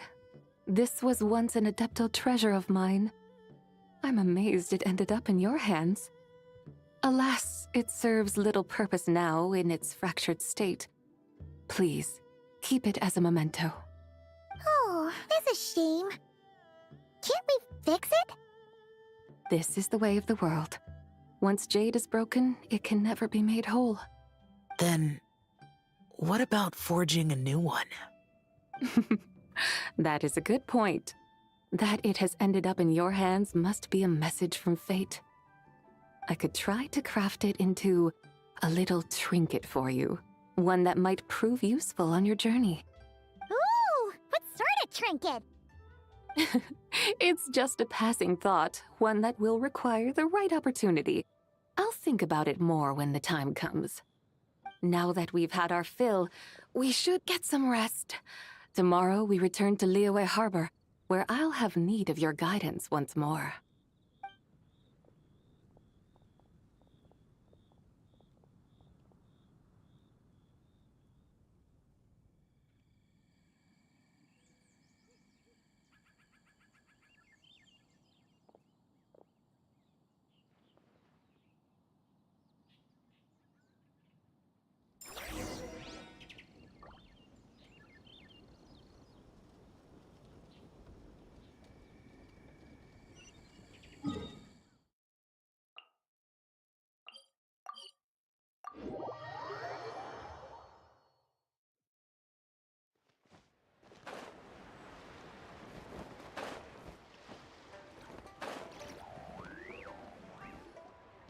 Chi-Chi, the lantern ride is almost over. Do you remember how to make a Shao lantern? Morning, split bamboo, traveler. And get silk, make Paimon. You've got it all mixed up again. They're here again. Yow Yow! Looking good in that new outfit, huh? Hey, it's Paimon! Dr. Baiju gave this to me as a gift. How does it suit me? Thank you. Wow!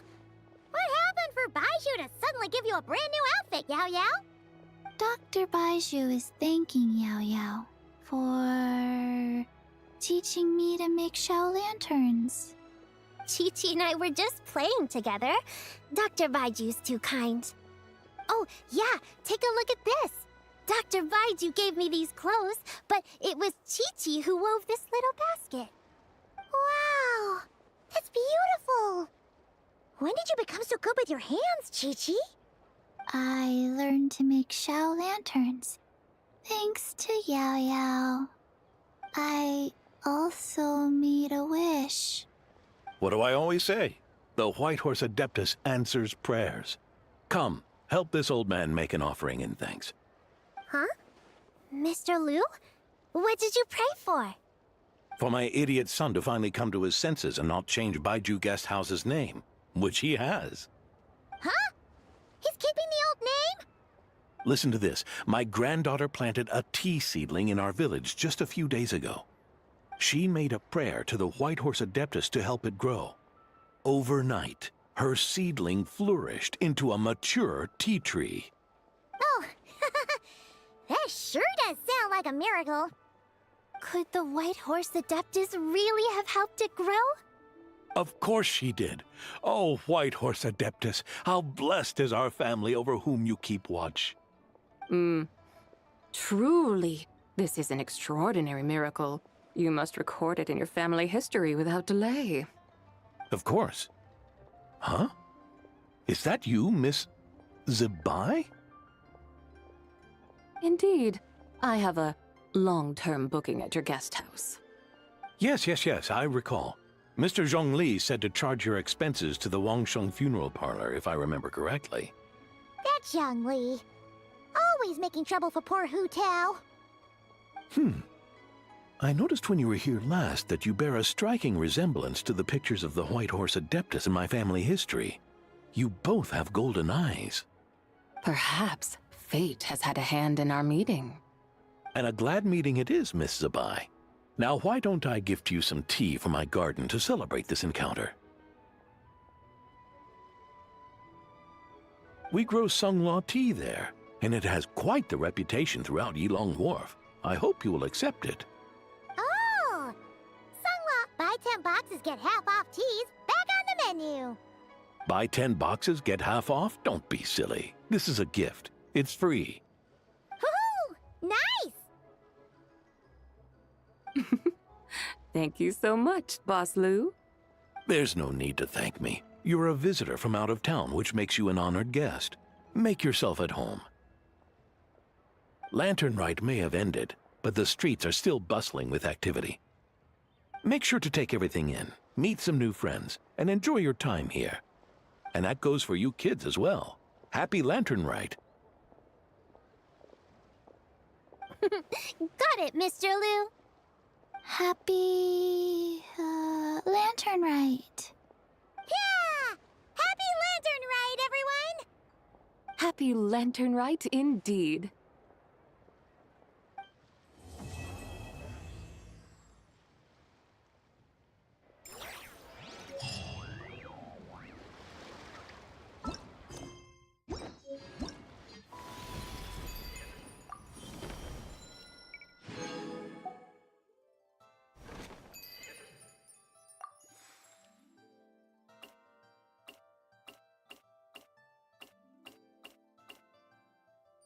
Yeah.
Mathematics is the foundation of all things.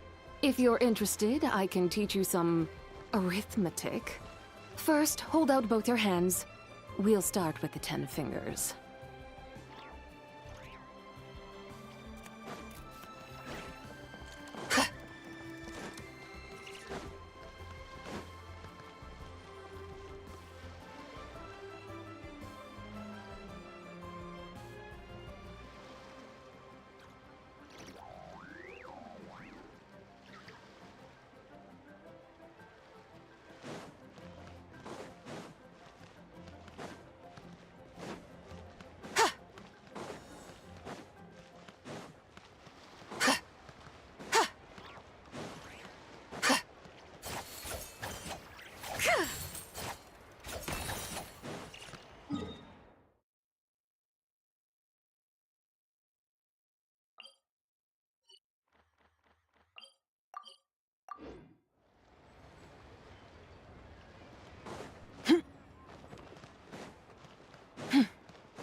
Indeed. I submitted the request to Miss Pingshi. Evidently, you... Very well. I trust you. In that case, please advise me on an...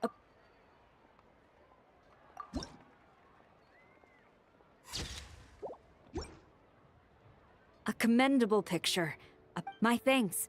I will treat it. Thank you. Happy to maintain such...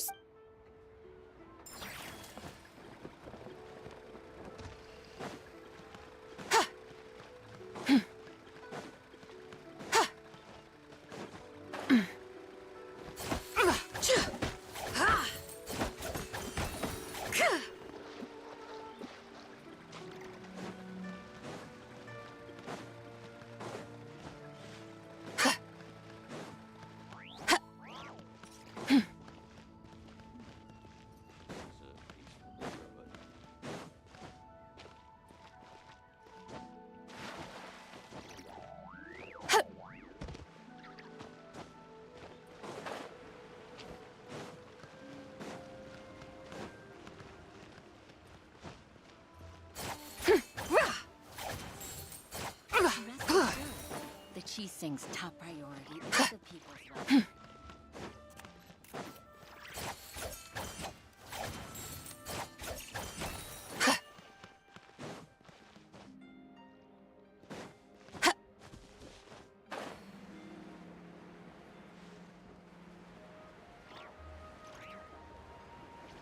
But you didn't let me finish. There are new assignments, so it's not quite time to relax yet.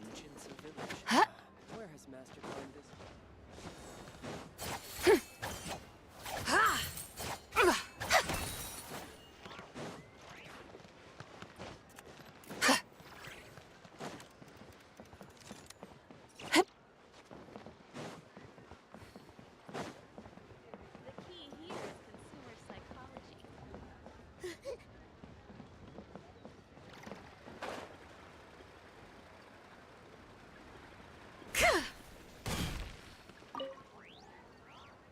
Whoa.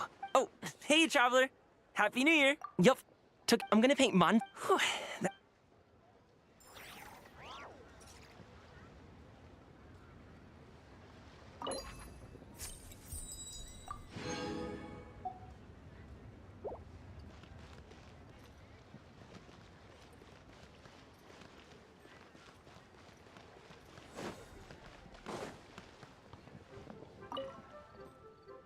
Traveler, what a pleasant surprise. Ah, I did act wonderful.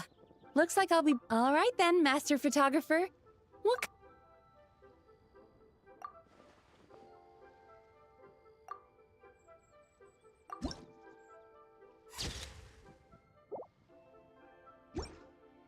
Oh, what a lovely picture. I think I'll have it framed and to you.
Another one Oh, happy holidays! Yep. Well, lots of people bought some of my neighbors, and now it's just time to...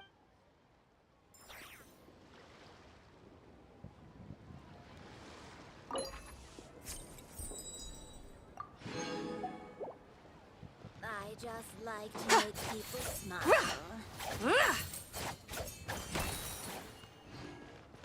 Oh, what should I try this time?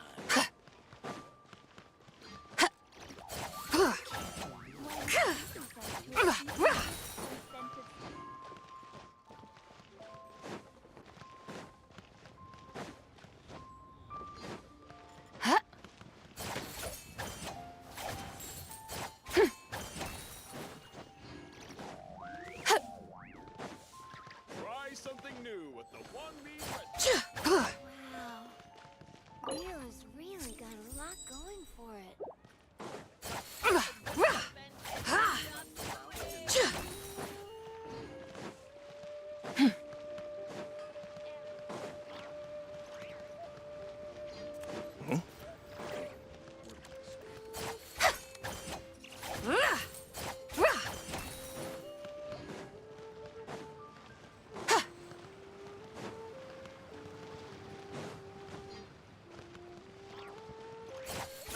Ugh.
cut some bamboo today to make a special jade robe.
Silence! The tides beckon.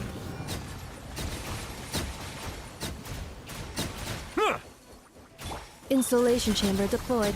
Ultimatum protocol. Swirl, mark. Strike a pose! Settle down!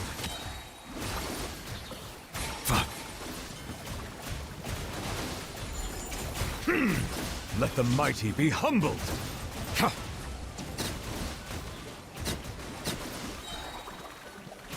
Absorption test. Let my name echo in song! Yoo-hoo! Preparing for dust up. Bow your head. The tides beckon.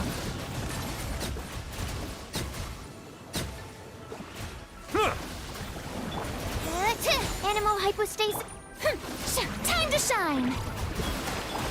Cleanup sequence initiate. Silence!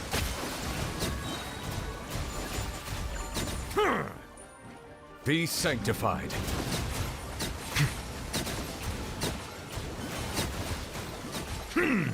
Settle down. Animal test 6308. Swirl. Ultimatum protocol.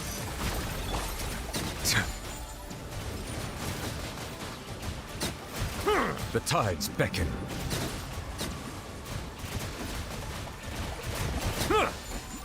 Bow your head. Stand clear. Animal hypostasis. Strike a pose! Let the world come alive!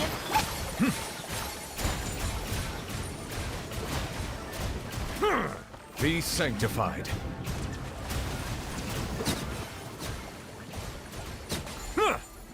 Animal test 63. Annihilation mode. Yoo-hoo!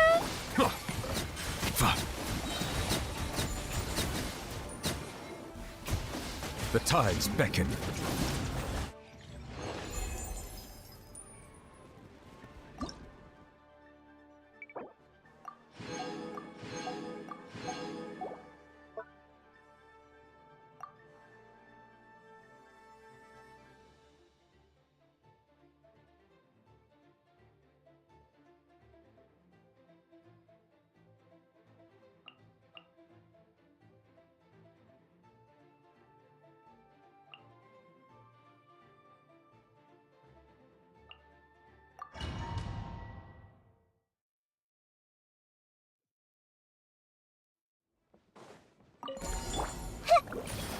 Sharing my knowledge. Flow. Three moons converge. Forest, protect us. By the frost moon. Let's see what you're made of. Let's see what you're made of. The mystery unravels. It all falls into place. Make yourselves at home. Wane, a new moon rises. You poor lost lamb. For the everlast. Can't hide the truth.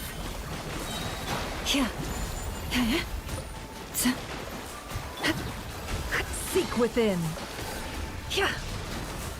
No more lies. Forest, protect us.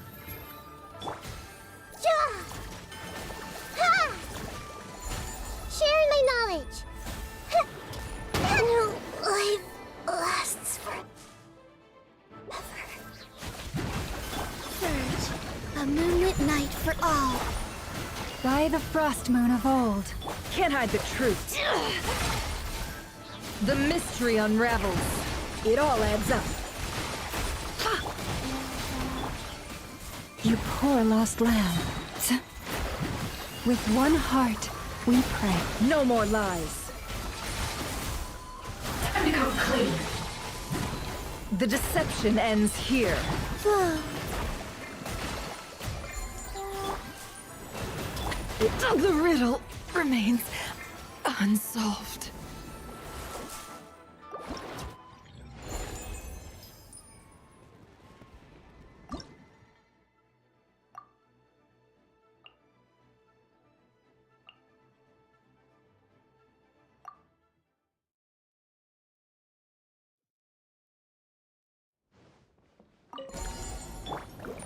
Forest, protect us.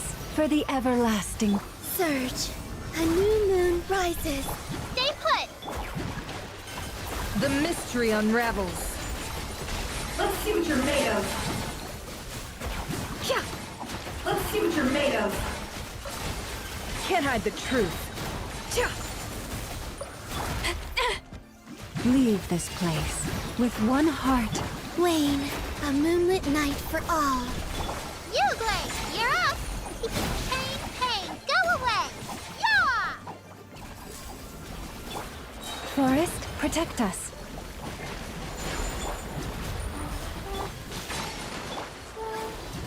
Surge. No more lies. It all adds up. Seek within. You poor lost lamb. Stay put. By by the frost moon of old. Whoa, a new moon rises. Go get him, Yuagway!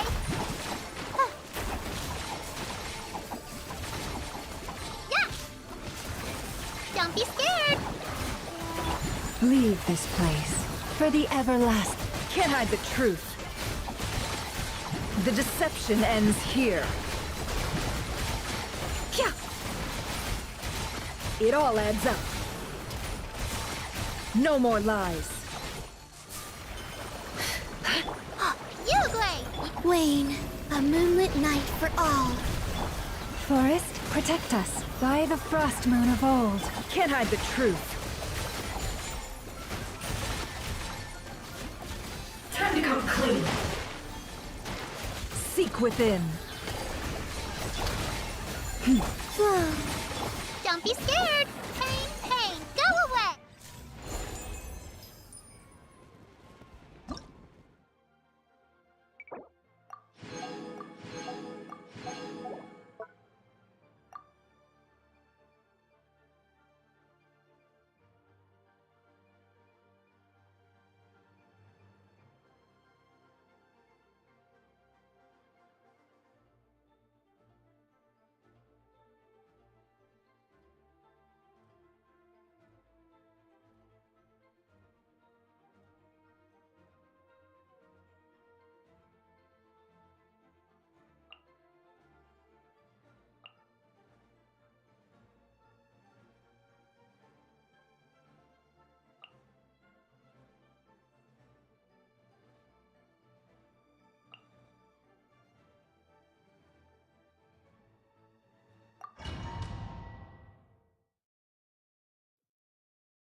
Odds revealed!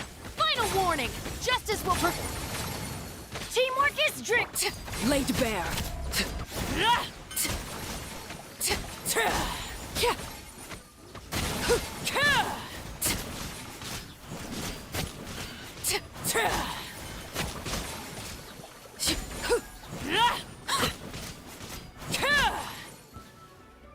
This is where you fall. By royal decree, drop your weapons! Hands where I can... Let's light it up! Everybody...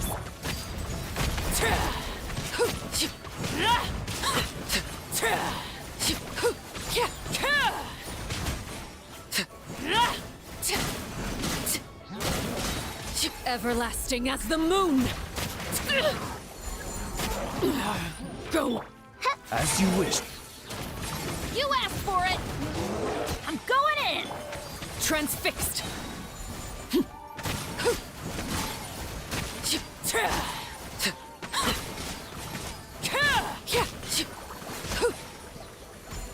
Witness my rise.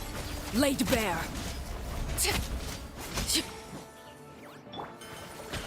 Stop right there! Hands where I can... Everybody stand...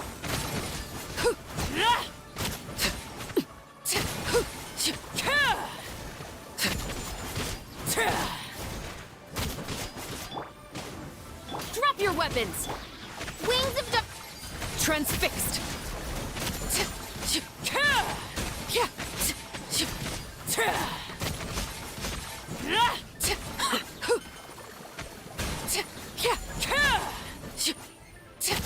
Everlasting as the moon! Overruled!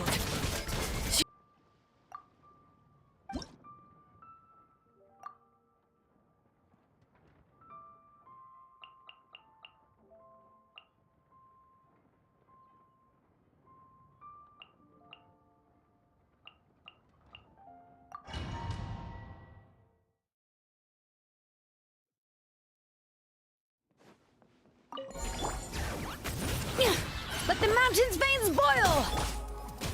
See, Laline! East Papa! Strike a pose! Burn it down! Pyroclastic surge!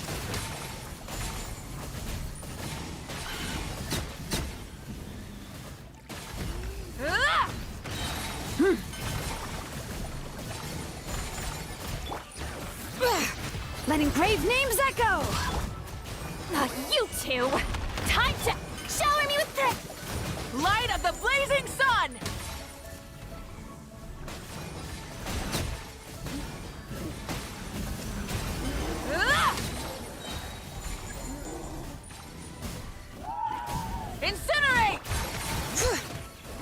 mountain's veins boil! Fulfill our pact! Suffer the wrath! Yoo-hoo! Rise with the sun! Pyroclastic surge!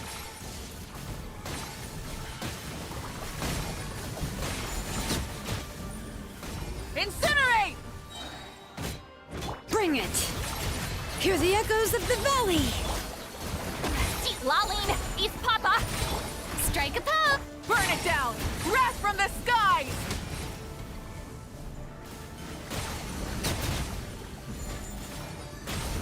Incinerate! Try and stop me! Let the mountain's veins boil! Show no mercy! You two! Yoo-hoo! Pyroclastic surge!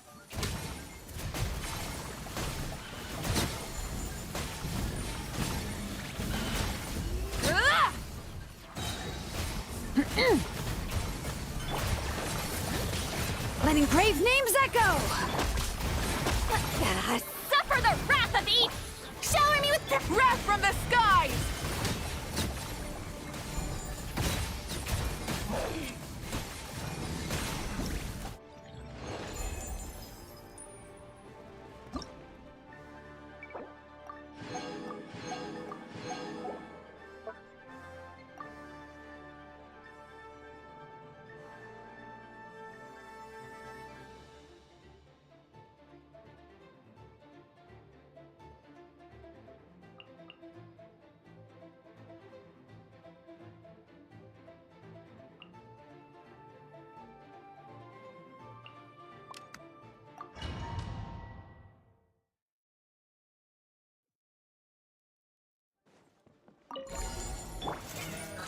Keep preparing for dust up.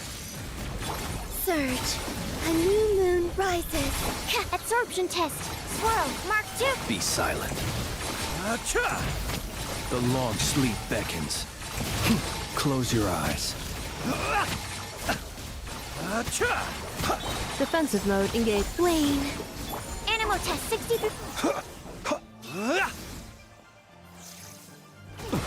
Be silent. Observe. Ultimatum protocol. A moonlit night for all. Stand clear. Be silent. Close your eyes. To dust. Insulation chamber. Flow. Absorption test. Enhanced animal mod. Beware the creatures of the night.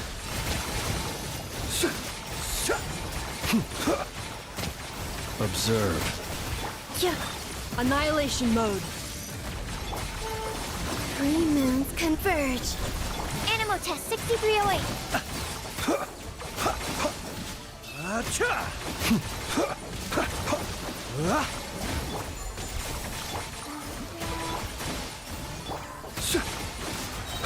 The night cometh. Defensive mode engaged. Surge. Animal hypostasis emulation. A moonlit night for all. Preparing for dust up. Be silent. To dust. Close your eyes.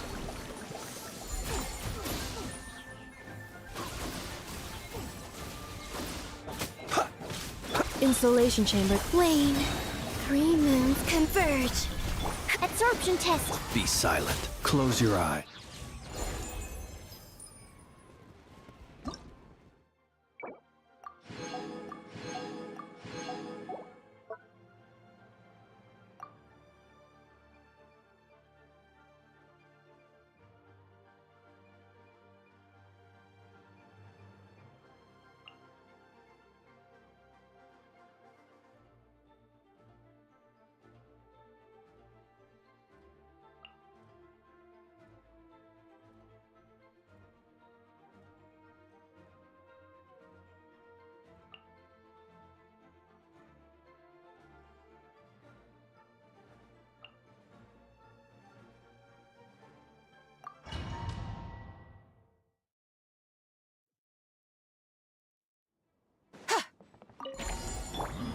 Flow. A new moon rises. I must leave no... Attack! As a good knight should.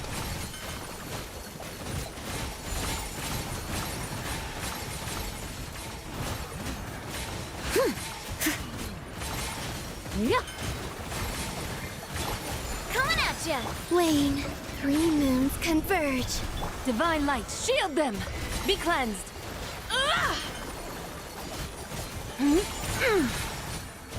Smite the dust!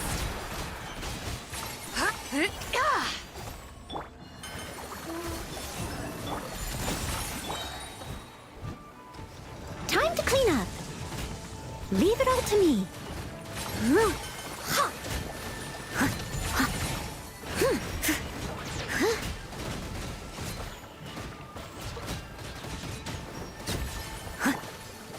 Hey there! Attack! A moonlit night for all. The sky's clear, the glazed moon shines!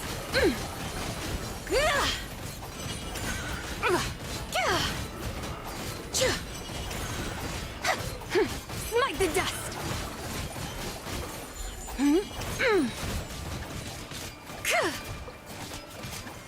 Coming at ya! As a good knight should.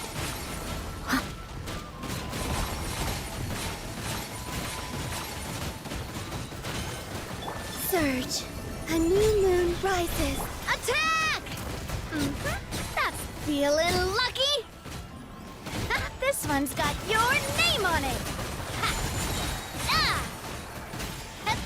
Fire! Well, a moonlit night for all. Wayne. I must leave no stone unturned, as a dutiful maid would.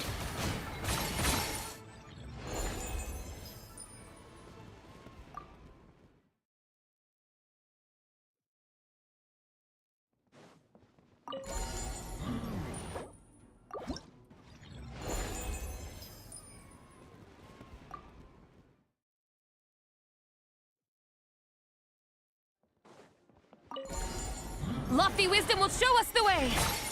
A new moon rises. Time to clean up.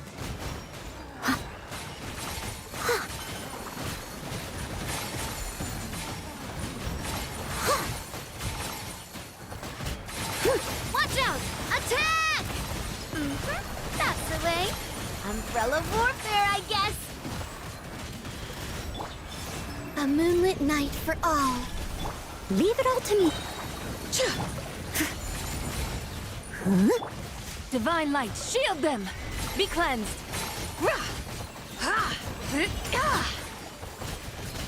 Smite the dust! A new moon rises. As a good knight should.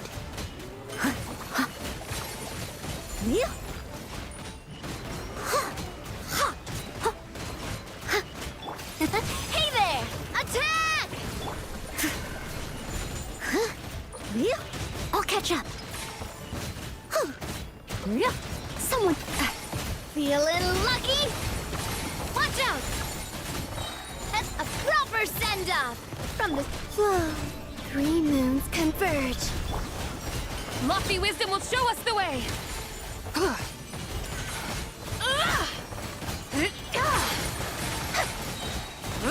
Smite the dust! A new moon rises. Wayne, as a dutiful maid would. Steady as stone.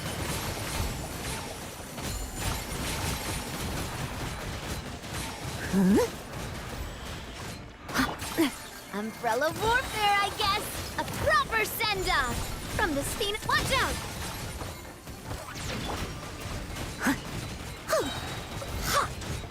I must leave no stone. Hey there! Attack! Time to clean up.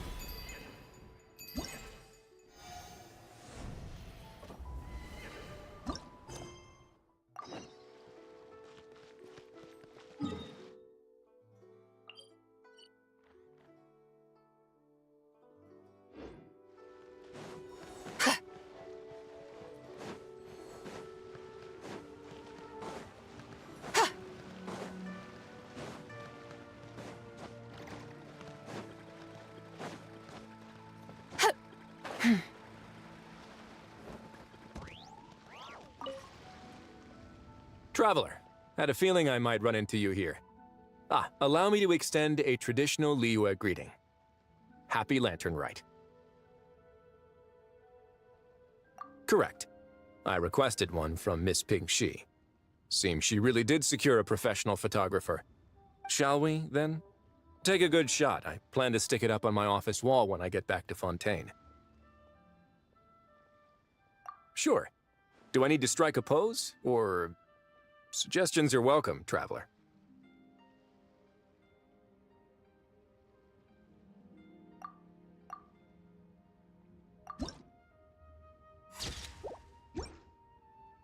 Let's see.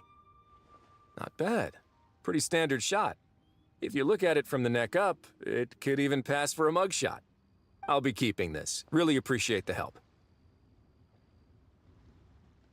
Oh, and to you too. I'll still need to buy some gifts later. Other than tea.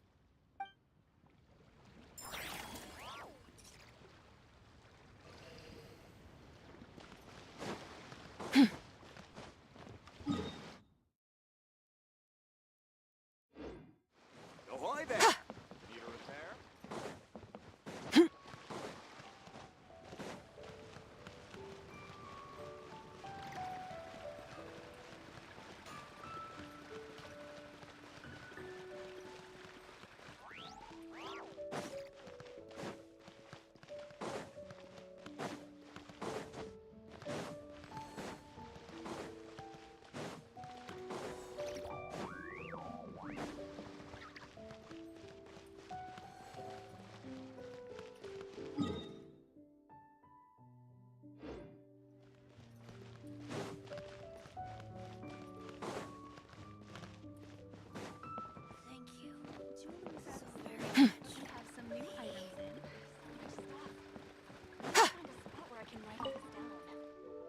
Traveler? Huh. I had no idea. I even asked a young lady to teach. Thank you. Still,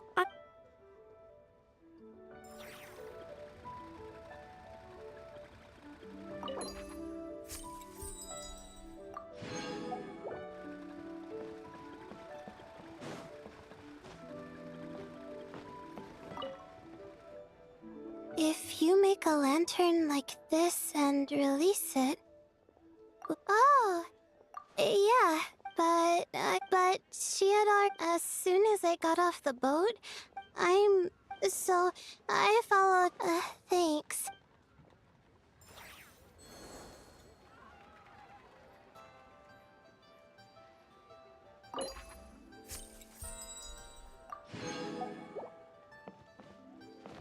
Bang!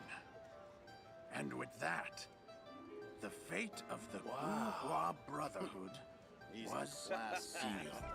You do tell the cleverest jokes, sir.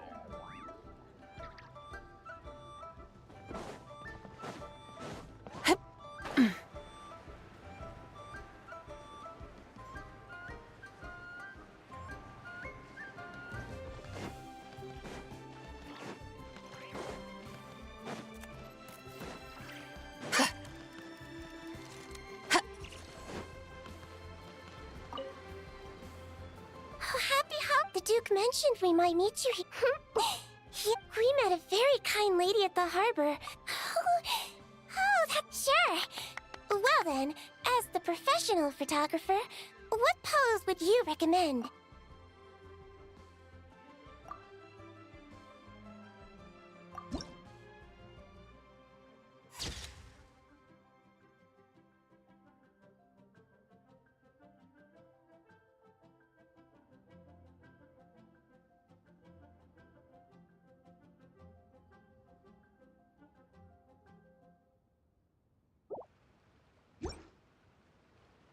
All done?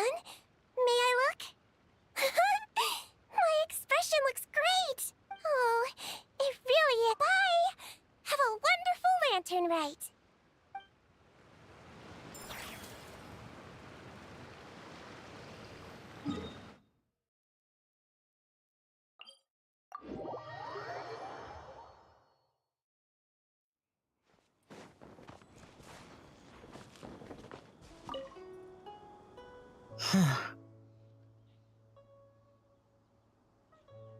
Yes. She also said this type of... Yes, I suppose the next step is releasing the Shaolin.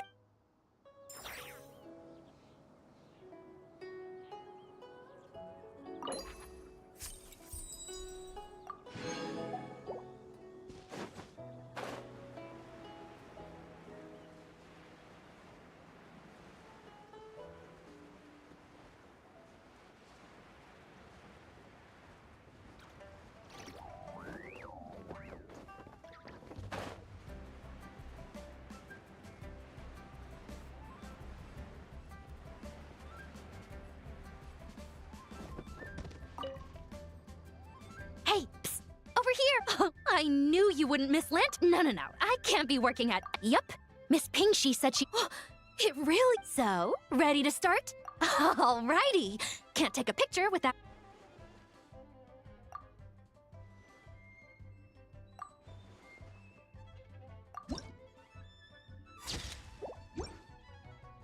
Done? Wow. Next interview? I'm definitely. And a very.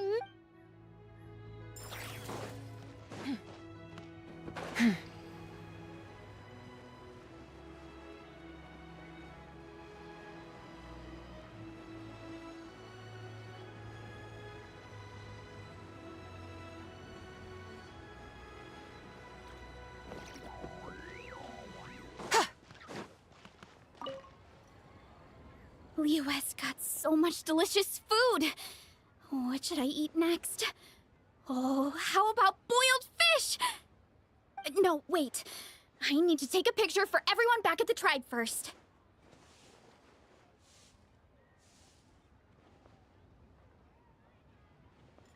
Traveler? Oh, wow. So you're the pro photographer that lady was talking about?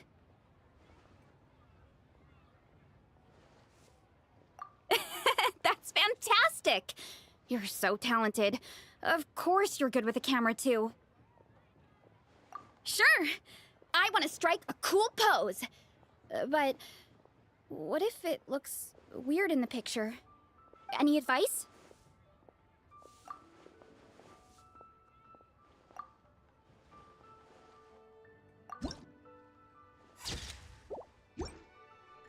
Done already? Well, let me see. Whoa, told you they'd be good. Thanks.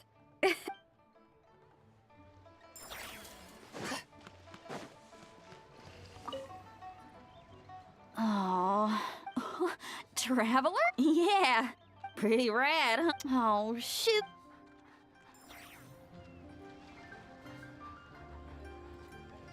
Welcome to Second Life. Satisfaction guaranteed.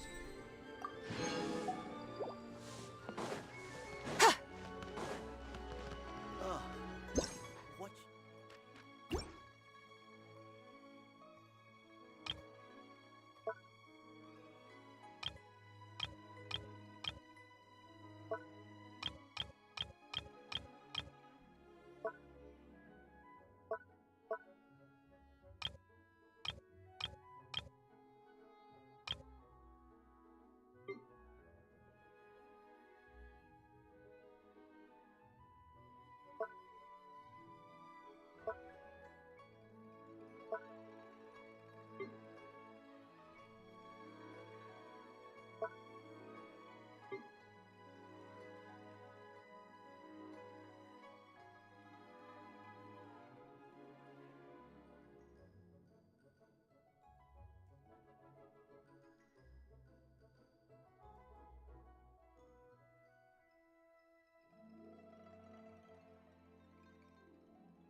The Adeptus arts are most miraculous, but unless one first cultivates the mind before cultivating these arts, all their feats will be like the moon's reflection on water, shattering at the slightest touch. The key here is consumer psychology.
I've got a bunch of interesting gadgets, all from my time